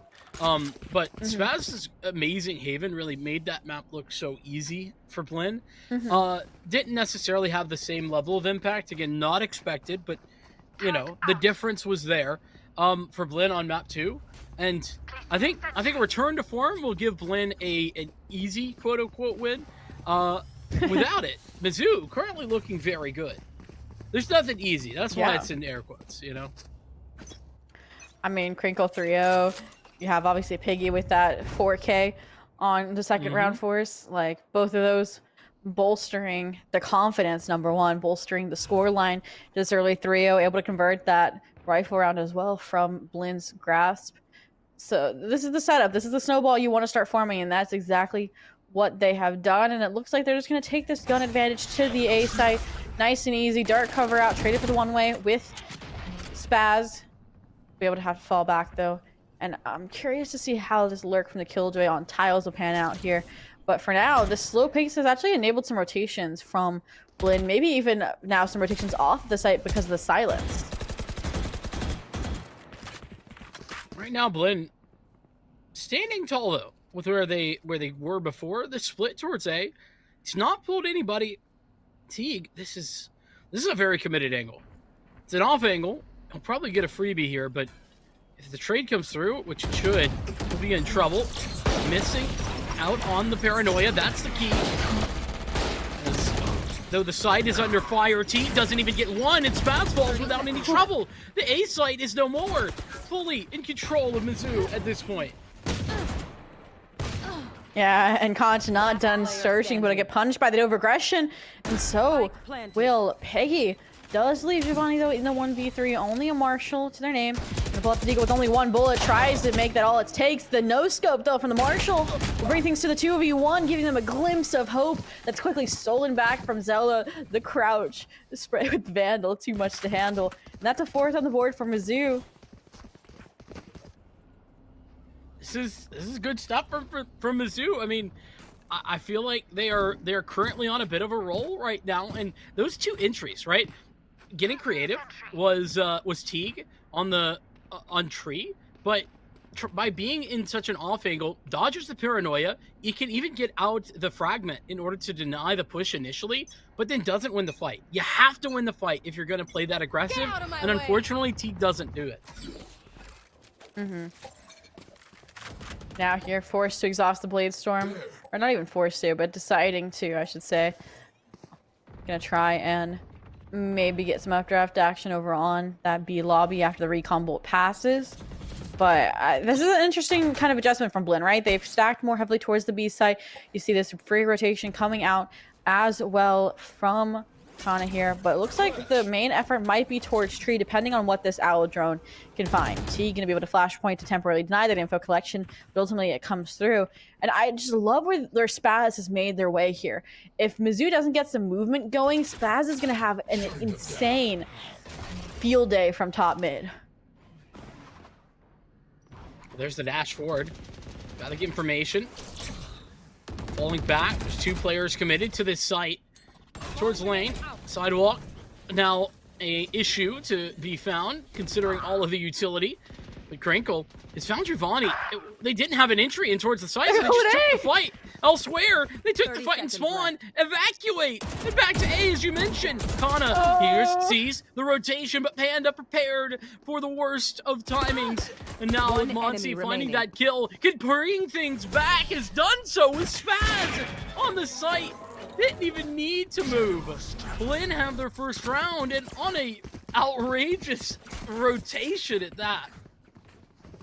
I mean, what just happened? They bulldozed in to B. Yes, they didn't address Monsi backside, but then they decided to hit the rotation A and didn't still address the fact that Monsi was on B. And then Monsi gets the timing, literally playing deathmatch with that swing, trying to get as many as they can, ultimately shut down. But then trades come through, and that lurk from Spaz early into the round, A main pays off. They don't rotate too fast. They're able to cut off the last few stragglers into the A site, get them that first round, get them at least starting the flows of an economy, gets these ultimates online. And now, how does Mizzou respond? Looks like they're going to stop the lurks, they're going to stop the patty footing around and go for a straight B hit. Recon Bolt, Hunter's Fury, Monsi contested and dead. Now they're from the shadows, backside, try and reinforce the hold, and so far it is not working. Piggy eliminates them, Spike going through, and the rotations have already come through, but Kana already at 47 HP, and there's the Odin making its first appearance on Ascent in the 6th round and finding its 3K. I didn't even realize that was the first time we've seen an Odin. Yeah, I mean, I feel like we don't get to see it all that much, because I haven't seen a ton of Ascent as of recent, but Crinkle is a Odin enjoyer. I've seen him on it quite a few times, back when he was on Mizzou full time, or I should say a player on Mizzou full time, still on Mizzou full time, just as a coach. But yeah, nonetheless, Blinn, such an unfortunate round for them to lose out of, because they didn't necessarily do anything wrong there. They just got outplayed. Mizzou did such a great job, Crinkle specifically, of timing that Hunter's Fury with the push. So there was no answers for the push that was coming through. And once the Hunter's Fury was over, well, Piggy was on the site. Piggy was just there and won all the fights there. I think got 2 kills on the site as well. So just the timing of that coordination, too perfect for Blinn to deal with. And well, now we are unfortunately seeing a disconnect. Giovanni is no more for the time being. We'll have to wait him out. Yeah. And I mean, not only is Crinkle popping off, I think one of the reasons why we haven't seen the Odin on the opposing side, on the side of Blinn, is just because they haven't really had the money, they haven't had the funds to get that as a defensive tool. I feel like Giovanni could easily find that impact as well with the recon bolts on the B side to maybe stall out an aggressive push like we just saw, but regardless, it's Crinkle right now. And I do want to talk about how well Crinkle is doing, 7-2. So far, they've just been more that stable initiator, but now that they're kind of on their playground, on their most comfortable agent, instead of more filling for the sake of the team feeling complete, they're popping off, right? They pick this agent 60% of the time, and it shows between this coordination of the recon bolt, of the Hunter's Fury. And now, 5-1, Blinn needs to... Okay. I say needs to stop the bleeding, but we've seen them come back from 9-3 on both sides. So I don't really know how true that can reign here, considering even if you are down there, don't count them out in the next half. Yeah, it's not too far out of range yet, right? Like 5-1. Yeah. You could still see a 6-6 half. Now, is that probably going to happen? No, probably not, but it still could. Yeah. So the point here is that Blinn not out of this yet. And listen, as unfortunate as it is for Giovanni to drop for that DC, this does kind of give them an opportunity to, take a moment, think about things, what's been going wrong, breathe, you know what I mean? And make sure that things don't get too out of hand, because I think you picked up on the fact that on some of these comeback situations, both Mizzou and Blinn didn't necessarily use their timeouts all that effectively, or at least not that quickly. Yeah. And we still yet to see Blinn take a timeout here. So I'm curious to see if and when that will come. And maybe because of this pause, it won't be so necessary, but that is something that we picked up on. I mean, I could add one to the fact check counter being wrong, but I believe it was on Haven that Mizzou did take that timeout. I think the only timeout we've seen in this series was what got Mizzou started on that comeback on Haven, which has been, I'm good for the fact check. And it's ultimately what we could see from Blinn, right? To finally get the comeback that they need. And just the fact that they are taking advantage of that option is a little scary, right? I mean, I know they have some supporters in chat that might have some words to say to them from a coaching perspective on how to clutch back up or how to close this gap. But regardless, it's what they need. And although this is a breathing room, you're not really supposed to talk strategy. So let's see how Blinn's able to leverage the ultimates on their econ round. And it looks like the answer so far is going to be Spaz's single aggression A main. Yeah, you're right about, not necessarily talking strategy, but as soon as things are like over, you've just had like 2-3 minutes to think about, oh, I've been doing this wrong. Let me adjust this. You know what I mean? Like that kind of stuff, I think can be effective. And as we get back into the action, we'll have to see on a round where there's limited weaponry, if Blinn can make something different occur, at least for the outcomes, that is. Decision making seems to be for Mizzou back over towards A, and for the time being, it's a good decision considering there's only 2 players here. We'll see a potential to get through this, but as the dark cover comes down, it looks like we are backing off, and we'll see. Yeah. I am concerned that if they hit this A site, not only is it the more stacked one, there's also the null command as an option there. What's else is concerning is look at Monty. Classic shots will whiff, though. So Piggy is able to eliminate that variable from the equation. From the shadows as well, coming out to open up the B site as a possible rotation option, and that it will. The only contender on site now is Giovanni here, trying to play cards with Panda, but now overwhelmed. Odds not in their favor, and suddenly 10 seconds left. Lockdown's out, but Spike will go through. Not even sure if the lockdown's particularly necessary, but you know what? Better safe than sorry. They got scared a little. Yeah, no, that's kind of where I was going. It's like, why not? If you got it, use it. That allows you to build it back up just that little bit more fast. But nonetheless, we'll see. Exits certainly are on the cards. Spaz and Teague both finding shots. Uh-oh. This is getting out of hand. Getting very out of hand. Teague with 3. And there's just 1 member remaining. Piggy needs a 1v2. Can pop out. 26 HP. The defuse has to be stuck. And despite Spaz finding the frag, there's not enough time. I mean, I'm going to say it here, Vincent. You cast a curse Mizzou a little bit there. You said the lockdown's not necessary. And there it is, literally seconds away. If that lockdown had not been used and that retake came those seconds earlier, that would have been the difference maker in Spaz getting the defuse. Instead, though, 6-1, they secure at least an even half for their attack, and now Blinn's gonna have to play catch up if they want to end things on an even footing. But for now, maybe the solution is Kana. They're picking up the operator for their first time. There's Giovanni with the Odin we talked about previously. Ooh. So let's see what these variables bring in to the round. Yeah, a little extra cash spend means a little bit extra weaponry at hand. Hopefully, that cash will be well spent, or will have been well spent, because it's already happened. There's going to be the null command, taking this time, and Teague, that's a nice find. Going to be getting 1 before going down. Still, the activation of that null command continues, though I don't think he'll be able to be recovered. Certainly will not be. Yeah, Peggy wanted to steal the kill there a little bit. Regardless, though, 3v2 now, but on death's door, Piggy and Panda. This can easily go in favor Planted. of Blinn if they play their cards right, especially with that Odin spam connecting off of Piggy here. One Eating enemy things back remaining. out to the 2v2, and a second somehow aware of the Zella flank. He was so aggressive. Alex, it was so loud. It was jumping into the back line there.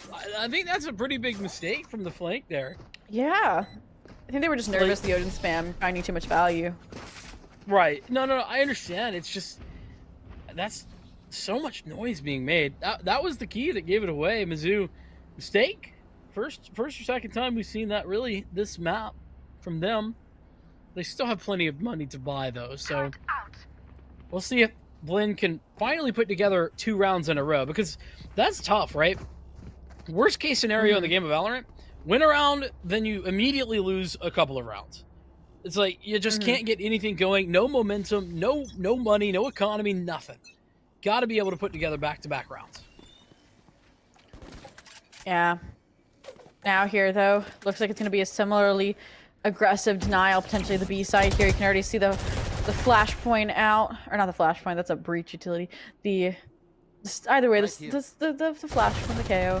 Try and complement the Odin spam, but it's going to be countered by none other than Crinkle's own. And now here comes the counter aggression. Spike down B.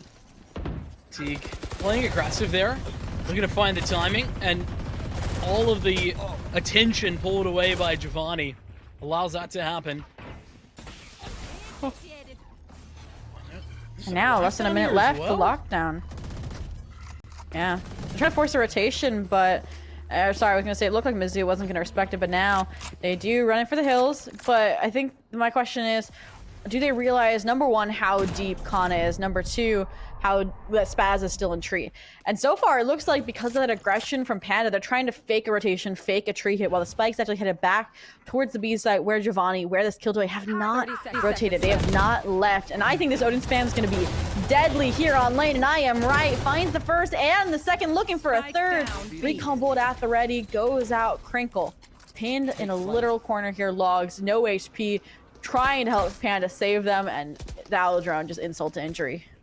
One enemy remaining. 10 seconds left. Yeah, this is 10 seconds and not enough time. Audio cue going away. And Giovanni finding a lot of success. A lot of that to do with the fact that so rarely at this point in the game, right, with the meta evolution and everything, is anybody up on sidewalk there? Like, when do you ever see somebody committed to that angle? Almost never. And finally, it's given away, or it's given way to, with the smoke dropping when it did, just free shots all across the board. Loving to see that, and with Mizzou getting 2 rounds going the other direction. Right here. Now I think, I didn't catch it, but I think their money is a little less than perfect. They'll still have a buy, but it isn't going to be the perfect purchases they've had prior.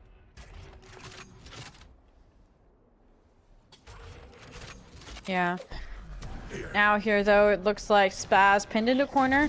Paranoia will miss for now. So now, do they realize? No, it hits 4, I believe. Crinkle, though, somehow still able to hit 1 with an Eagle here on their econ round. They're suddenly flooding into this site. Giovanni with the Odin, the only one to contest full on.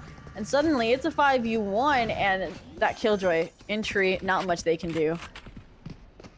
This was the round. Blinn was about to break the economy of Mizzou, but instead, Mizzou has just found every single shot successful. Very committed angle there in Wine. Unfortunate to go down without a fight, even more to the Sheriff. But then the site just falls apart. There was no defense really put up whatsoever by Blinn, at least not an effective one. And so it allows Mizzou to, I mean, not only win a round, but to keep potentially 5 alive. I mean, they're on the hunt here. Well worth it. Monty might find a few exits, but regardless of the outcome of these, still be doing very well. Ooh. Yeah, Monty now just searching for those picks to damage the economy for Mizzou. We'll walk away with 2, but ultimately 7-3. There's only obviously, you know, 2 more rounds in the half. You need those points on the board to make sure Mizzou doesn't run away with it, to make sure that you don't have more. I mean, obviously 9-3 is the max, and we've seen them almost come back from it, but making sure that they don't have to climb that hill in the next half yet again like they did on Lotus. But for now, it does look like Mizzou is going back to the A hit with the single killjoy lurk over towards main, or B main. And so far, like, the B main lurk hasn't really found anything. Like, yes, it's like presence is denying pressure, but they haven't really like punished any over-aggression from Blinn. For now, though, it's actually going to be Spaz here, met with the aggression from Mizzou here, A main. Gonna fall back for the flash drive, potentially peek from their teammate, and it's not going to quite connect because once again, Mizzou has read the aggression and fallen off. Giovanni's gonna get some information there, at least thinks he does. That's gonna be not so clear. The op, though, in position.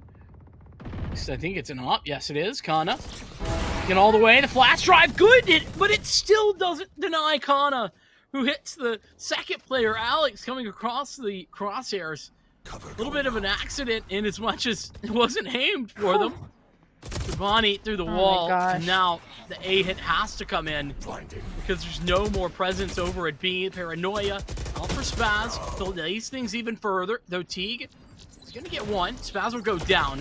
Fragment splitting up the rest of this aggression, and Crinkle needed to win that fight for a chance at this round. Instead, it's a 1v4 with Panda getting swung by 3 members. Just not a chance. It'll be 9-3 denied. A 4th round for Blinn. Round before the switch. Yeah, they had the from the shutouts. I was hoping they would be able to escape, maybe to wind to main and use it over to the B site, get that get out of jail free card. But ultimately, I think that round fell apart because Mizzou trusted the kind of, I guess, presence from Conch, I believe also from one of those initiators over towards the B site, would be enough to pull the rotations. But I think it was Monty mainly was just so receptive to the fact that they were still going A, that they were spawned when that hit came through. So even though the member on site, I believe it was Spaz, fell backside, Monty was there having to reinforce immediately. And because of that, they have no lurk anymore. They know that the fakes aren't working. Instead, a aggressive hit coming through, trade of Hunter's Fury to come in. Neither really are connecting, but suddenly Mizzou has the numbers. 4v3, Spike will get planted, and it'll be a full-on retake. Started with Conch just off, ringing through. Conch had some opt almost the entirety of this map thus far. Comes away with one there. Flank, gonna get activated. Spaz in position with the Paranoia. Piggy isolated underneath Heaven, and Panda's gonna activate on that flank. So it just leaves Spaz alone, who isn't able to clutch, as he's got the crossfire set. Crinkle. It'll be 4 rounds for Blinn, 8 to Mizzou as we approach the half and cross over it. Not quite the dominance that we saw both on map 1 and map 2 from the first half, but close to it. Yeah. I think that last round was just a beautiful post round from Mizzou there. You know, Crinkle's timing on main to repinch Spaz after they thought it was clear for so long. Regardless, though, like you said, new half, new scoreline, not as dominant, easier gap to close if you are Blinn. And it looks like this is going to be an interesting play, right? Spike is towards A where there's only 2 players versus instead the main force is going to be B. Maybe going to try and pull out some over rotations from Mizzou early on. But I'm worried that the aggression from Mizzou is going to get Spike isolated on top mid here. It's certainly a danger. We'll see if that does come to fruition. A little bit of aggression over at A. Not toward aggression, just taking line control. It's a little bait and switch setup right now at the A site. A little damage back and forth, particularly with that shock dart. But there's still 2 players at B, and that timing on the dark cover from Mizzou actually works out wonderfully. Kana taking a lot of damage to it as well. I don't even know what gave Alex the knowledge there, or what audio cue was given over. I would assume something was heard by Crinkle. Yeah, regardless, though, Mizzou doesn't budge on that aggression on those rotations, which now leads Blinn into this full A hit. Although Conch is isolated and wine, it won't be enough. 0 point as well to take Piggy's flash drive away here. Although Panda's denying, though, this initial hit, they're quickly going to fall, though, because of Teague and Spaz entering into the site, and all of that aggression, all of that attempt to deny space fails, and it's suddenly a 5v2, but 4 members are literally bullets away, and suddenly Kana's lurk is actually what brings this round back, I'd say. Yeah, with all 4 out of 5 players for Blinn low, I was thinking 2v5 might be possible now. A little bit less so. Crinkle. Yeah. No matter how you go through that smoke, there was death waiting for them on the other side. A flawless round of the pistol, though hard fought, was for Blinn. They get the start that they needed. You know, 8-4 is perfectly winnable situation as long as you can get a solid start, or even if you don't, still plenty of chances. And Blinn have done just that. I think we'll be seeing a commitment to the save here. The Conk has a sheriff. He's purchased in a little bit more than everybody else. Otherwise, it's just the standard pistols. Classics abound. And aggression up mid for at least one. Conk's the one to deliver that, and he's served up the helping of death. Yeah. Now the B aggression coming through. Giovanni with the Ares catches Piggy off guard, trying to get the flash drive out. That does completely open up the B site, but Blinn doesn't know that. And so instead, they're kind of default to the aggression, or sorry, to the control that's been established by Monty here, A main off of that turret. And they're going to the fuller stacked site, right? It's a full house, 3 members here. One with that off-angle position from, you know, Piggy, one from that Sova backside, Crinkle, Dice getting ready with that utility, and then obviously here in the front main is Zella. And how are they going to dismantle this, or are they going to get overwhelmed, or are the guns just going to find their advantage marks? Like, let's see. There's 45 seconds left. They have to commit. That 0 point at least doing a little bit of work, but Panda, though not checked initially, will eventually be found. Monty collecting 2 of the 3 frags there, and a solid performance there in the anti-eco round for Blinn. Now is where things get serious. Mizzou. First time they'll have the guns in their hands, and look at what Crinkle has. It's no surprise to anybody. Odin already pulled out for him. It'll be mostly a full purchase on the other side, though it's an Ares for Giovanni, and Monty has a Spectre. Should be just fine, though, and if Blinn could win this round, I mean, talk about a massive boon to their own economy. What a bonus for them to have. More mid aggression to be had, though. 2 players moving forward. Seems like that's going to be a consistent factor here. Ooh. Yeah, even though Giovanni has the Ares, it's finding its impact there, almost taking the Odin out of the picture. However, it's actually going to be Teague there from top mid of all places to find impact there, potentially open up the A side or even more of a rotation towards B. And suddenly, though, Monty's caught down mid without even realizing Zella is there. And although it's a 2v3, look how close to death both Crinkle and Panda are. It's a good point. Poor Crinkle didn't even get to see anybody before getting tagged down like that. That was the Ares early into this round of the opposing Sova that gave him that advantage. But one thing that I do want to mention is that Mizzou are playing this very A-centric, and I think that's perfectly fine. Just got to give them the space. This will be the shot. Spaz. Not even a problem as Alex goes down. That leaves both of those low HP bars alive for Mizzou. 30 seconds left. Shock dart prepared for the plant. And, well, does that reach? Looks like it did. Nobody can use any of their utility. This is a very tough retake for Mizzou with the HP disadvantage that they have. Yeah, I mean, this is where you might start looking for a save option, right? That one's pretty expensive here. Like, yes, you would close the gap for the 1 round, but like, this is gonna have to find something here with this owl drone if they want a chance, and it doesn't really find anything. Nor does the spray from the Odin quite yet, other than Spaz dropped to 12 HP. And there it is, Panda now left in the 1v2. Also, lick away from death. And here it is, playing for the exits, making sure that they all die to the spike here. I'm pretty sure they die there. Yeah. Certainly does.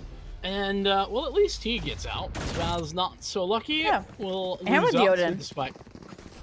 Yeah, most expensive weapon, so nice nice to have. Giovanni will appreciate it. I mean, you've seen the impact Giovanni can have with the Ares. True, and of course, we'll see what they can have with the Odin this time. 8-7, just 1 round away from equalization. Our Blinn, and this comeback not only could happen, has happened, and is currently underway. Yeah. Once again, that A-centric that you said, positioning coming through on A. They have 3 members there. This time, though, 2 members are pushing up A main, and it gets punished.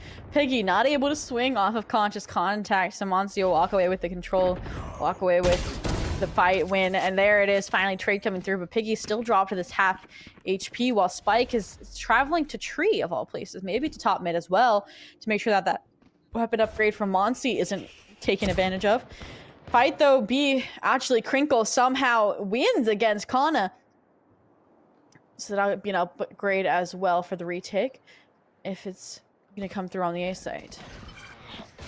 Looks like the A site will be the area they push forward. Piggy on this site needs 1, doesn't get any. Alex delivers 1 for 1s.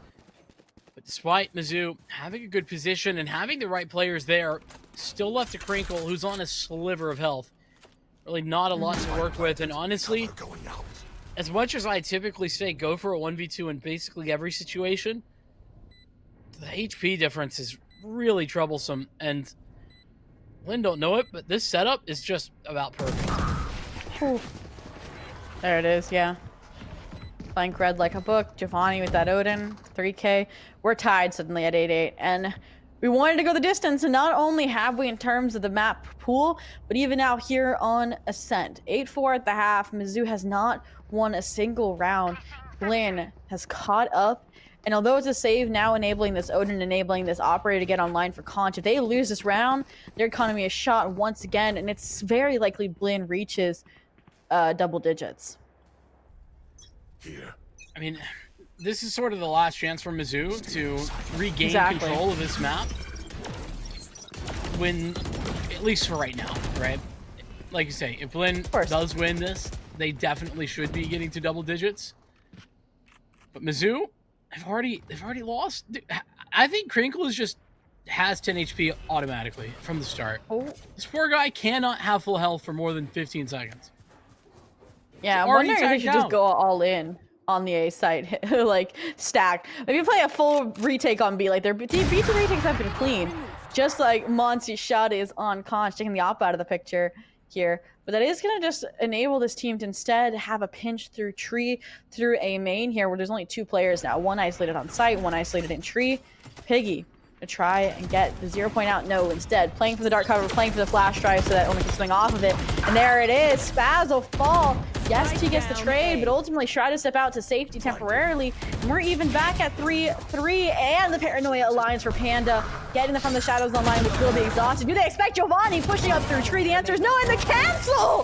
What just happened? I'll tell you what happened. Going for from the shadows, try to get information in wine, but there was still a player in A main. That made it so that they had to go back. Panda wasn't able to fully commit to from the shadows. And as you mentioned, Giovanni's timing up and through into tree, so perfect. Catches the timing up in heaven, and there was just no chance. Mizzou all rotated in at the wrong time into the crosshairs of Giovanni, essentially. That is, as we talked about, sort of last chance saloon there for Mizzou to deny the lead for Blinn. 9-8 the score line, and plenty of ults to work with in this round for Blinn. One of them, the lockdown. Yeah, already getting invested. They're gonna rely on this Killjoy utility to stall out the hit while the rest of the team rotates over. I do want to praise this B aggression. They completely cleared out the potential of a lurk through tiles, but it's obvious the lockdown was employed, so you know it's not going to be a Killjoy. So it's going to be this 5-on-5 retake. Likely the Null Command going to be the tool of choice to get it started here. That, or they're going to invest fully for the next round. So let's see how they navigate the retake. It's going to be Conch to open things up, find Spaz, Null Command from Teague, another insurance policy kind of taken out into effect. Marshall does find a shot off of Monty, not enough, which allows Zella to finish things off. And suddenly, this could be a thrifty that Mizzou desperately needs. 3v2, technically 3v1 here. Only the Odin left in one, and it's finally taken care of for the first time in ages. And while we said this should have been Blinn's round, Mizzou says we're not done quite yet. Here's a thrifty, and now we have 3, maybe 4 ultimates on the board for the next round. it's not just the first time in ages. It's the first time in this whole half that Mizzou have found success. And that, I mean, all off the back of what Blinn should have really had. Like you said, insurance policy, they took one out, and it wasn't a small one. It was massive. The Teague investing that no command, it should have really sealed the deal, and it almost did, but it wasn't quite enough. The shots were just on point, and those Bulldogs, man, were they barking for Mizzou coming away successful. Love to see that, but how repeatable is it? That's the question for me. I don't know that it is. The Hunter's Fury, a little bit of a fishing expedition here, off the back of some information, and Crinkle will find success. Crinkle, always good for a frag, it seems, with that Hunter's Fury. Yeah, good for the catch, just like Concho is with the operator here towards B main. Can deny that hit. Spike now kind of left reeling the mid-round a little bit, unbeknownst where to go here. Monty trying to still get into this B side as Spike heads that way. But ultimately, you still have to clear the operator that's repositioned on lane. I don't even know. I mean, this is meant to be a fake. Teague is just kind of tossing utility, though. And honestly, to me, that, and clearly to Mizzou as well, that says fake more than anything. Ooh. Baited out. That's brutal. And a nice shot onto Monty. This is 5 still alive right now for Mizzou. And they couldn't buy a round in the opening 4 of this half. Now, as soon as Blinn takes the lead, suddenly they're a whole different beast. Oh my goodness, Teague with a beautiful lurk up through mid, somehow catches Panda off guard, does open the possibility of a B here, but Kana is low. They're gonna have to dress this operator backside. Crosshair replacement is right, but still, Concho escape with half health, only 13 seconds left. They still have to address this operator backside, and they just have to play time here. Operator doesn't reign true, 7 and counting. Spike will go down, and Zella left in the 1v2 situation, does have lockdown online, will force the hand of Blinn, but Blinn is ready and prepared. One-on-one, and there it is. Zella takes the lead back with the clutch for Mizzou to keep the money flowing, to keep the rounds flowing.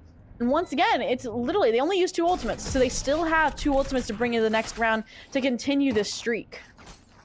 So, what an outrageous round that is, though. Well, let's just do a little timeline. Oh, completely. Expedition, right?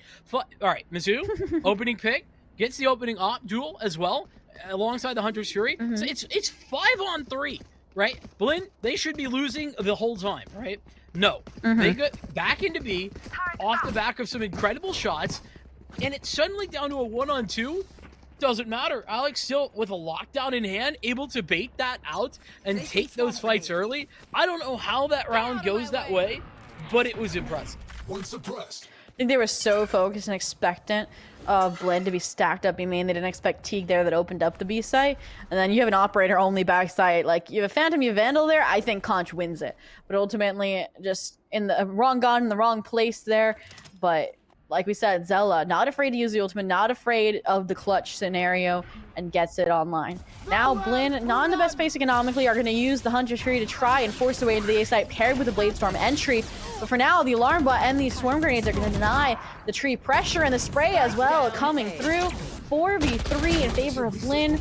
Now, 4v2. They're going to try and get the Odin spam off, and it does connect as well. They're going to try and stabilize the core here of Piggy, and it's successful for now in the trade as well. The bait comes through for another Odin spam. This has just been Odin on Odin violence here between Crinkle and Giovanni, and suddenly it's a 3v1 Monsi now, the clutching Killjoy. They want to make sure Mizzou doesn't further widen this gap to 2. 0 Point confirms they're playing close, not main. 3 members stacked up here and there. Woo. That was really close. They were all looking the wrong way there for a moment. Yeah. Can we just appreciate, though, how Crinkle saw, like, 0 people that retake. Like, You're not wrong, but they still have the picks. Yeah, I mean, well, to be fair, saw him through the wall, but that I'm not counting that. Great awareness as well. Giovanni nearly got another clutch by walking through pain and into heaven. Nearly got the timing. Fortunately, Conk had the wherewithal to be pre-aiming that, was waiting for Giovanni to come through, and that essentially sealed the deal, created that 1v3. But Mizzou, 3 rounds in a row, 3 defuses in a row as well. and at the right time. 8-9, now 11-9 in Mizzou's favor. Yeah, I think Mizzou's finally learning from their mistakes from, like you said, shutting to Giovanni on that tree flank, to then also, like, just Crinkle not being that initial 10 HP from the Odin spam. Here, though, is an official, really aggressive A hit. Monty Storm Grenade somehow will catch Piggy off guard, but what else catches him off guard is Panda, pushing in through that dark cover tree while door closes, able to take out one here. Does bring things to this 4v3 situation where Conch is an operator, making it literally almost a 4v2, I'd say. But here it is. Recon bolt reveal, the Odin spam arriving, the force generator, and attackers forced to invest another insurance policy once again, this time main from the lockdown. This should be pretty much the end of it. A save. With the HP and Ob and Odin, there's just so much money to be saved here for Mizzou, so they're going to do just that. I don't know how Monty finds that nanoswarm kill at the beginning. Like, what happened to... I don't know who... I forget who went down, but... Piggy. I just... Yeah. Wonder if it was a lineup because I think Piggy was over in tree. Yeah, they were the deep tree player. So, a little bit of a, error in as much as that just can't happen, but works out beautifully for Blinn, and they're able to take advantage. That said, it wasn't a free round. They still used quite a few of their ultimates, and now they don't have the more explosive options that they did before. Whilst Comp does have that, and an operator to work with, alongside plenty of cash from the rest of his team.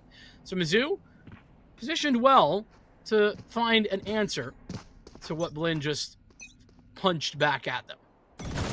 Yeah, and Crinkle didn't take a single lick of damage off of that shield either, so they walked away with the full shield and the Odin, so their defensive hold isn't really any weaker here. I also like this aggression, and you said they've been very A-centric. This time they're B-centric. These two members here, Conch baiting for Zella here in this corner B garage. Now though, there's that Molly lineup that got the pick last round. Obviously you can see Piggy's learned far from it, playing dice to reinforce Panda here, Hell, and they're gonna fight on site this time. No tree control established. Kana though, Kana prepared to take the fight, wins it out. Do they address Hell? The answer is yes, but not without Panda finding one. And suddenly, once again, it's a 4v3 retake. We saw this last round.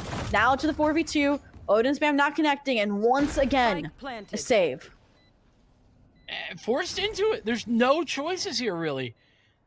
And this will allow the economy of Mizzou to be significantly bolstered, where they would be probably struggling to buy into the next round if they hadn't saved last round and gotten the save this round. Now, I think they'll be fine. But they've also allowed for Blinn to equalize things. We're going to be at 11-11. And it's hard to say for me, like, what exactly Mizzou is doing wrong here, because I like the swap up. The fact that they were playing on site made sense to me. They've been playing retake the entire defensive side.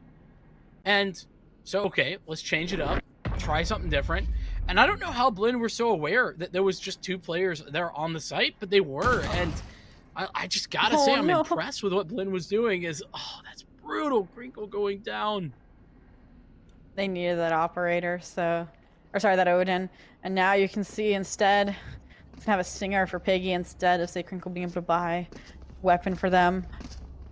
And look at this Blinn, just their wallets are stuffed. They have enough to go to OT or to close out this map without much worry, I'd say. And I'm guessing we're going to see, I want to see the operator, obviously, from Conch. I want to see them not afraid to use that Blaze Room, though. It's been on for a few rounds. It could be the difference maker instead of saving here if we have, a jet diff moment. But for now, it looks like if it ain't broke, don't fix it. Blinn fasted into A yet again. This time, though, Mizzou changing things up yet again. They went from playing tree, they went from playing site. Now they have nobody on site. They're going to instead adapt, have a 5v5 retake instead of the 3v5, 2v5 we've seen time and time again so far that's cost them rounds. And listen, Mizzou, particularly on, mini maps, Haven coming to mind immediately, great in the retake. Look at the flank. So I don't think this is bad. Yeah, oh my goodness, you're right, too. Quickly on that flank, but they're doubled up in wine. I don't know how you're going to anticipate this as a defender cover. to find two players in wine, but nonetheless, Giovanni finding the first fight, and now Panda in a real tough spot. Takes that first duel. Is he aware? Did he see that there was another player there? In the meantime, the rest of the duels on site going back and forth. Kong finding one with the op, but now it's all up to Panda, and there's not enough time. Mizzou, they had so much that they were working for in these rounds, but Blinn is going to find map and series point first. All right. Let's go through the list, Vincent. They've tried 1 on site, 1 tree. They've tried 2 on site. They've tried 0 on site. Now the question is, do they put 5 on A? And so far the answer is 3. I want to see 4 or 5 here on the A side. I want to see them change things up. But the issue is, Blinn is like, they're expecting us to go A. They're gonna play more A. So now Spike instead gonna go B.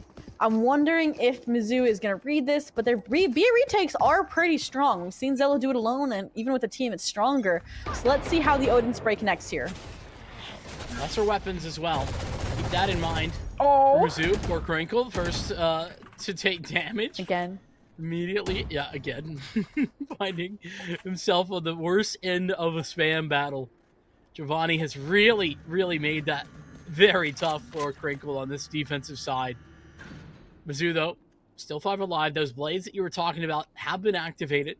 We were at the beginning of the rounds, and yeah, they are certainly going to have to find some high impact. The Omen, I think, is just there over at A to maybe convince of some A aggression. And then the B hit will come, but nobody's currently rotated. There's still 2 here. Yeah, 0 point, even though destroyed will confirm that there are still at least players here B main. And they still have stacked the A site more intensely, anticipating an A rotation. And I wonder what is going to be the play here. Obviously, it looks like it's going to be just a full-on site hit. Yes, the Omen's lurking, but here they go in. Yes, the fragment's out, denying temporarily. Now here comes the flood in from the shadows to reinforce. Actually, sorry, just gather information here from Spaz to get the rotation over, and it works. And here it is, 4v2. This might be the beginning of the end. Yes, Zella has the lockdown. Yes, they've made it work before in the 1v2. But what about the 4v2? 13 seconds of counting, Spike will get planted, and they're divided currently. Only the Blaze Storm, only this rifle to depend on.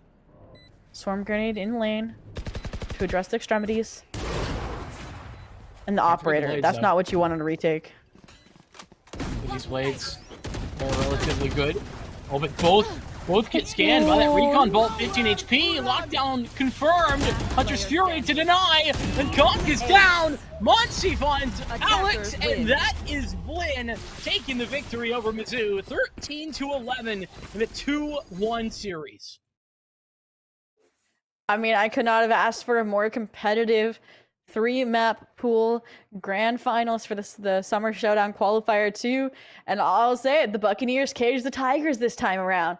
You know, they were able to address, or they weren't even able to address, they really just overwhelmed them on that A site time and time again, able to close that gap from the 8-4, and from there it was history. If Mizzou had taken a timeout, if they had realized how to adapt to that change faster when they were still hitting the A site time and time again, instead of finally swapping to B site to instead close out the map, it would have been such a different map, I feel like. So I'm hoping they learn from that kind of attempt, learn how to address a full-on ace rush, because it seemed like they kind of wasted all their playbook strats and none of it was working, right? Yeah, unfortunately, I feel like it kind of came down to a lot of some of those early rounds where we were seeing Blinn like aggressively win on the against Mizzou's defensive side. Mizzou were playing really aggressive like they typically do on defense ascent. They were playing aggressive in A main, and they were getting really punished by it. And it seemed like that would have been the logical conclusion to go back to at the end of that half. Unfortunately, I think that they got kind of pushed out of it. They used up those strats, as you said, and they didn't really feel like they were working, so they couldn't go back into them. And that's part of the reason that they struggled so much. As beautiful as that run of 3 rounds was with that Alex 1v2, Blinn, I feel like just on an individual level, showed up in those last few rounds. They were winning those situations. And, you know, the turning point for me, that 5-on-3. That 5-on-3 where Mizzou had the advantage, and they kind of almost gave it up. I feel like if that gets finished off in a normal fashion, we're looking at a maybe different outcome. I think another one also was, even though it was the second round, just like the 8-5 not being able to shut down that kind of snowball that was getting started. And then, like, I think it was not until it was tied up that they finally got their first round back on the board of the 9. So it just set them up for that success in getting that comeback online. Regardless, though, both qualifying, I believe, to the final showdown, I would say, of the summer showdown. So we'll definitely get to see, hopefully, them facing off here again. And I think they're both going to learn from this experience and go forward. And obviously, they have to challenge Northwood later down the line, but it was a treat to see these two teams clash for the first time. We talked about it, right? They both were top 8, top 5 CVAL teams, and now we know so far Blinn just barely over the Tigers. To be fair, that makes sense. I mean, Blinn did have the better showing at champs, and or at least in my book they did. And I also think that they stepped up towards the end of the season, where Mizzou unfortunately kind of trailed off just a little bit with some losses there. So we'll have to see as like you said.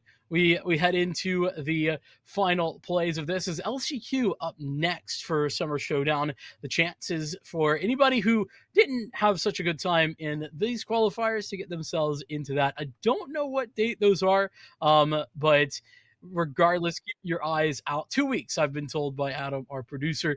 Thank you very much. July 21st to the 23rd. So make sure you're signed up for that. And with that, Zobi, any final thoughts before we say goodbye? I just want to thank you for being an amazing co-caster. This is our first time casting together. I'm glad it was on CVH to bring us together. I also want to thank, obviously, you already thanked Adam a little bit, being our sort of Adam cast, Adam produces. And then, of course, our amazing observers today. I'm going to butcher the name, but KhazixMayJump and Chicken Fried Rice, or I believe it was Ryan was the name, doing amazing. I would say free cams. I always loved how fast they were and dynamics. That was really creative on the free camming. So regardless, though, like you said, LCQ is coming up. If you got cut short here in the group stage, if you are a top team that hasn't competed yet and has just been lurking in the background Demigods. like Winthrop or another one, Demigods, memeing around a little bit, this is your chance to get to the final Summer Showdown, to stake your claim before the next season of CVAL starts. Exactly. With that, thanks so much for watching. We appreciate you tuning in, and make sure that you tune in, drop us a follow for more stuff from the Summer Showdown as we continue. Peace out. Have a good night.